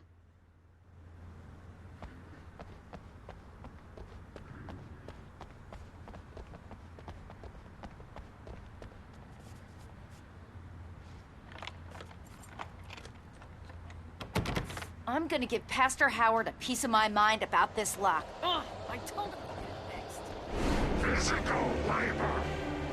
Let's take a break.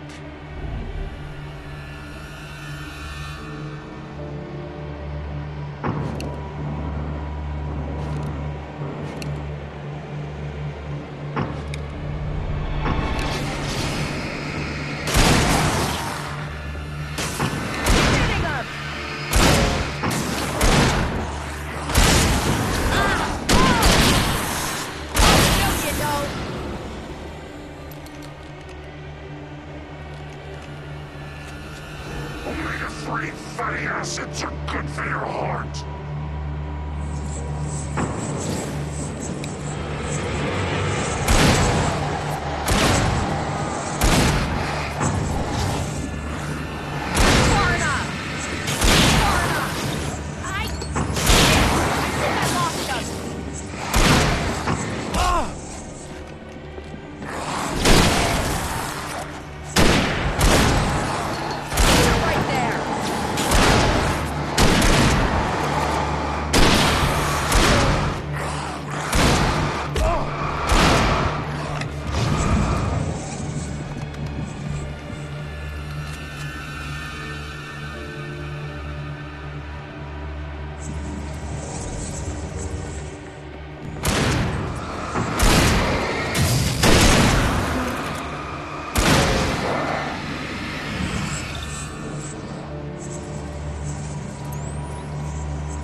Okay, it's open. Let's go, Wake.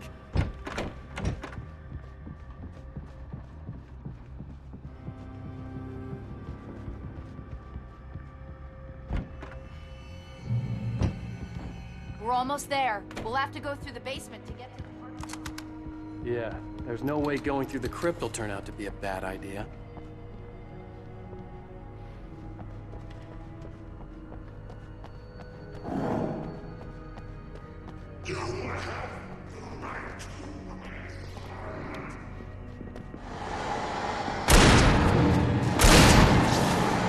Right there.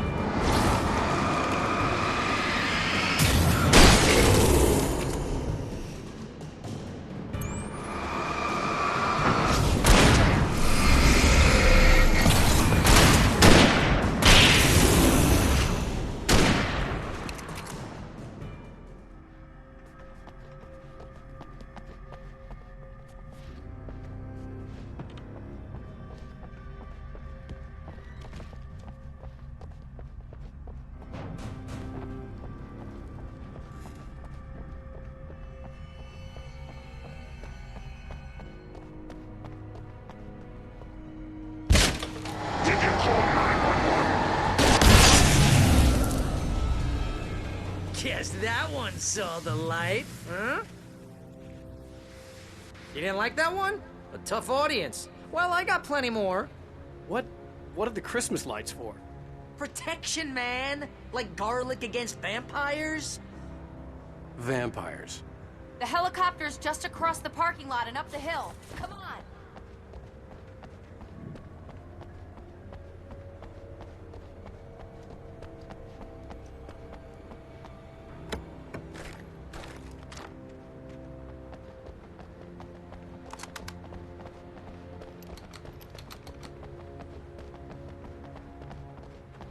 The Bright Falls General Store is now my favorite place in the entire world. See this headlamp? It's like a superpower. Just look at one of those things and they die. It's my full... The fire station on the hill, on the hillside, was actually fairly late arrival to the city, the last building that was built. When we settled upon how the journey ends with the helicopter, when we found a good location for the helicopter, it basically meant that we need to find an iconic building to go with it. The hillside was the best spot for the helipad, and when that was decided, everything kind of like locked into place. The fire station looked great, and the fire station yard just kind of like worked perfectly for the fight layout.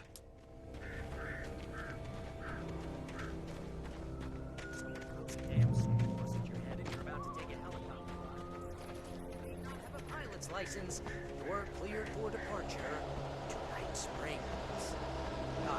No offense, Sheriff.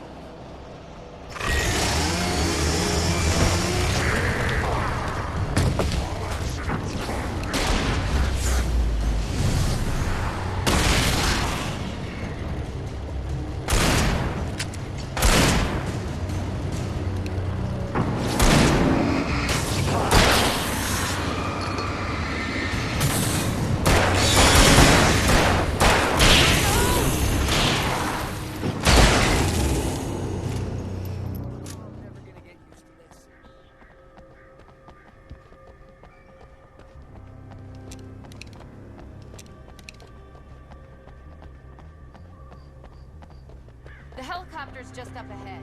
I'll need a while to prep for takeoff. Don't take too long. I want to get out of here.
this. Just get me to Weaver, Sheriff. You're taking a big chance on a local crazy lady, Al. I hope you're right about her, or we can kiss this town goodbye.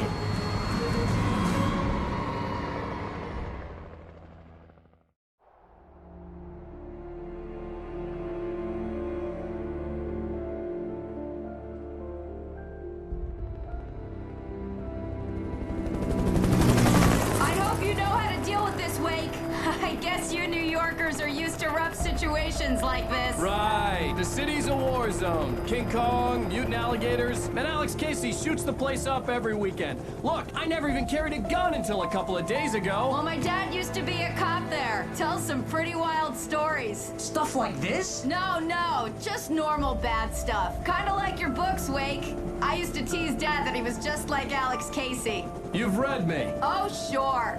You're a pretty good writer. A little heavy on the metaphors, maybe. Nobody's ever said that before. We're coming up on the power plant. See the lit building over there? And that's the dam further up the river. I can't land here. I'll take her down the road across the river. Just get me there, Sheriff.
This warehouse is filled with gas bottles. They can be used to dispose enemies without using the flashlight at all. Just shoot the bottles so that they explode. But be careful that you don't get hurt by yourself.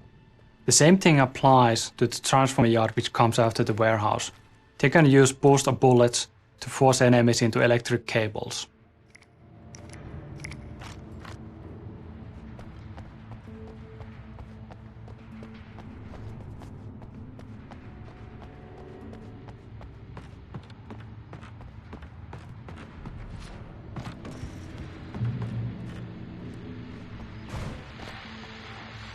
And here's a new song from a band that's rock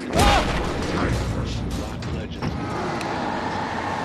Why? I guess it's just one of those things. Anyway, here's Bullets of the Fall.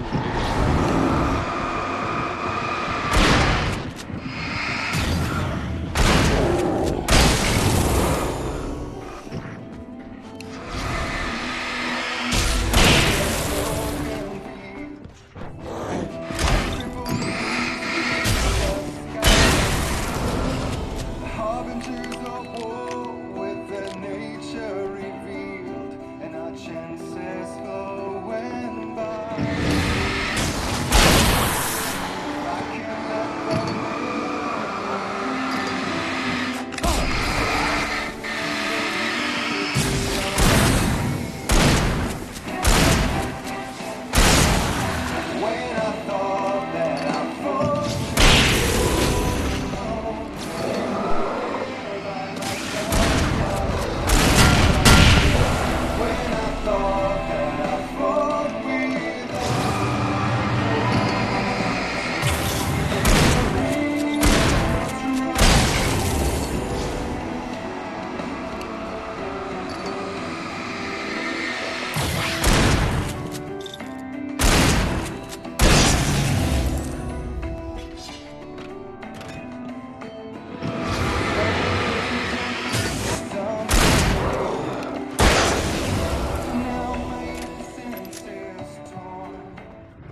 power plant glowed in the night. It was close, but I had to find a way across.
The story I had written in the cabin had come true. Touched by the dark presence, I had written a horror story, but the end was still missing. The story was incomplete, and the last unfinished page of the manuscript still sat in the typewriter in the cabin study. If I could get back there, if I could read the page, then I could write my own ending to this story and save Alice.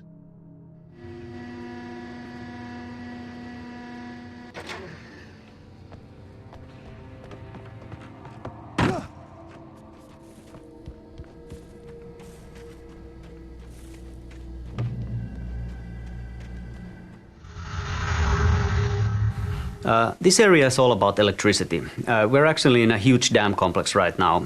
What we're seeing across the river is the power station. The actual dam is higher up in the mountains, and right now we are in the transformer yard area. Pacific Northwest is filled with places like these power stations, and we just had to have one in the game. Yeah, and since you do need power to keep the lights on, it's kind of fitting that this is actually a very important part of the story. Yeah. But it's a little odd for, don't you think, for an old lady like Weaver to just manage this whole complex by herself? Oh, hell no. You know, that's how they roll in Bright Falls. But it doesn't hurt that it's also a visually stunning location. Yeah, you can really see far from the top, and that's an excellent opportunity for us to flex the engine and show what it can do.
I recognized the logo on the power plant sign.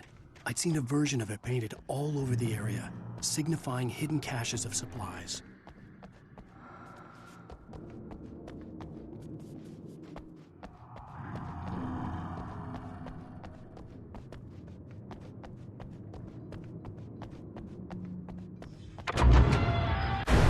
Hold it right there! Miss Weaver! Cynthia! I'm a friend! Prove it! You knew Zane! Thomas Zane! You're the Lady of the Light in the song! You can help me! About time! Young man, I've been waiting a very long time for you. It's in the well-lit room.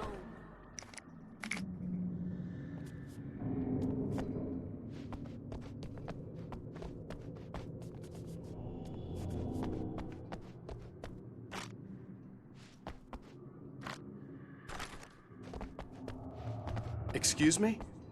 What you need to drive the darkness back. The well-lit room is at the dam. I built the room to keep it safe. Will it help me find Alice? Will it get me back to the cabin? Fine, let's go. I can get my friends to come back with the helicopter. Oh, we won't go outside. Never. That's rule number 1. You've been breaking the rules, young man, and where has that gotten us,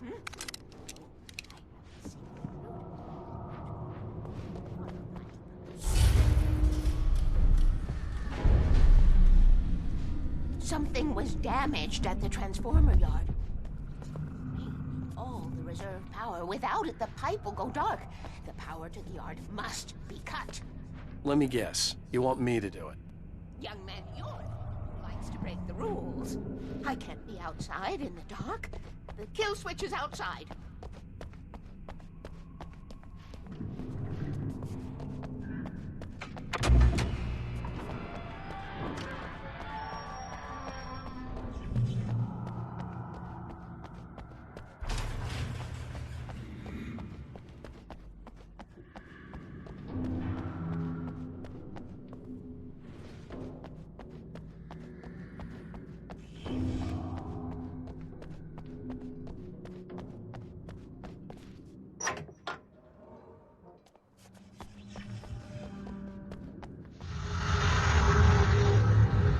Another example of gameplay growing from fairly small designs was this journey to cut the power to transformer yard.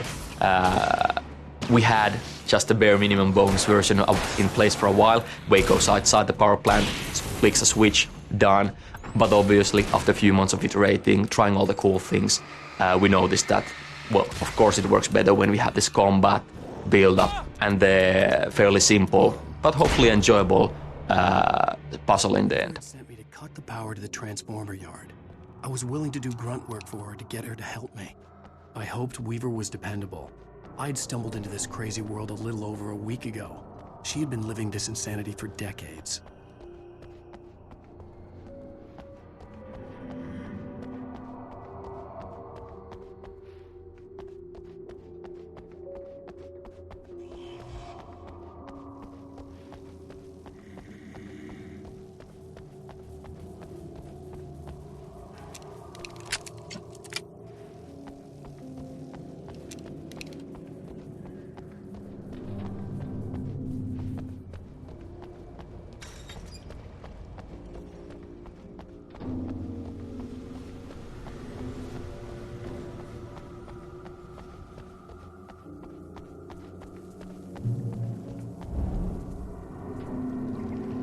I could see the kill switch that would cut the power to the transformer yard. Now I had to find a way to reach it.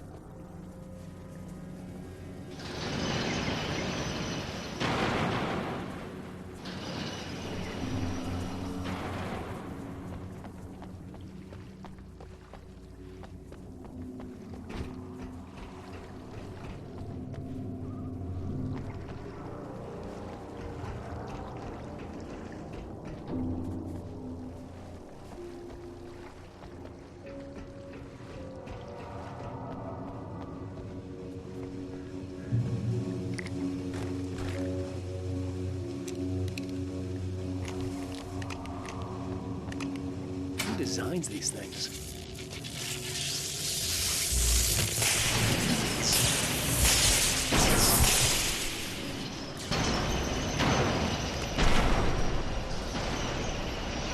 Transform the yard with dark and dark. Weaver's water pipe passage should now be good to go.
This way, young man. Follow me.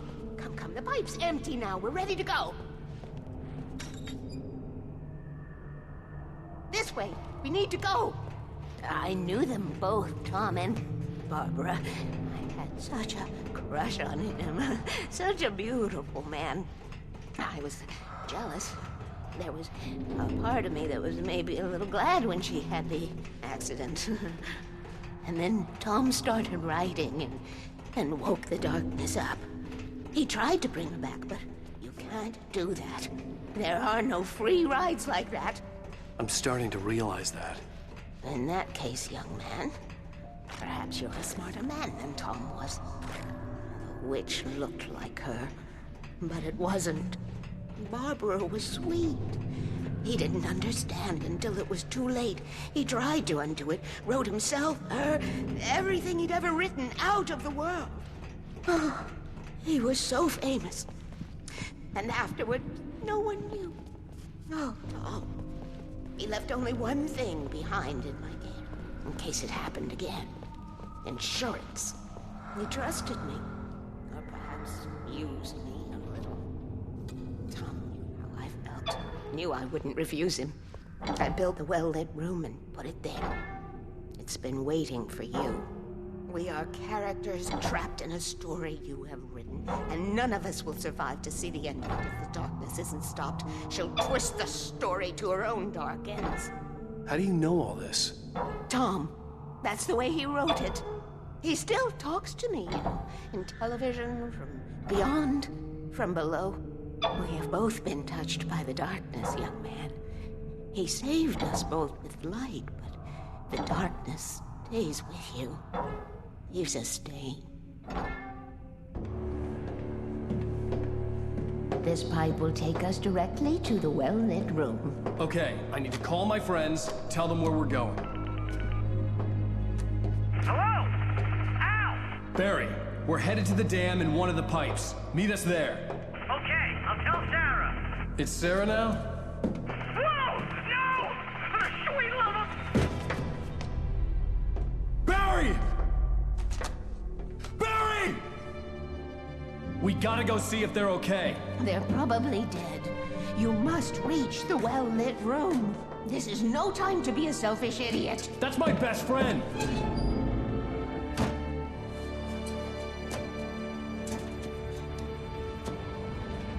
Well, be a fool. I'll use the pipe. I'll meet you at the dam if you make it.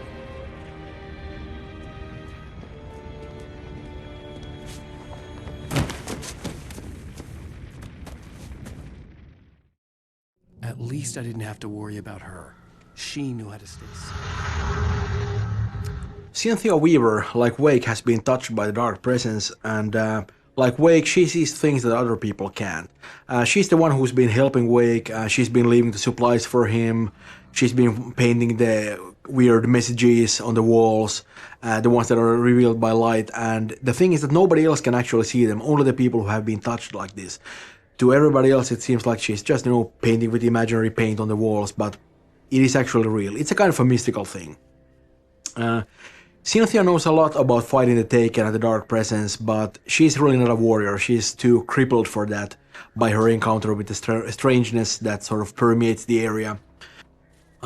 When she refuses to follow Wake into the darkness and to rescue Barry, she's not being petulant about it. She's just physically unable to enter these areas of uncontrolled darkness. You'd have to drag her there, and if you did, she'd try to kill you. But, let's put that in perspective because, she's guarding a secret she doesn't really understand anything about because a man on her TV screen told her that she has to, and she never really had any choice about it. So, it's not easy for her either, but, all things considered, I think she does okay.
Sarah! The crash site looked bad, but as far as I could tell, the wreck was empty.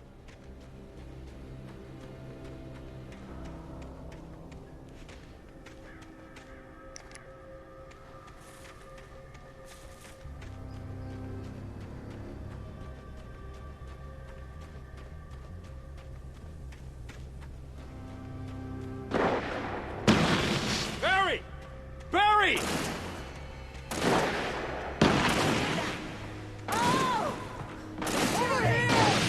Hang in there, I'm coming! Over there! Get back, you freaks!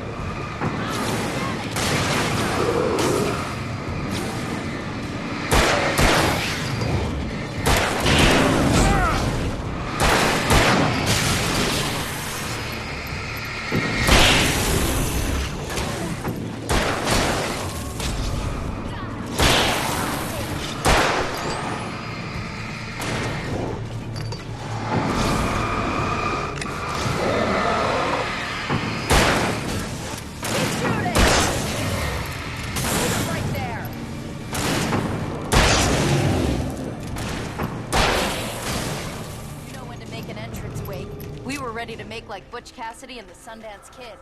I have a different ending in mind. Yeah, I'm fine. Thanks for asking. I knew you'd be all right.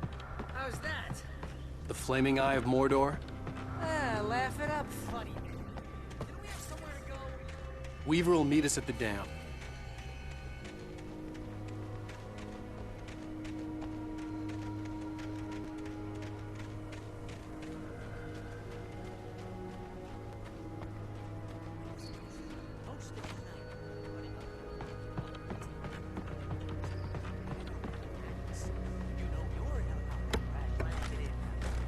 Springs. Oh, I'm never gonna get used to this. You see those lights? That's the elevator we need to take.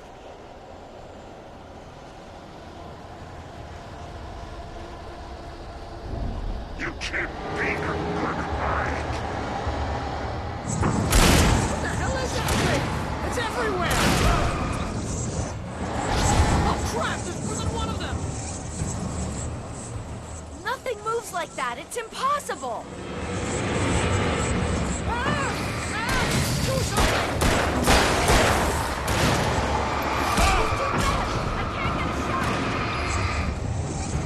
There!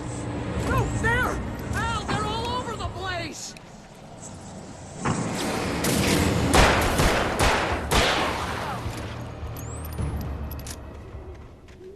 Was that it?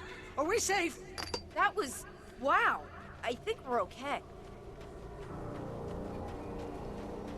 Hey, Al, I got a bad feeling. Let's keep our eyes open. Can we just stay here until morning, Al?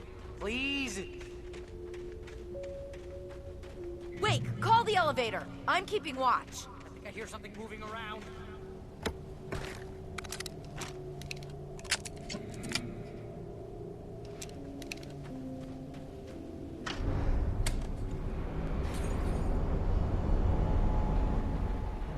Heads up! Here they come! Oh no! Oh no! They're coming! We have to hold on!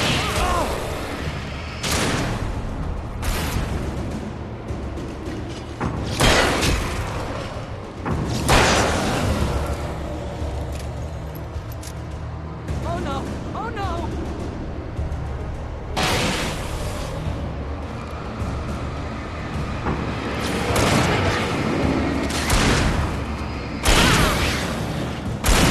I swear this is the slowest elevator in the world!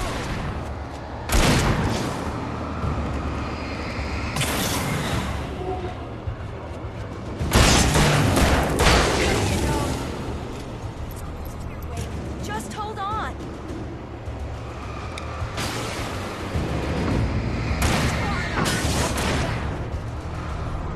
Right there. Stay back.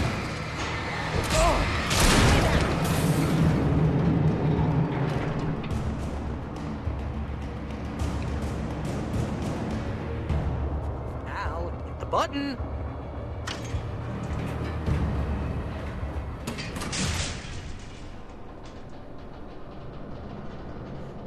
We're almost there. There's an entrance into the dam at the top. What's the plan, Wake? Well, Weaver's crazy, but she's got something Zane left behind. Something to fix this. Gee, could you be a little more vague? Thomas Zane? Seriously? Might as well be Paul Bunyan or Bigfoot. Yeah, well, he was real.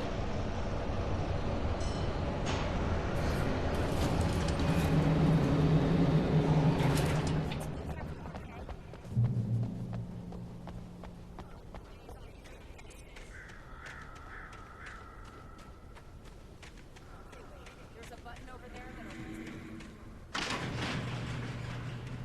I think something's broken. Down so we can get in.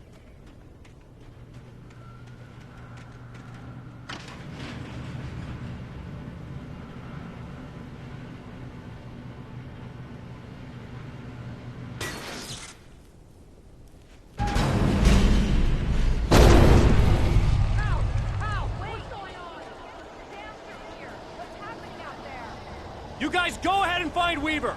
She should be in the dam now. I'll have to make it alone through the top.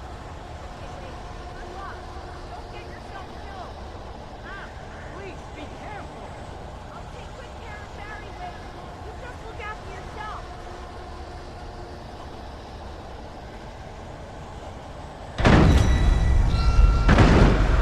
You gotta be kidding me.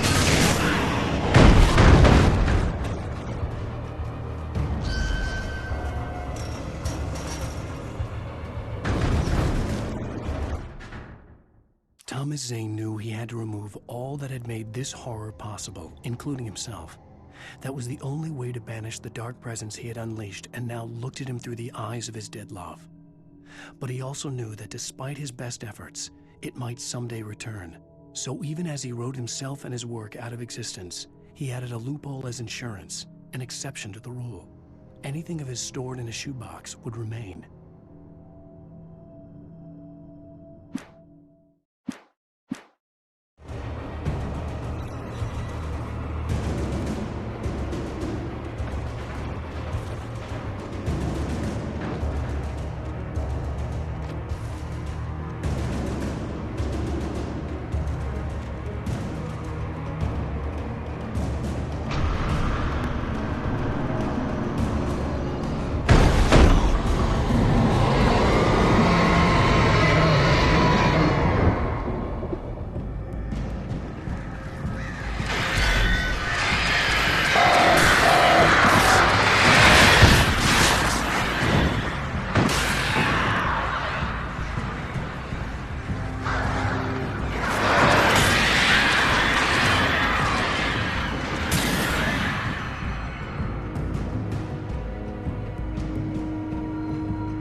The tornado is one of the few enemies that has stayed pretty much the same throughout the whole project. Of course, it's not a real tornado, but a manifestation of the dark presence.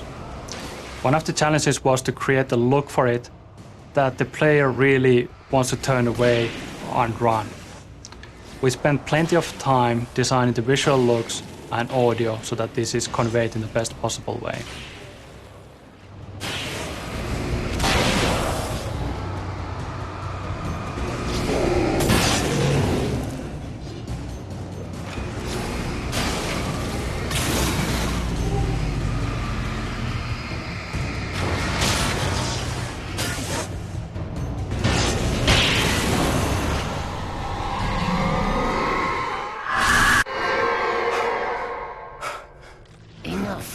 You will go no further.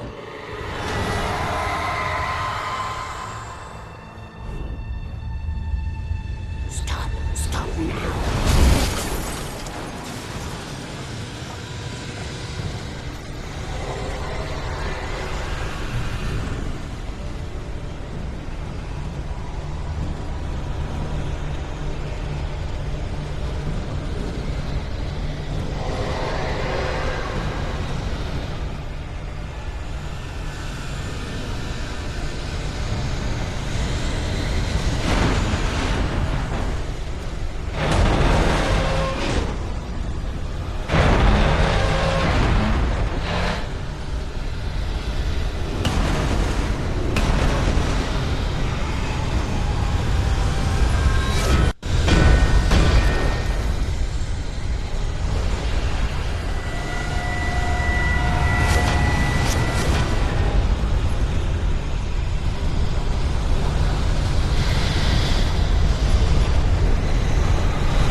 Chance to take. Don't worry about the noise. We're safe here.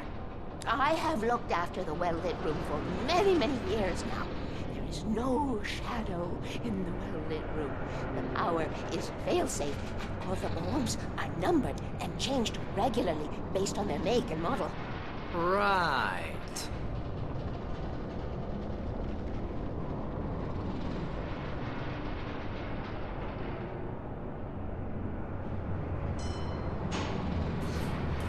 There's an old army base in Reunited.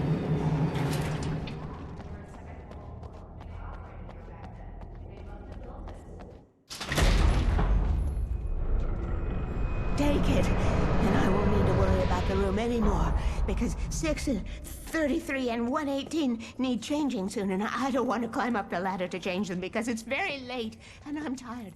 And if you take it, I won't have to do that anymore. The page was autobiographical, a memory from my childhood. But I didn't write this. It was a page written by Thomas Zane. None of them were supposed to exist anymore. Alan, 7 years old, would fight sleep to the bitter end. When he did sleep, he soon woke up, screaming, the nightmares fresh in his mind. One evening, his mother, sitting by his bed, offered him an old light switch. She called it the clicker, and flicking the switch would turn on a magical light that would drive the beast away.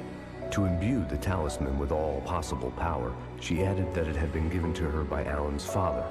Alan never knew him, and anything of his took on mythical proportions in his mind. With the clicker firmly in his hand, Alan finally slept like a baby.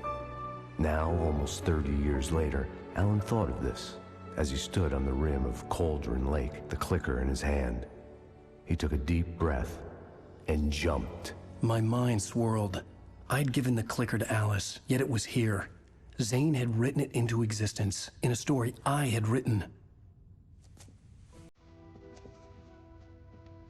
I can get to her now. I can finish this.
Previously on Alan Wake, I wrote a horror story that has come true. Thomas Zane did the same in the 70s. You will go no further. If I continue like the Dark Presence wants me to, the story I'm writing won't save Alice. It's a horror story. No one will survive. You knew Zane! Thomas Zane! You're the Lady of the Light in the song! He left something behind to help me. The clicker. Alan thought of this as he stood on the rim of Cauldron Lake, the clicker in his hand. He took a deep breath and jumped. I can get to her now. I can finish this.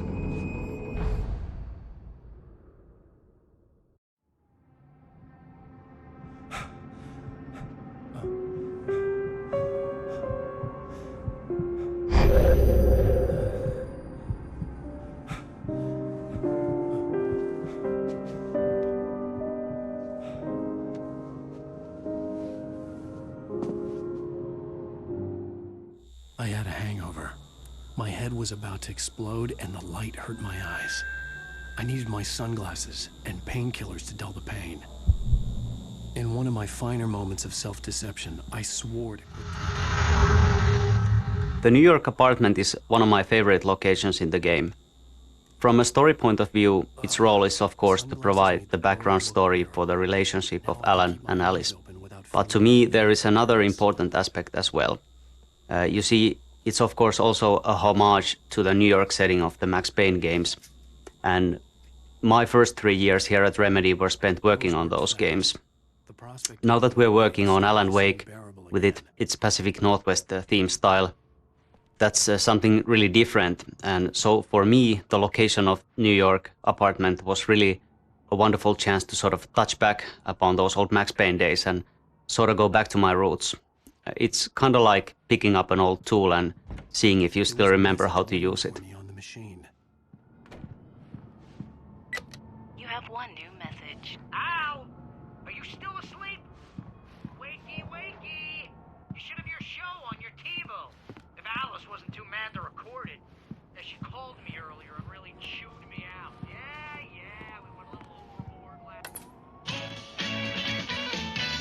Ladies and gentlemen, welcome back to the Harry Gallet Show. Thank you. Thank you, everybody. We have a great show tonight. I've been talking with the best-selling author Alan Wake about his new book, The Sudden Stop. Yeah, good read. Go buy it. No, it is a good read. Look, I'm gonna be honest here. Is that wise? No, but I'm gonna do it anyway. I got people who give me the lowdown on books. I'm a busy guy. But this one, I actually read from cover to cover. I mean, I'm a big fan. Wow, thanks. Now, this might be a spoiler for those who haven't read the book yet. Based on the sales figures, the 2 people out there who haven't read the book yet. But this last book is all about the death of the main character, the hard-boiled New York detective, Alex Casey. Now, there's been a lot of outrage about this. Why the hell did you kill Casey? What the hell were you thinking, man? Good riddance. No, seriously, though. 7 years and 6 books is a long time. He was a gloomy guy to spend all your working hours with. and it was a good run. But it's time to explore new things. My next book will be a departure from the old for me. You selfish bastard, always thinking of yourself. Well, you've certainly given us a lot of entertainment over the years. And now that you mention it, Casey was a gloomy guy. Never had much luck with his love life with the ladies. Was that autobiographical in any way? Yeah, no kidding. Casey's lady friends tended to die on him. With Casey, it was all about his pain. No, nothing autobiographical about that. I'm a happily married man. My wife is my muse. Well, congratulations. That's great to hear. So, how's the publicity tour been treating you? Good, great. But I gotta say, I'm glad to be back home in New York. Well, you've certainly been on the news a lot lately. Lots of parties and, you got into a fight with some paparazzi. Oh, man. Well, that guy was really in my face. I lost my temper. I know that wasn't cool. You are famous for that temper. Well, I did also write several books. Well, your latest novel is called The Sudden Stop, and it's in bookstores now. Go get it. That means the two of you out there who haven't bought it yet. Ladies and gentlemen, that's all we have for you tonight. I want to thank all our guests for the evening. Alan Wake, Sam Lake. Once more, do the face for a Sam. There it is. And our musical guests, Poets of the Fall. Thank you, and good night. At least I'd been funny. I told myself I could live with that. I didn't say anything stupid, if that's what you want to know. Are you going to start with me about drinking now? You know what? Go back to sleep, Alan.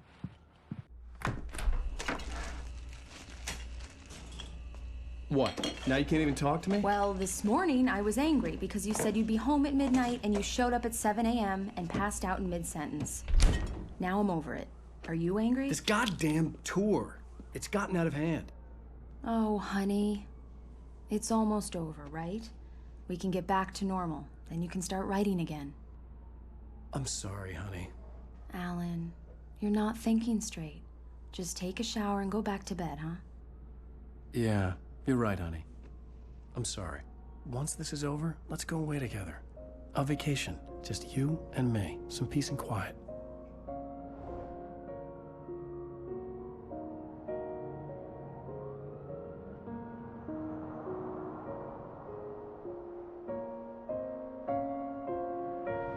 Somehow, the clicker was the key to the cabin.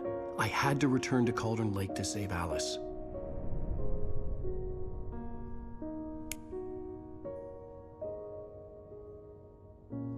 I'm going back to the lake to finish this. I'm going to write an ending to the story in the manuscript on my own terms, to make it all right. Why can't you just write it here? The last page is still in the typewriter. I need to read it first. Everything needs to be just right. Zane tried to cut some corners, and it didn't end well. Okay, ready when you are. I'm sorry, Sarah, but I need to do this alone. Barry, take her gun. Miss Weaver, close the door when I leave.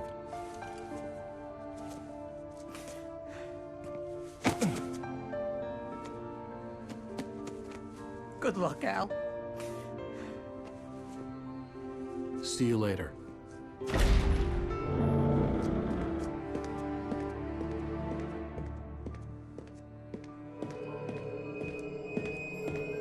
When I got out, it was warm and sunny. I'd flicked the switch of the clicker. Had it done this? I didn't stop to question it. I had to take advantage of the sunlight to get to the lake. On Zane's page, I'd stood on the rim of Cauldron Lake, about to use the clicker. That's where I was headed.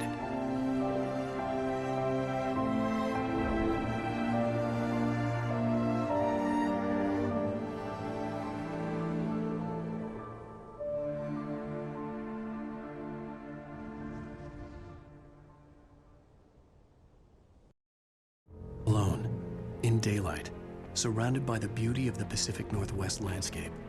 It was hard not to let doubt creep in one last time. I could still One question that's often asked about games these days is open world or linear. They are the two extremes of the same scale, and both have their pros and cons. Open world is of course all about the freedom of movement. You can go where you want and do what you want. And that's cool in itself, but by nature it fights against the traditional storytelling. Whereas linear gameplay fits storytelling very well, but that can get a bit constricted at times if the path is too narrow. We always want to tell a meaningful and compelling story, and we didn't want to compromise that in any way. But at the same time, we had lots of different scenarios and beautiful nature, and we didn't want to throw that away either. So what we did was intersperse it between the important story locations. So there is plenty of chance to explore your surroundings and plenty of cool stuff to find if you do.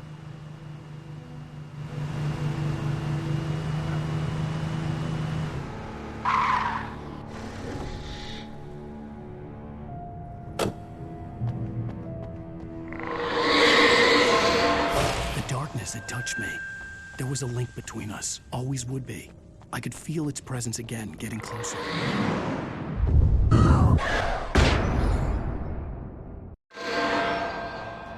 I will kill your wife.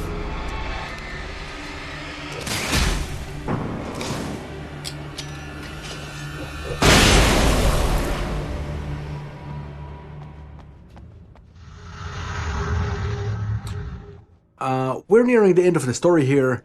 At this point, we pretty much know the answers to most of the major questions, such as what happened to Alice, where did the manuscript come from, and so forth. All that remains for Wake now is to make his final run into the heart of darkness and make his final sacrifice. He's said goodbye to his best friend. He's not really expecting to come back from this one, but he's willing to do that to save Alice. I'm not really sure if you could call Wake a heroic character as such. You know, he doesn't really, he doesn't have that square-jawed look or anything, but when it's all said and done, I really don't think he's a coward.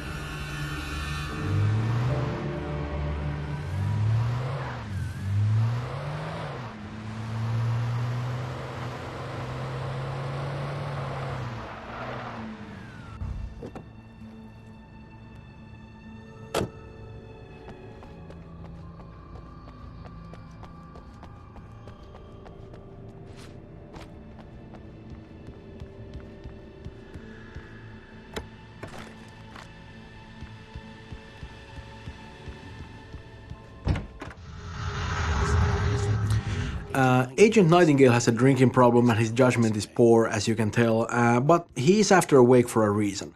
I know we don't really go into it very much here, but if you're seeing this, you're probably also in the possession of the Alan Wake Files book that comes with the limited collector's edition, and we kind of open his backstory up a little bit more there. In fact, if you look carefully around this room here, this Nightingale's motel room of course, you can see those very files sticking out of the air vent. We have a lot of little hooks like that in the game.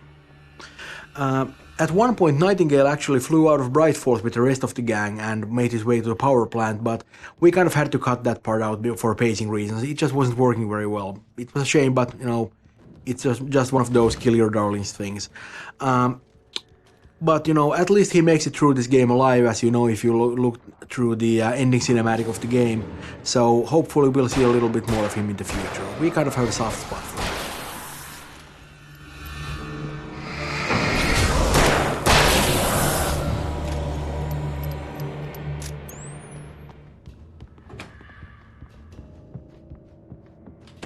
Based on the signature in the motel register, Agent Nightingale had stayed here, in room number 2.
As Wake continues towards the conclusion of his story, of this story, we had the chance to create more outlandish sequences, more wilder places to really amp up the action. This field filled with burning wreckage was great, and I hope you actually find and you see the possessed monster truck. He's been around different locations during the development, but I'm happy he finally found a place to actually be here amidst all the carnage.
The bottom of Cauldron Lake was a graveyard of things the lake had claimed in one way or another over the decades. The dark presence brought them up in its wake, scattering the rotten waterlogged hull of an old boat here, the remains of a long-ago crashed airplane there, trees shattered under the impacts. The earth groaned. It didn't even notice.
To be honest, the development this final stretch of the journey wasn't quite as smooth as we'd hoped. The environment, the scope of this area east to the Cauldron Lake is massive, and we had problems in actually polishing everything to the degree we wanted. That being said, it's been great that, for example, here in the junkyard, we managed to create the massive swinging crane to hang above the fight, and we did chance to create the burning piles of wreckage on the hillside.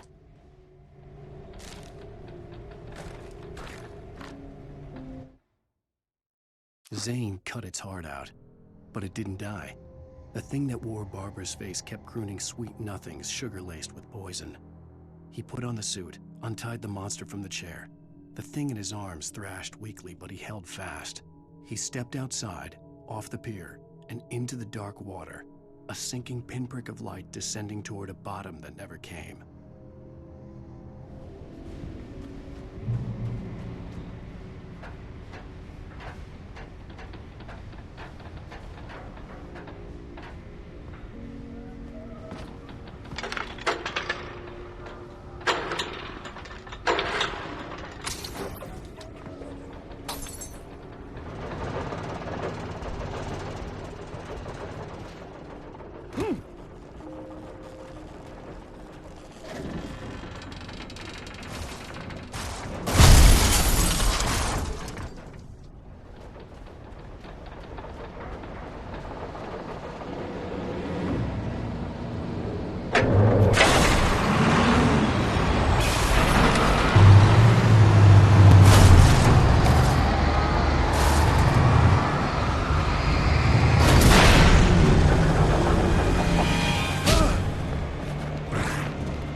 When I told Barry my plan back in the well-lit room, I'd acted as if I knew what I was doing. I didn't. I was operating on the shifting logic of a dream. I had to fight my way to the lake through the horrors of the night. I had to flick an old battered light switch imbued with childhood magic. I had to write a happy ending to a horror story. I had to save my wife from the dark prison she was being held in.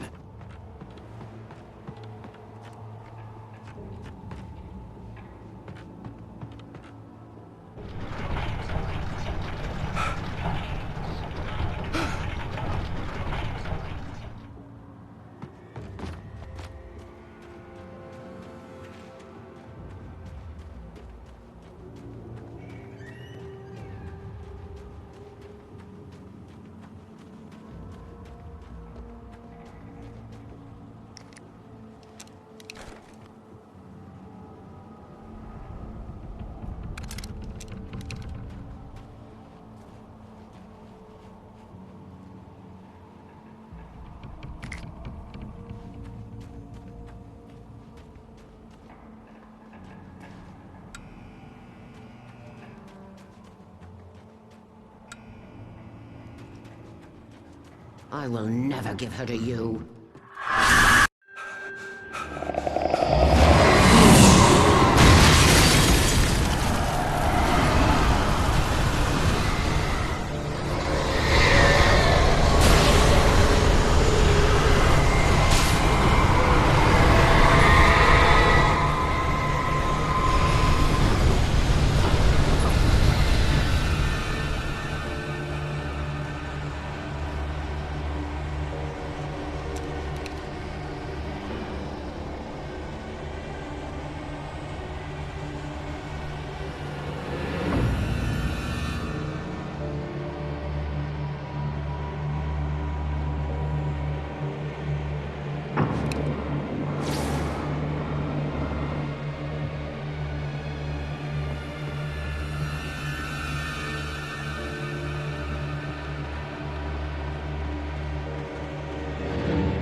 I could see Mirror Peak in the distance.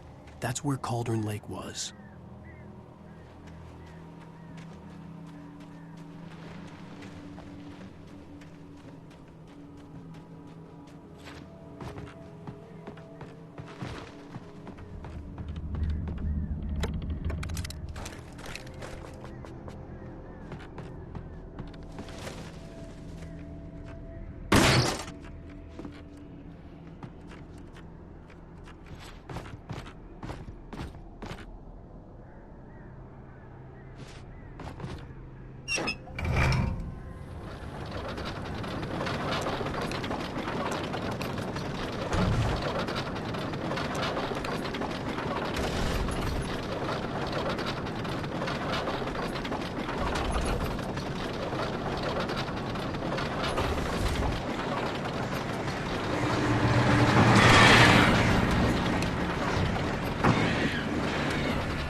The nature of the dark presence definitely helped us when we had to make things, you know, when you actually just have to, just bigger and louder.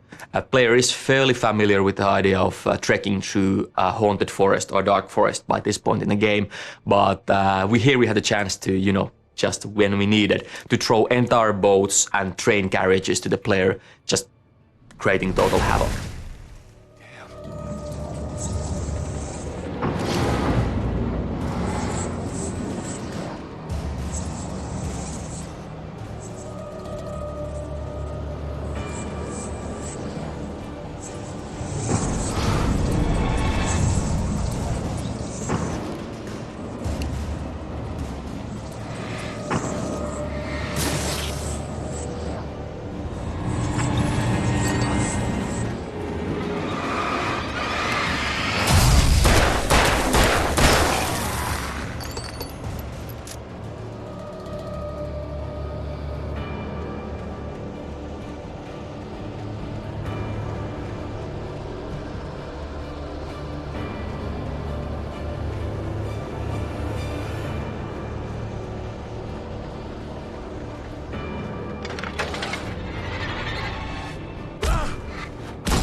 After Zane had gone, I stood alone in the shifting dream that was the dark place. I had to find a way to the cabin. I'd written myself a way through this place in the manuscript. I followed the idea of a path. I'd written myself across the ocean that blocked my way, and with that, there was a bridge to the island beyond. The idea of the cabin flickered in the underwater darkness. I willed the cabin to be real, and it was.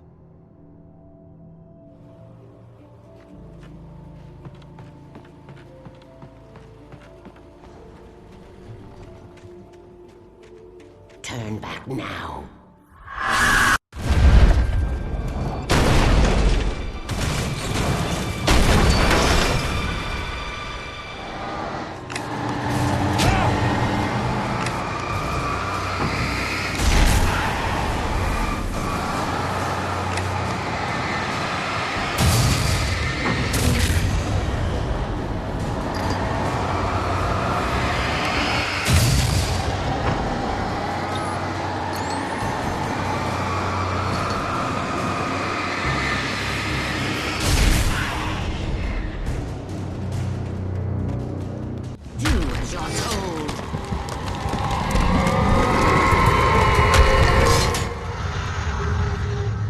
This is the final battle in the game.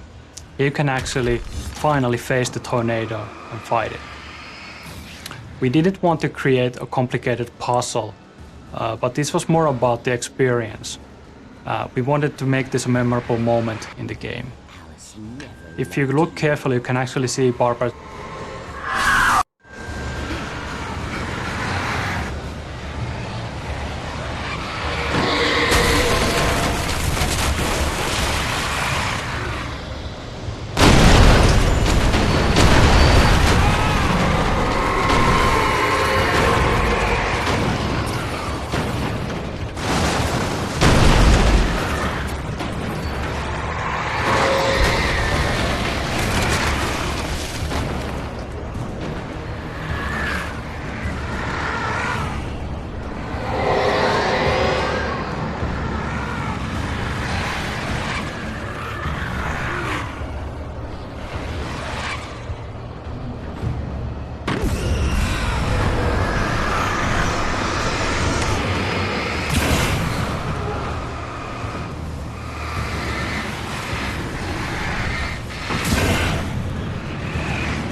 You're not losing.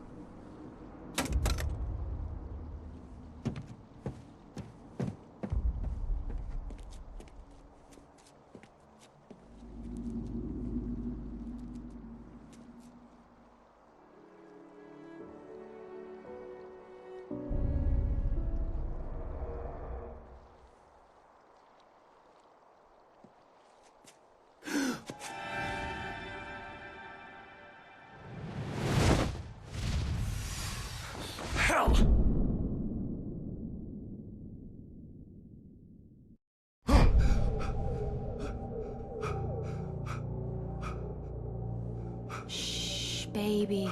You were having a bad dream. It was just another nightmare. No. Everything's fine. You're home. It wasn't a dream. Everything's fine.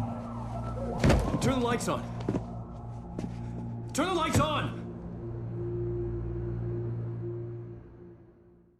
Shh, baby. The power's out. There's no... Come back together. You forget all about your... My fear? At this point, it's pretty much over, and the Dark Presence knows that. It's still trying a couple of dirty tricks though, like dressing up as Wake's wife, but Wake isn't really buying it. I mean, you know, he knows who he married, and this thing here just isn't it. The Dark Presence is kind of desperate, as you can tell. It's trying all sorts of stupid little parlor tricks to fool Wake. We get some disembodied voices later on, but none of it is going to work. Alice wants to describe Wake as the most stubborn man she's ever met, and that kind of determination goes a long way in the Dark Place.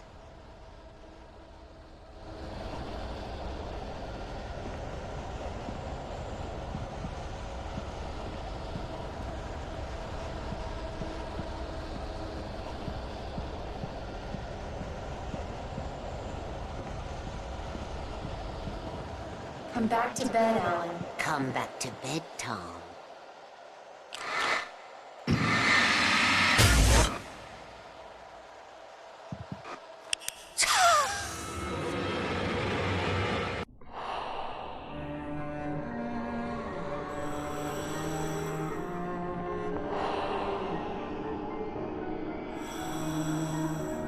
You must find your way to the cabin.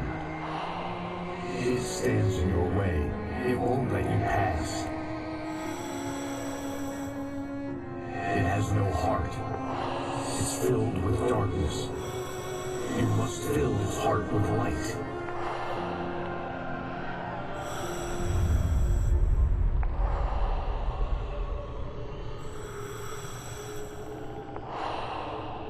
Don't mind him. He's Mr. Your friends will meet him when you're gone.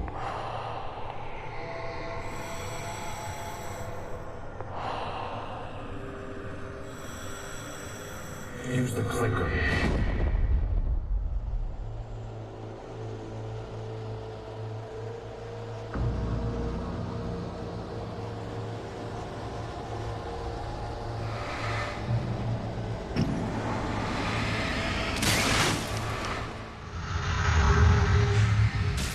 Wake's manuscript is one of our main storytelling tools in the game, and it has a lot of power. It's not just about a couple of words on the page, but at the same time writing those pages was really difficult because we don't have a lot of space there, and you still need to be able to tell these sort of little stories with a beginning and an end, and that was really challenging for us. I like to think that the manuscript pages define a lot of the Alan Wake experience. While they also provide relevant information on how the world works, they also gives you a deeper access of the histories of certain characters. Right. It's a really nice way of adding a little bit of depth and complexity into the whole game, and at the same time, the pages themselves feel kind of relevant to the whole story because, well, they are the story. I especially like the idea how they predict certain events in the game as they unfold in front of the player as written. And it doesn't have to be tied into writing. Yeah, it's really more about the sort of creation rather than the method of creation. There's a lot of potential here. Yeah. Put the light back on! What are you doing, Alan? Stop! Put the light back on! It wasn't true. Nothing like that had ever happened. You're not my Barbara. Tom, let me go. And that's it for the commentary. Thank you for hanging around all the way to the end. I hope it answered any questions that you might have had after completing the game. And maybe it showed you a bit how Remedy works. Thank you. You came back wrong. Your heart is filled with darkness. Put that knife away, Alan. Put it down. My heart is filled with darkness. I cut it out. Take me back to the depths you came from.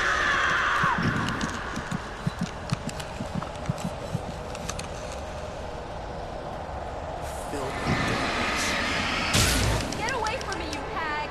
Where am I? Let me go! Alice! Alice! I'm coming!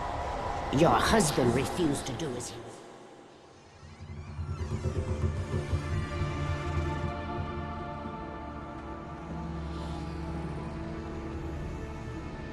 Now you will never get her back.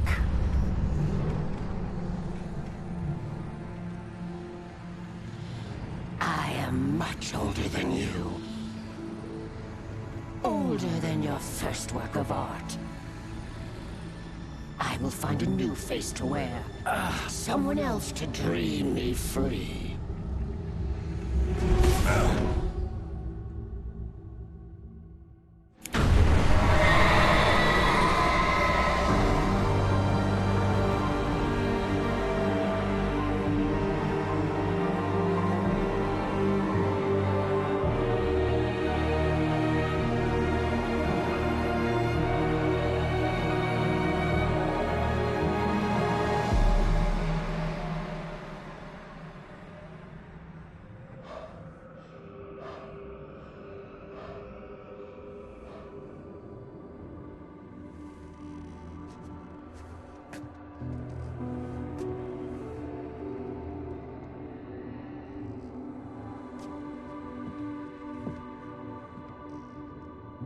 I could feel Alice's presence close by.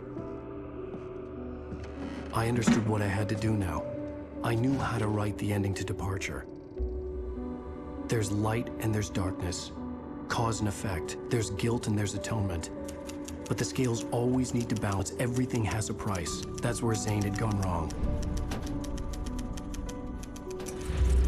There's a long journey through the night back into the light.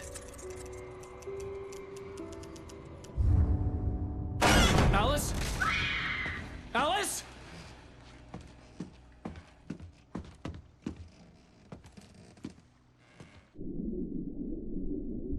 Oh no!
Fest guests have already started to arrive. Just ran into one on the ferry. A famous artist, no less. We'll see if we can rope him into an interview later on. Now, let's go to the phones. Caller, you're on KBF-FM. Hi, Pat. It's Rose. Why, hello, Rose. What's on your mind? I know who that famous artist was. It was Alan Wake, wasn't it? He's my favorite writer. Well, Rose, I just saw him at the diner. Oh, I am so excited he's here. I'm sure he's glad to be here, too. Well, folks, I guess the secret's out. This is Pat Maine on KBF-FM. And now, some music. Well, I was just outside for a breath of fresh air, and what a night. I know most of you are probably in your beds by now, but if you're still up and around, take a moment. Step outside for a spell and breathe in deep. The weather is absolutely still. The sky is crystal clear. It's like the forest is quietly breathing along with you. As you listeners know, I'm a night owl, and it's on nights like this I wish I wasn't cooped up in the studio. Makes an old man like me wish I could just roam wild. But here I am, and who'd keep you company all night long if I weren't? Yeah, it looks like I'm not the only one staying up late. Caller, you're on the air. Hey, Pat, it's Maurice Horton. Hello, Maurice. What are you up to? Well, I was just taking Toby on his walkies. Oh, isn't it beautiful out there? Sure, but Pat, the reason I called is that Toby heard something rustling in the undergrowth and took off after it, and I couldn't find him. Probably a rabbit. Sure. Toby loves rabbits. Well, sure. Anyway, I figured that, if anyone runs into Toby, they could grab him. My number's on his collar. And Toby's a friendly dog? Oh, Toby loves people. Usually he comes back, but we were pretty far from home, and it sounds like he went pretty wild there. Great dog, but he's just too dumb for his own good. Well, Maurice, it's out there now. Hope Toby comes home soon. Yeah, thanks, Pat. You have a good night now. Well, folks, it's been another long night, and it's about time for me to sign off for a while. God knows I need my beauty sleep. Just one more item before I go. It's been a busy night for the Sheriff's Department. We've had a few broken windows, even a report of shots fired on Main Street. Deputies Mulligan and Thornton had to deal with two intoxicated young men who were celebrating the completion of their Deer Fest float. Now, folks, we get this every year. I know it's exciting that the big day's almost here, but let's save it for the party and leave the gunplay for the shooting competition, huh? There's no point in getting all worked up yet. Welcome back to the show, folks. As promised, our very own Dr. Nelson has just parked his rear end in the studio. Doc, what's your Deerfest plan like? My plan? You make it sound a lot more organized than I ever seem to manage.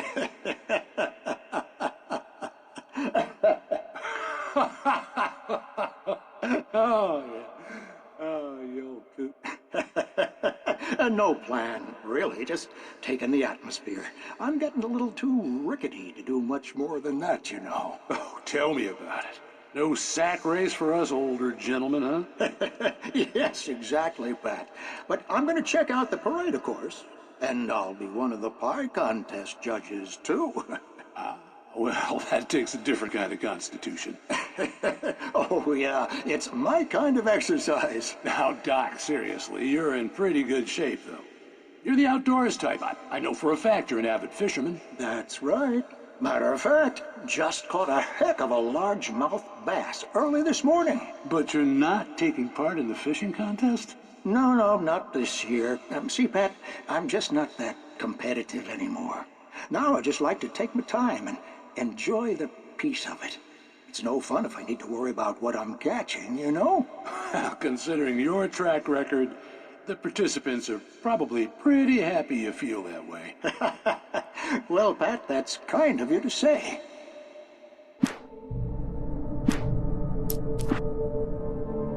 I just stepped outside to catch a breath of fresh air, and let me tell you, the weather's getting heavy. Nights like this make me especially glad I'm here talking to you and not home in bed. Once the weather takes a turn like this, I can't sleep at all. It's all tangled bed sheets and dark thoughts, punctuated by the occasional plunge into nightmare. Is it just me? Well, perhaps it is. But I hope I can make the night a little bit easier to get through. Caller, you're on KBF FM. Hey, Pat, it's Walt Snyder. What's on your mind, Walt? Well, I ain't the way you are, but, well, I can't sleep either, you know? I just been staring out the window here, trying to make sense of it all, but, I ain't been drinking either, you know, I just... Well, you sound like a man with a problem, Walt. I had a, argument with Danny. You know Danny, and, then I got in trouble with the law, you know, and, I'm just, well... I heard something like that, Walt. Yeah, well, you know, he's, Danny's my best friend, and, they let me out on bail today. And now I'm just alone here at the window, you know, waiting. Man, and there's something in the air tonight, man. I was just outside looking up at the sky above our broadcast tower thinking the same thing. What are you waiting for, Walt? I don't know. Something's gonna happen. You know, I think I better go. Well, Walt, maybe... No, thanks, Pat. Well, good luck to you, Walt. Hang in there. Let's take a little break, folks. This weather's really something else, huh? And here's another call. You're on KBF FM with Pat Maine. It's Milt Peabody, Pat. What's on your mind, Milt? Well, I live near the trailer park, Pat, and there's a big ruckus going on over there. Well, that's just up the road from me, too. What's going on, do you know? I don't know, but there's a bunch of police cars there, lots of sirens, a helicopter buzzing around, and I think I heard some gunshots. Gunshots? Yes, sir, like from a pistol. So can you find out what's going on? Because it's just next door, and they're popping off guns there. They're still shooting? No, it was maybe 10, 15 minutes ago. It sounds serious, Pat. I'm telling you, it don't sound like no party. Well, I'm certainly going to give the station a call, Milt. Okay. You'll hear it here as soon as I hear from them. Okay, thanks. And we have another caller. You're on the air. Pat, it's Lorna Miles. Oh, why, hello, Lorna. What do you have for us? Well, I just don't see why the cops bother with the trailer park. What do you mean? It's a trailer park. Of course you're going to have trouble in a place like that. I mean, what do you expect? The sheriff should be helping us normal citizens instead of wasting resources on those people. Well... Let the trash sort themselves out. I'm sorry, but my granddaddy settled in Bright Falls in 1911. Well, thank you very much for that compassionate viewpoint, Lorna. This is Pat Maine, and you're listening to KBF FM. Folks, I want to apologize for kind of abandoning you to that looping music track last night, but I was detained. You see, I encountered a big-shot G-man with an itchy trigger finger who could use a lesson in manners and a boot in the ass. Not necessarily in that order, either. Now, folks, I know I'm not being very informative here, and I apologize for that. I really should just keep quiet, but I'm just so peeved right now, because some people just shouldn't be carrying badges. I'm just glad that our Sheriff Breaker was there to straighten things out. And if someone I met last night is listening, let me just say, I'm sorry if my mouth got you in trouble. I'm pretty sure you're not the bad guy here. Godspeed, son. I hope you know what you're doing. Now, on a lighter note, I'll be talking to Dr. Nelson all morning. But first, a little music. Welcome back to KBF FM. Hope you enjoyed that tune. Now, Doc, you were talking about life and finding that special someone, that soulmate. Well, you were talking about that. I was saying I don't buy it.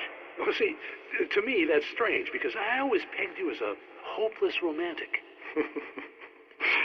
You got me there, Pat. But I think love's where you look for it.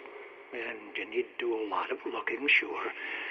But the idea that there's that one special person out there for you, and if you miss that chance, it's gone forever and you're forever incomplete. I mean, isn't that depressing? Or heck, childish even? Hey, there's plenty of fish in the sea. And apparently a fisherman has a fishing analogy for everything. But what you're saying, isn't that a little harsh? Well, no. What I am saying is that your potential for finding that connection isn't limited to what's essentially a chance encounter. How is that harsh? Yeah, well, I guess that's a nice thought, but let me say something personal here. Okay. Now, well, I don't disagree with you exactly, but I can't really fit that together with what I feel, what I felt for someone, because she was the one. She was.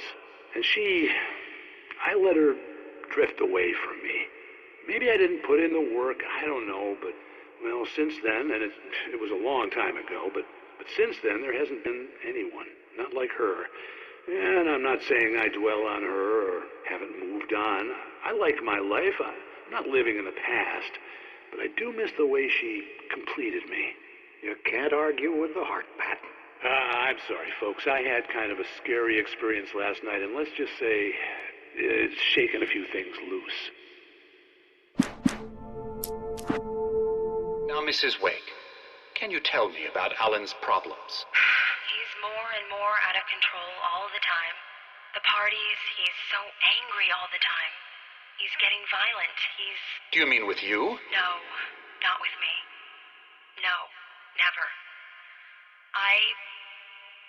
Sometimes I almost wish Alan would take a swing at me, because at least that'd lead to a conversation he couldn't just march out of. But no. Alan doesn't really sleep. And the work, well, he's not writing at all. He sits there for hours and just gets more and more frustrated. And I can't talk to him. Yes. Tell me, Mrs. Wake, what would you say to him if he'd listen? I don't know. I want to say, I look at you, and it's not you. Just some stranger who resembles you. Looking out from behind your eyes, and I don't like that guy much. And now it's all gonna go to hell. But you don't ever say this. No. I've tried, but he's not listening. He's too deep in his own problems, always going on about something else. I'm so afraid I'm gonna lose him, and we're not even talking anymore. He doesn't let me in anymore. He just keeps me in the dark. I'm so alone here, even when he's home. Please help me, Doctor, because I'm at my wit's end. Well, if you can just get him here, I'll absolutely do my very best. Yeah, but Doctor, you need to be careful with him. He's not just going to listen to you and cooperate. He's the most stubborn man I've ever met. Well, I'll be sure to bear that in mind. Rudolph Lane's case is interesting. He was completely blocked, and frankly, I was about to discard him as useless. However, once Wake arrived and started writing, something changed in Rudolph. He's producing extraordinary work, increasingly dark pieces. Unfortunately, he doesn't respond to direction at all, and it's my belief that he's not so much a creator as an illustrator, perhaps, a recorder of sorts. I hadn't considered the existence of such a role before, let alone its implications, but the paintings he has produced are informative. At least he's easily controlled and useful. I wish I could say the same about Wake. It's frustrating that the best subjects are always so damn difficult to deal with. Not buying that. I was tailing Wheeler, and this is the only place he could have gone. That means Wake is probably there too. Agent Nightingale, this is private property, and I will not allow you to disturb my patients. Yeah? I can get a warrant. How would your fragile little patients like that? Oh, I'm thoroughly intimidated by your mighty authority now, Agent. Listen, you smug snob. How would you like it if I busted through this gate and knocked you around a little? Agent Nightingale, first of all, I'm recording this conversation, so you might want to watch what you say. Secondly, you're not dealing with a hick now. I know the law, and if you can get a judge to grant a warrant, I'll be glad to cooperate. But you won't get one. Be advised that any further communications with me are to be made through my lawyer. I don't believe this. Good day, Agent. Well, as I'm sure everyone's noticed, that storm we all felt coming is finally here. The boys at the Weather Service reckon it'll last until morning at the very least. Pertaining to that, let me read that missing persons alert again. The Sheriff's Department's still looking for a Caucasian woman, 30 years old, slim and blonde with blue eyes. She may be lost in the woods, and it's possible she's been injured in a car accident. If you see her, please make sure you get her indoors and call the sheriff. It's bad weather to be caught out in, so if you see someone in the area who maybe looks a little confused, give him a hand, all right? This is Pat Maine on KBF FM, hoping you're all safe and warm tonight. As you regular listeners know, I tend to work through the night, but I'm not the only one. Deputies Mulligan and Thornton are taking a couple of moments off their busy schedule to join me here in the studio. Boys, how busy are you now? Deerfest is almost here, isn't it? I bet that keeps you in business. Pretty busy, yeah. Actually, Pat, we've been real busy with other stuff. Which concerns an ongoing investigation. We can't talk about that, Thornton. I wasn't gonna say anything. I was just saying we got, other irons to fry. And how would you compare your workload to last year's? Things have seemed relatively peaceful to me, but people do tend to get a little wild this time of year. Oh, it's wild, Pat. It's pretty wild. There's been all sorts of trouble this year. Vandalism, fighting, public disturbances. A lot of people gone missing, too. Yeah, it's pretty much the usual stuff, Pat.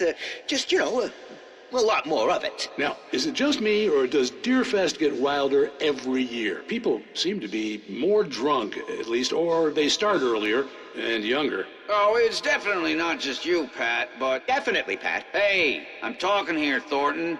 Oh, shoot, I lost my train of thought. Not just me. Oh, yeah, it's wilder, Pat, but actually most of the trouble seems to be coming from grown men. People who ought to know better, Kids are doing fine this year. Well, that's nice to hear at least. Boys, I want to thank you for stopping by. I'll let you get back to your patrol. Sure thing, Pat. Yeah, sure thing, Pat.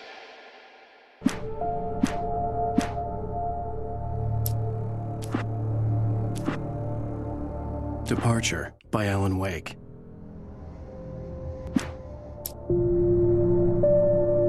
The man turned to face me. His face was covered in shadows. It was hard to make him out in the darkness of the forest that surrounded us, but the axe he lifted was plain to see. It glistened with the blood of his victim. He grinned madly. The shadows were alive, distorting his features. It was a scene from a nightmare, but I was awake. The Taken stood before me. It was impossible to focus on it, as if it stood in a blind spot caused by a brain tumor and eye disease. It was bleeding shadows like ink underwater, like a cloud of blood from a shark bite. I was terrified.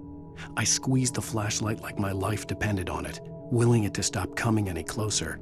Suddenly something gave, and the light seemed to shine brighter. For a long time, the dark presence had been weak, sleeping. Nothing but a half-forgotten nightmare or a shadowy flicker in the corner of an eye in the forest at night. Not real enough to properly exist, and yet too evocative to fade away completely. Now it was waking up.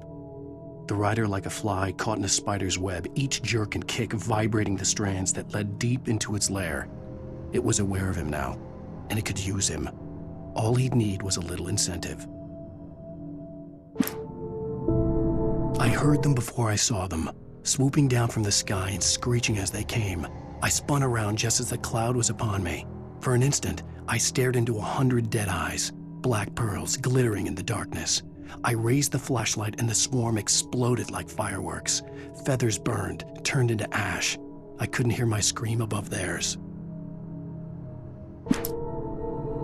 At first, I kept finding the pages as if by accident. The book I couldn't remember was either a terrible and true prophecy or an act of creation that had rewritten the world. I began to hunt the pages feverishly, for they held the answer to the mystery. With it, I could save myself. With it, I could save Alice. I stepped into the gas station's garage. It was dark and quiet. The place was a mess. It looked like someone trashed the place or that there'd been some kind of fight. Light spilled into the room through an open door at the back, and I made my way toward it. Without any warning, I was blinded by a bright light. An old portable TV on the shelf had come alive by itself. Impossibly, I could see myself on the screen, talking like a madman. The cabin on Cauldron Lake? She asked. The sheriff looked at me suspiciously. The early morning light flooded through the office windows. I would probably never have gotten out of the woods alive without her help, but I couldn't tell her the truth of what I'd faced the previous night. She'd think I was lying or crazy. She'd lock me up, and she wouldn't help me find Alice. Stucky spat on the garage floor and tried to shake the cobwebs from his head. Ever since the couple never showed to pick up the keys, things had been fuzzy. Something, a feeling, caught his attention. Stucky looked up and stared as his brain tried in vain to process the horror before him. He stumbled back, knocking over a can of oil. A black pool spread across the floor while he struggled for a brief moment, then let go as the unrelenting darkness engulfed him.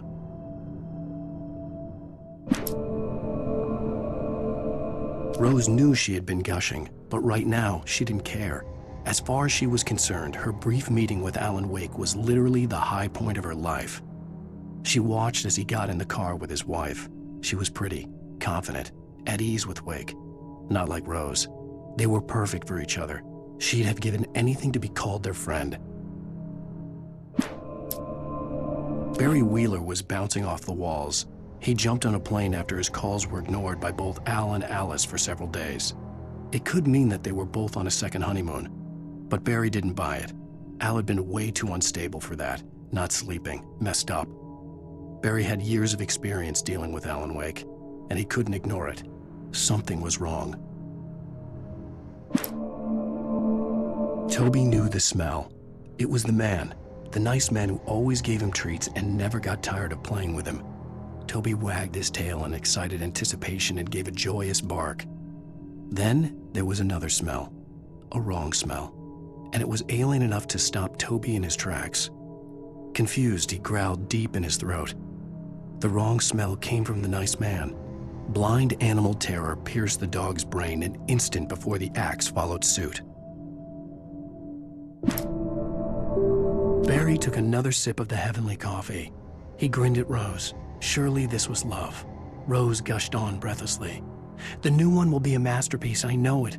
You must tell him not to listen to the trolls in the forums saying Departure will never get finished. He should take his time and make it perfect. I can wait.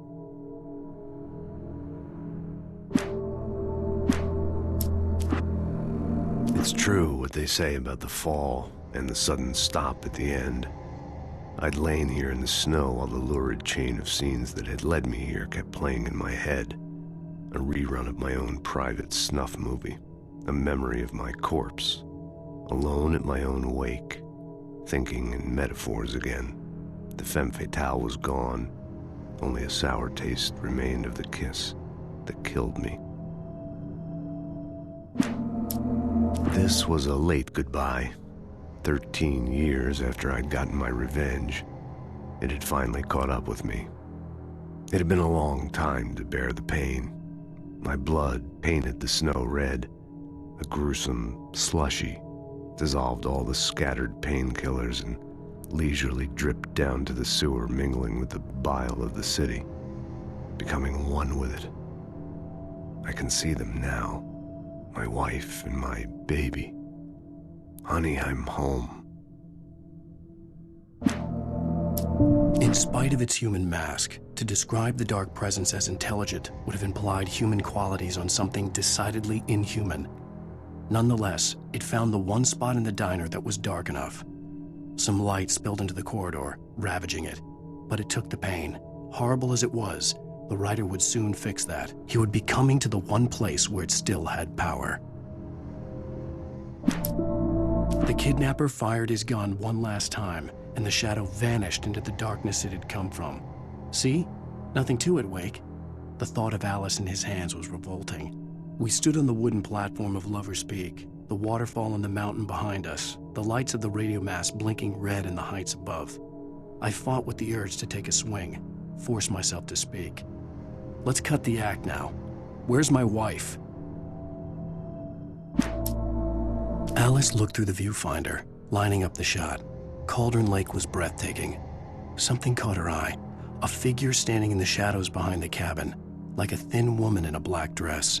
She lowered the camera and looked again. No one there, just a collection of bushes that looked vaguely human-shaped. She shook her head and laughed. Barry had never gotten along with Alice, but he knew Alan loved her with an almost frightening intensity. And now something had happened to Alice.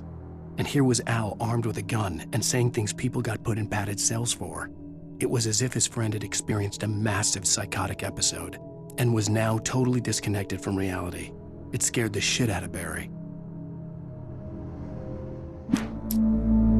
The air in the visitor center was heavy with an awful smell, as if some rotten drowned thing had crawled up from its grave.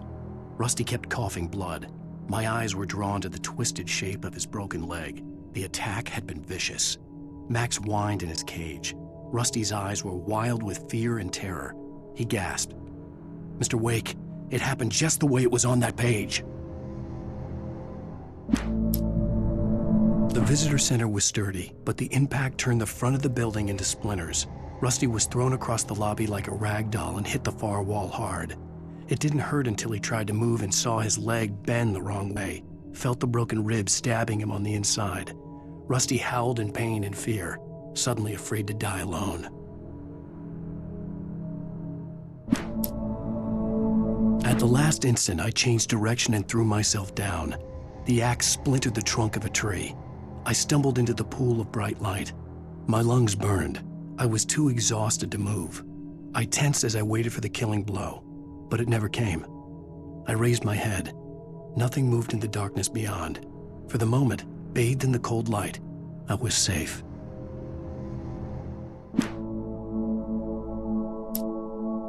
In that last instant of consciousness, Rusty thought about Rose.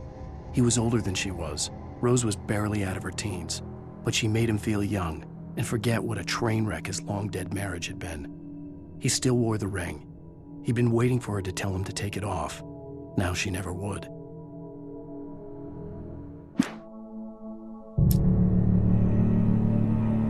I turned the corner, afraid of what the flashlight's beam might reveal. Suddenly, a roughly painted symbol of a torch glowed in the light.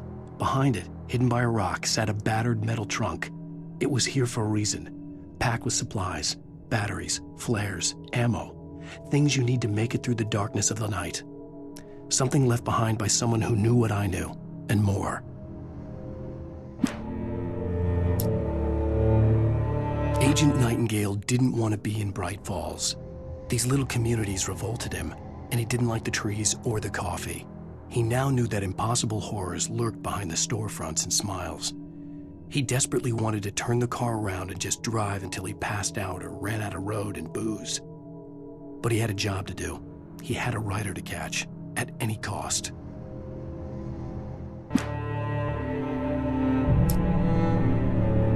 On more than one occasion, Alice had tried to explain to me how it felt to be afraid of the dark.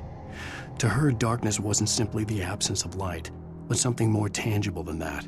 It was something you could touch and feel.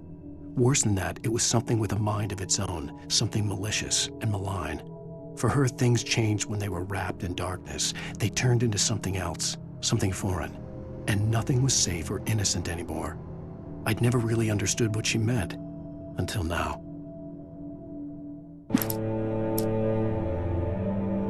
The night had been one desperate situation after another. I was exhausted, and my body felt as though it had been chewed up and spat out. The flashlight was heavy in my hand, and each pull of the trigger sent a painful shock up my arm. But I was finally out of the woods, and things were looking up. That's when I heard the chainsaw. When Barry saw the darkness attack the visitor center, it made him a believer. The men Al said he'd shot, they hadn't been just locals on crank. Somehow the world had changed, like the channel had been switched without warning. You think you're watching a sitcom, and you're really watching a horror show. When the birds started attacking the cabin, Barry wasn't surprised, just terrified.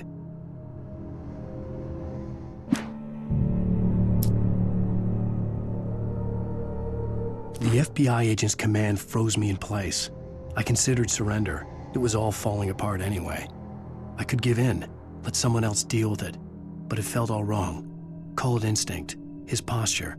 the way he held the gun. He was no friend. Shots ringing in my ears, I leaped for the hole in the fence and stumbled into the darkness beyond.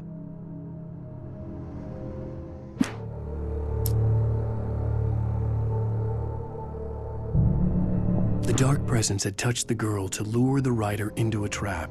Now it was night, and he lay helpless, drugged, lit only by the flickering of the TV screen filled with static. Shadows coalesced in the room as the dark presence leaned close to the rider, ready to touch him again. Back to work, boy.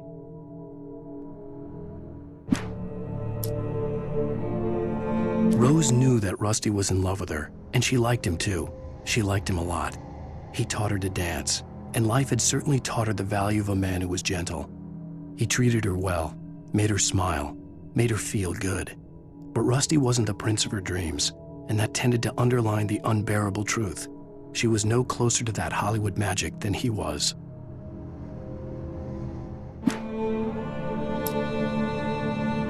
Nobody in Bright Falls seemed to know where Al was, but Rose, the waitress at the diner, had seen him. From what Barry could tell, Al pretty much fell off the face of the earth when he left the diner. Rose was just the kind of fan that Al hated, but she really tried to help. She was smart too, knew a lot about what was going on in the town, knew a lot about Al, even knew who Barry was. Barry liked her. That was no big surprise. When it came to women, Barry and Al rarely saw eye to eye. Sarah didn't care about the legal threats Wake's agent had made. She let Wake go without argument, because there was something about him she couldn't quite put her finger on, something that reminded her of her father. She didn't think Wake would hurt his wife. Then she thought about the way he waded into Hartman, that hair-trigger rage flaring up without warning.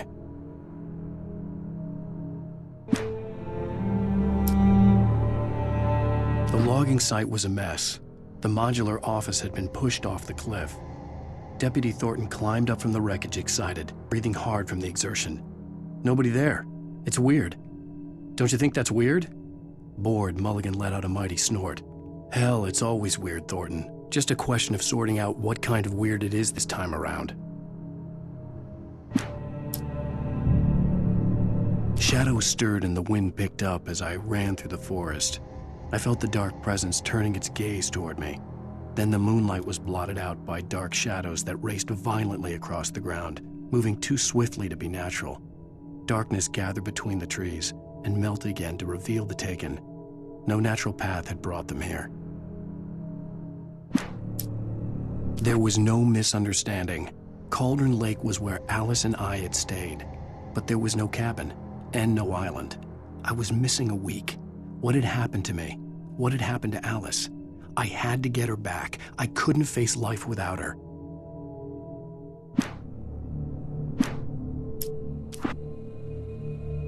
Mr. Randolph liked Rose. That little smile she had. How she was still sweet when life had tried so hard to make her bitter. It wasn't any of his business what she did in her trailer. But those strangers, the writer and his smart-ass sidekick, looked like trouble. And they'd been in there for hours, way past her normal bedtime. He reached for the phone and called the sheriff's station. For decades, the darkness that wore Barbara Jagger's skin slept fitfully in the dark place that was its home and prison. It was hungry and in pain. It dreamed of its nights of glory when the poet's writing had called it from the depths and given it a brief, terrible taste of power and freedom. The rock stars had stirred it from the deep sleep the poet had sunk it back to in the end. When it sensed the writer on the ferry, it opened its eyes. Nightingale stared through the broken studio window into the dark woods. He turned around, started to walk out, but Maine grabbed his arm. "Young man, you almost shot me. You don't shoot off rounds at people like that. What's the matter with you?" Nightingale shook his arm free, marched out. His cheeks burned with rage and humiliation. Sarah trusted her gut, and her gut said Agent Nightingale was an asshole. He felt wrong, and it wasn't just the smell of stale booze. It was in the way he flashed his badge, pulled rank, the look in his eyes when he wanted answers. Where was Alan Wake? What was this about an accident? Where was his wife? And most importantly, why did she let Wake go? He wouldn't answer her questions. Federal business was all he'd say.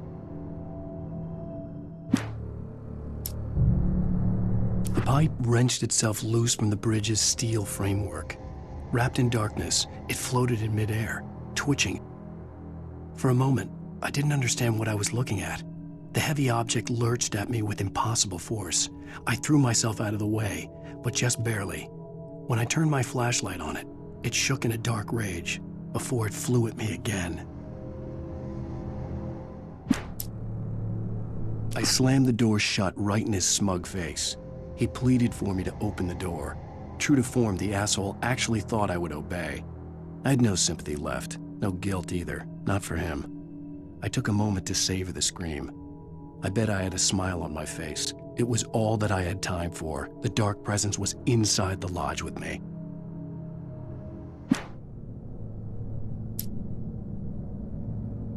The darkness surged towards me, sucking everything loose from the ground into its depths, tugging at my clothes.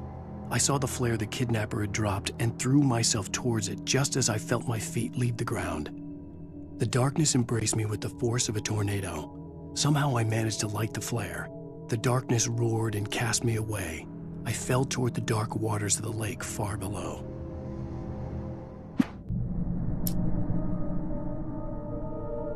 Rose didn't know how the strange old lady got in her trailer, and she looked wrong somehow. The woman showed her teeth in an approximation of a smile and traced a finger down Rose's cheek. "Pretty girl," she said. Rose felt as if she was falling asleep, but her knees didn't buckle. The crone spoke in a whisper, her words ice cold and dark in Rose's ear.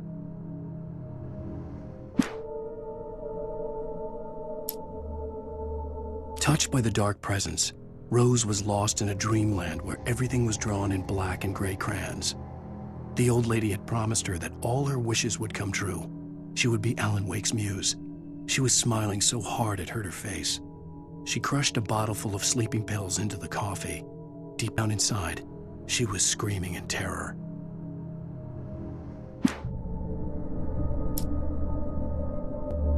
Danny had stepped out, but what stumbled back in was something else. Something alien, a monster.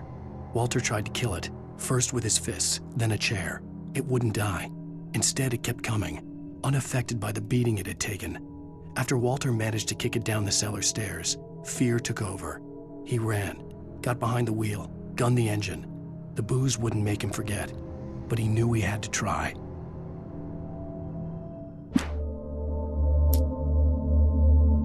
The bulldozer's engine roared to life. Mud and rocks flew as it fought for traction. It crashed through the concrete wall and landed heavily in the yard. If it were an animal, it would have shaken its head after the impact, fixed its eyes on me, and charged. Of course, it had no head, nor eyes.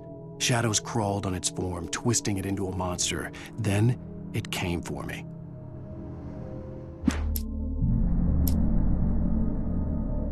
With Nightingale gone and the night wind blowing in through the broken studio window, Maine stared at Sarah. The sheriff looked away.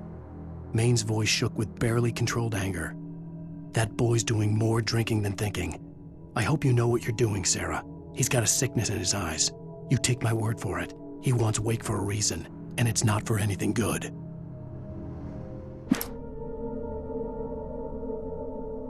When Thomas Zane fell for Barbara Jagger, it happened fast. She was young, vibrant, and beautiful, full of life. He had never been a very happy man, and without any seeming effort, she had changed all that. Zane felt good for the first time in his life. Everything she did was another piece of a jigsaw puzzle he hadn't even known he'd been missing. And best of all, she made the words flow, strong and sharp. She was his muse.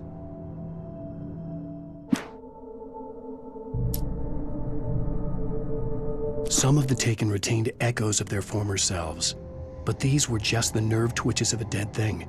Nothing remained but a shell covered and filled with darkness. In most cases, these puppets were enough for the purposes of the dark presence. But for anything more elaborate, as with the writer, it was different. It needed his mind. And so rather than taking him over completely, it merely touched him.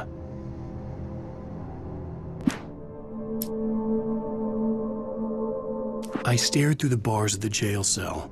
Barry stood behind me, swaying on his feet, looking as ill as I felt. Agent Nightingale stood on the other side of the bars with Sheriff Breaker. Nightingale had a stack of manuscript pages in his hand. He seemed unhinged as he gloated. Well, I've got you now, Raymond Chandler. It's all here. All the evidence, including conspiracy to murder a federal agent.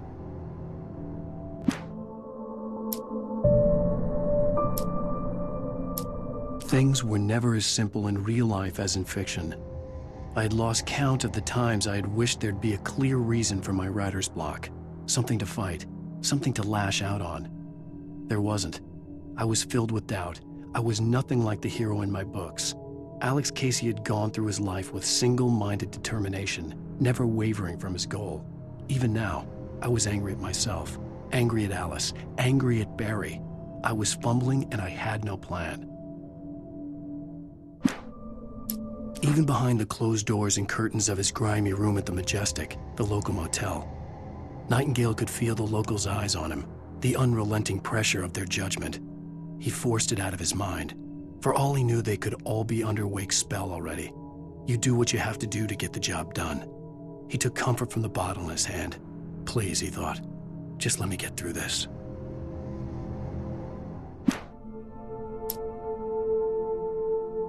Maud had checked all of Stucky's rental cabins. There had been no sign of the Wakes.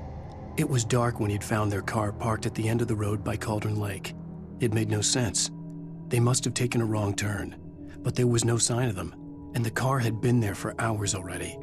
Frustrated, Mott stood on the rotten ruin of the footbridge that had once led to Diver's Isle before it sank beneath the waves years ago. The boss wouldn't be happy.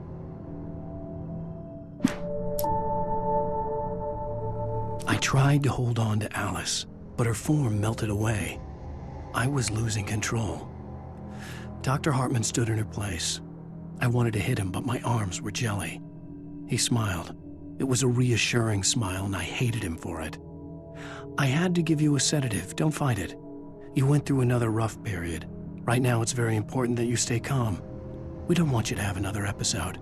You're a patient at my clinic. Have been for a while now.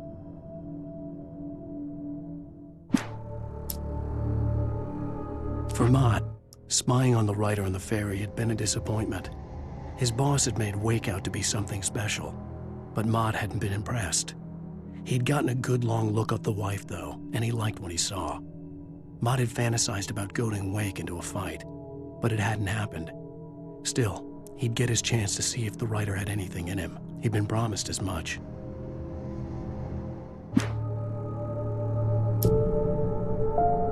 The hunters were big, thick-set men, confident and at home in the woods. They were feeling good, running on beer, ghost stories, and camaraderie late into the night. It did them no good, as they were taken by the dark presence, sucked deep into a darkness far worse than any ghost story they ever told or heard.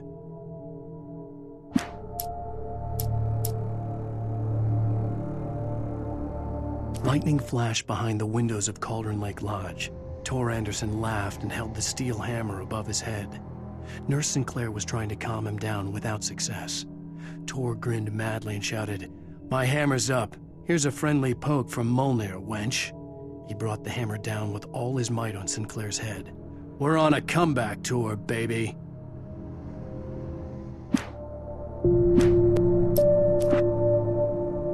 Zane could feel the poems, taking form, shaping things. As he experimented, he imagined he could almost feel the power surging through the keys of the typewriter. It exhilarated him. But there was fear, too. If not for his young assistant, Emil, he would have given it up. But Emil convinced him otherwise. He, too, had a way with words.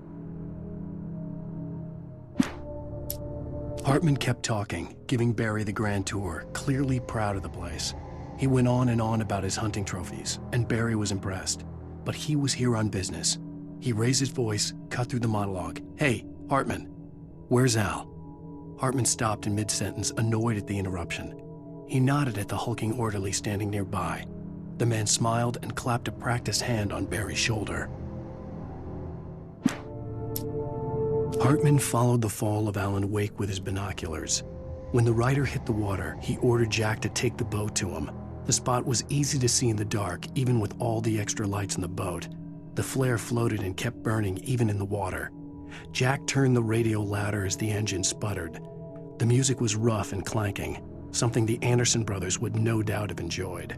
But Hartman chose to ignore it. Wake was finally within his reach.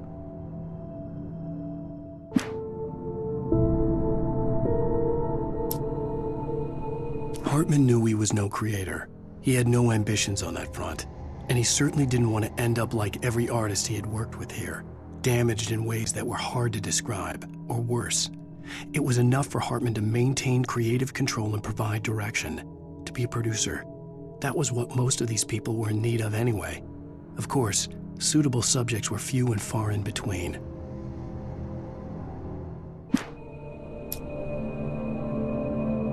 I stared at the Viking paraphernalia that littered the area, surrounding an unlikely centerpiece. A full-size stage complete with an impressive sound system with all the trimmings, including a dragon. It took a special kind of crazy to build something like this in a remote field. When the sky split open with a deafening boom and the music started blasting, it felt strangely appropriate.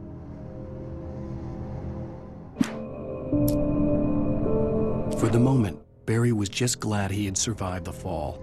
He had been separated from Al, and there was no easy way to climb back up. He told himself he'd be okay in the gloomy forest at night. He would just have to wait for a while for Al to find his way down. Barry turned when he heard the heavy footsteps and saw the movement. The man-shaped shadow lunged at him from the bushes, an axe held high. Barry screamed and threw up his hand. The world exploded.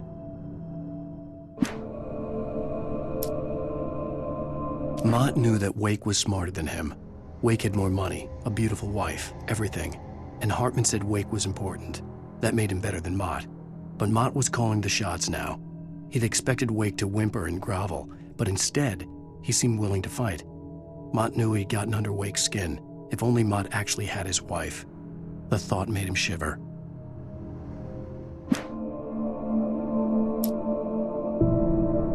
Hartman wasn't happy. Mott could see it in his eyes. He quickly lowered his own. He had made a mess of it, and he knew it. The shame of failure was hard to bear. He hadn't expected Wake to say he needed more time, and he blurted out 2 days, less than Wake had asked for to show him who was in charge. But that wasn't part of Hartman's plan.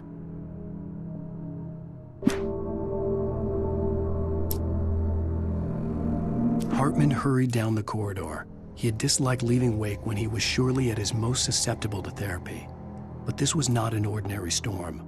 Wake had been writing, and he had woken something up in the depths of the lake. Now, it was coming for him. Hartman had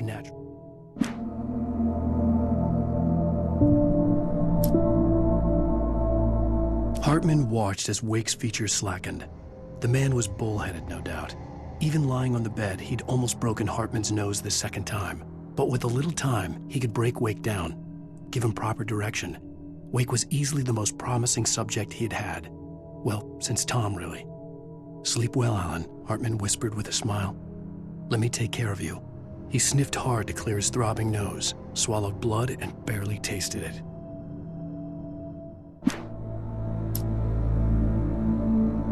Agent Nightingale stared at the passed-out rider. The man was sleeping off one hell of a night. Nightingale felt a stab of envy at Wake's oblivion, but he had a job to do. He put the gun to Wake's head and almost became a murderer. His hand shook and his throat felt tight and dry. Biting his teeth, he tried again to pull the trigger. He lost the nerve. Wake stirred. Nightingale would have to settle for an arrest.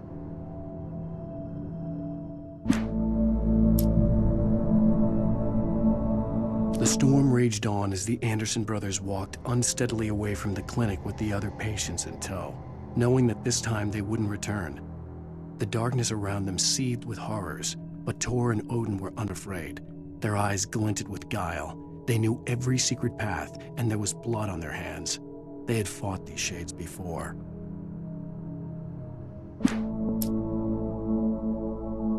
The dark presence followed the choreography laid out to it in the manuscript, growing stronger and stronger, moving like a storm from one scene of destruction to the next. But it was still bound to follow the story and chained to the dark place it came from. When the story reached the end it longed for, it would finally be free. It's 1976. Madness reigns at the Anderson farm. Contrary to all logic, the headiest ingredient of their moonshine is unfiltered water from Cauldron Lake.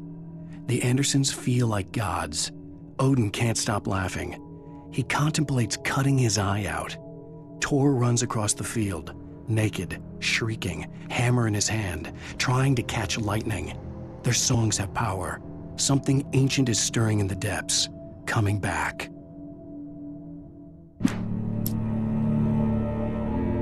Again, Alice's screams rang in the stillness of the night.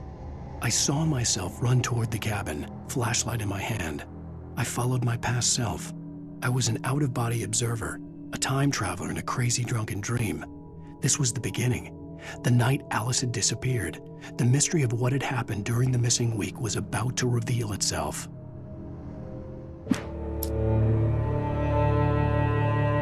When he stopped the car at the Anderson farm, Walter felt relieved. Oblivion was close at hand. The brothers wouldn't miss a jar of moonshine or two in the booby hatch. But then he saw the man on the porch, and he knew who it was. Driving for his life and knowing it was useless, he didn't realize he was crying until he couldn't see the road for the tears.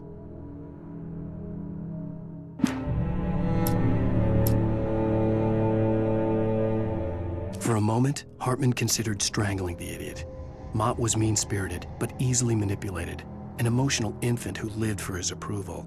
Wake, by contrast, was a far more difficult subject. Mott had given him too much leash. In 2 days, who knew what could happen? Hartman would have to find a way to rein him in, and quickly.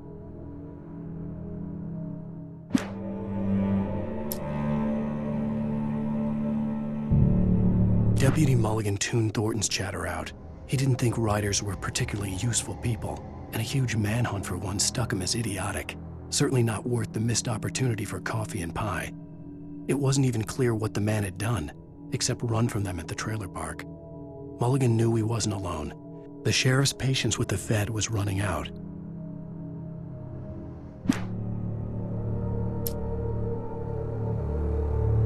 As the deputies hauled Wake and Wheeler away, Agent Nightingale eagerly examined the stack of papers Wake had been carrying. It was incomplete, a collection of random pages, but there was enough. He saw his own name in there, among others. His hand shook with emotion. Finally, it was proof. He had been right all along.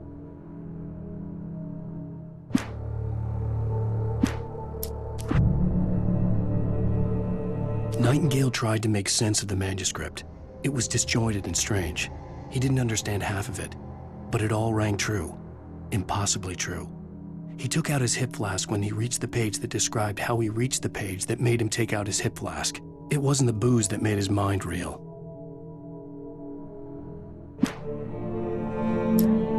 Nightingale felt the situation veering out of his control, but the gun at least felt steady in his hands. He was ready to fire, resolved that he would let this happen over his dead body. And yet he hesitated. He had seen this moment before, read it in the page. He was transfixed by the déjà vu and the horror that he was a character in a story someone had written. Then the monstrous presence burst in behind him and dragged him into the night.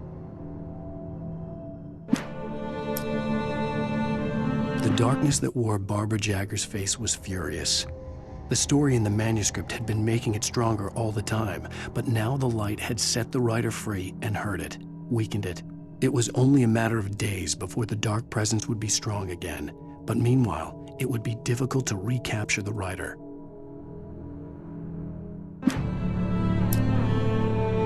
Cynthia Weaver worked hard, following her obsessive rituals, sometimes fighting them, always giving in to them in the end. She haunted the halls of Bright Falls abandoned power plant. She marked her caches with light-sensitive paint that could only be seen by eyes that had been touched by darkness and saved by light like she'd been. She was preparing defenses and supply lines for the war she knew would come. The war between the forces of light and darkness.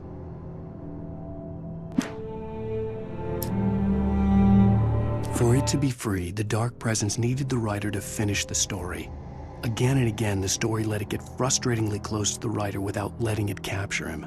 It was bound by the events depicted in the manuscript, but it could pursue the writer indirectly, put others on the task and stop those who would help him. It took over everything in its path, made them its puppets, and sent them after Alan Wake. Alice had screamed until she had no voice left to scream. Around her, the darkness was alive. It was cold and wet and malevolent and without end. She was a prisoner, trapped in the dark place. The terror would have burned her mind out, but one thing made her hang on. She could sense Alan in the dark. She could hear him. She could see the words he was writing as flickering shadows. He sensed her too. He was trying to work his way to her. Barry was in his element, making calls, making things happen, even if he didn't entirely know what those things were. He wouldn't let the hot sheriff chick down. Even if every noise he heard from outside, and he heard plenty, made him jump. He had only paused to text Al a message, told him to hurry up. Suddenly, Barry froze in mid-dial. A window broke somewhere in the building, and then the lights went out. Barry got back to his feet inside the Bright Falls General Store and dusted himself off. Right next to the cans of baked beans was a locked case filled with flare guns, and yet here was a conveniently placed barrel of crowbars. Barry's smile widened as he realized that this was the classic movie scene where the hero had to gear up and arm himself to the teeth. Barry threw himself into the role. The story I had written in the cabin had come true. Touched by the dark presence, I had written a horror story, but the end was still missing. The story was incomplete, and the last unfinished page of the manuscript still sat in the typewriter in the cabin study. If I could get back there, if I could read the page, then I could write my own ending to this story and save Alice. Sarah was almost starting to relax. Maybe they could turn this into a win yet. Suddenly, there was a piercing sound, like a table saw gone wild, as 100 birds made out of shadows swarmed into the rotor. The chopper bucked wildly and the board lit up, telling her what she already knew. They were going down. Barry Wheeler screamed next to her. Thomas Zane knew he had to remove all that had made this horror possible, including himself. That was the only way to banish the dark presence he had unleashed and now looked at him through the eyes of his dead love. But he also knew that despite his best efforts, it might someday return. So even as he wrote himself and his work out of existence, he added a loophole as insurance, an exception to the rule. Anything of his stored in a shoebox would remain.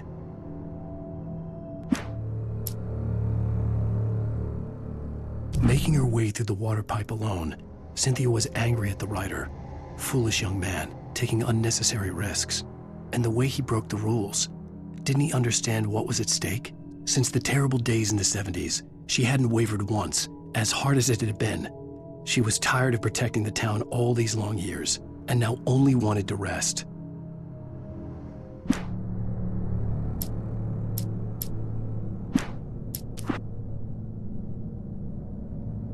The dark presence was no longer trying to capture the writer so he could create the ending it wanted. The writer knew too much. He was too strong. And he carried a weapon left behind by Thomas Zane, something that could hurt it.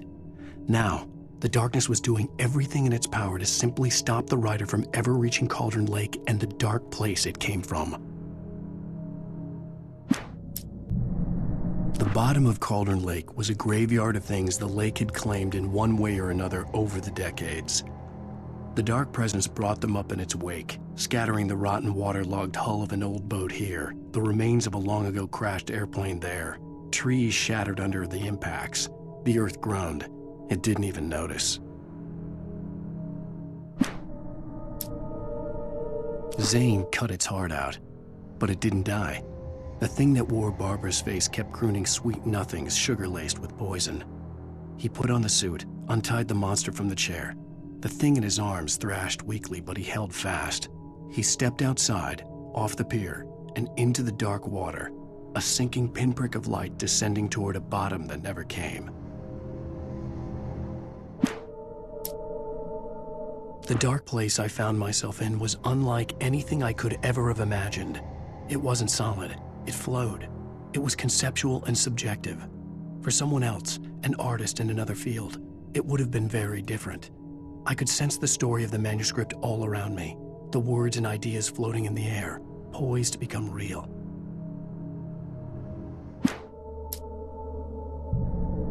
After Zane had gone, I stood alone in the shifting dream that was the dark place. I had to find a way to the cabin. I'd written myself a way through this place in the manuscript. I followed the idea of a path.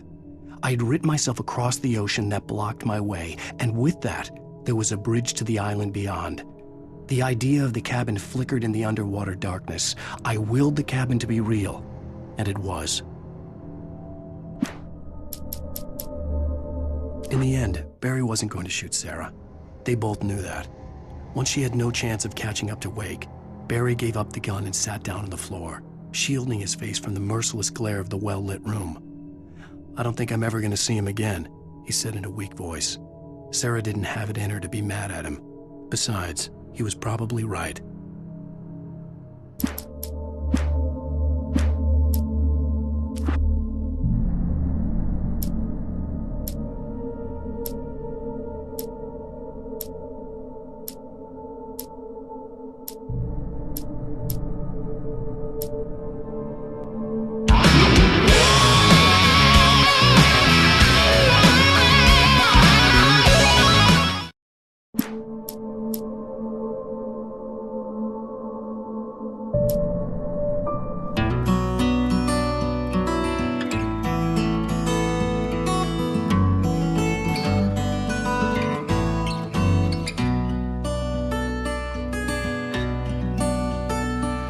There's an altar wrought with mystery of Tom the poet and his muse, and a magic lake which gave a light to the words the poet used. Now the muse she was his happiness, and he rhymed about her grace, and told the stories of treasures deep beneath the blackened waves. In the stillness of wonder and still in its misty crown, the muse she went down to the lake, and in the waves she drowned. And now to see your love set free, you will need the witch's cabin key. Find the lady of the light, gone mad with the night. That's how you reshape destiny. The poet came down to the lake to call out to his dear. When there was no answer, he was overcome with fear. He searched in vain for his treasure lost, and too soon the night would fall, and only his own echo would wail back as his call. And when he swore to bring back his love by stories he'd create, nightmares shifted in their sleep in the darkness of the lake. And now to see your love set free, you will need the witch's cabin key. Find the lady of the light still raving in the night. That's how you reshape destiny. In the dead of night she came to him with darkness in her eyes. We're in a morning gown, sweet words as her disguise. He took her in without a word, for he saw his grave mistake, and vowed them both to silence deep beneath the lake. Now if it's real or just a dream, one mystery remains, for it is said on moonless nights they may still haunt this place.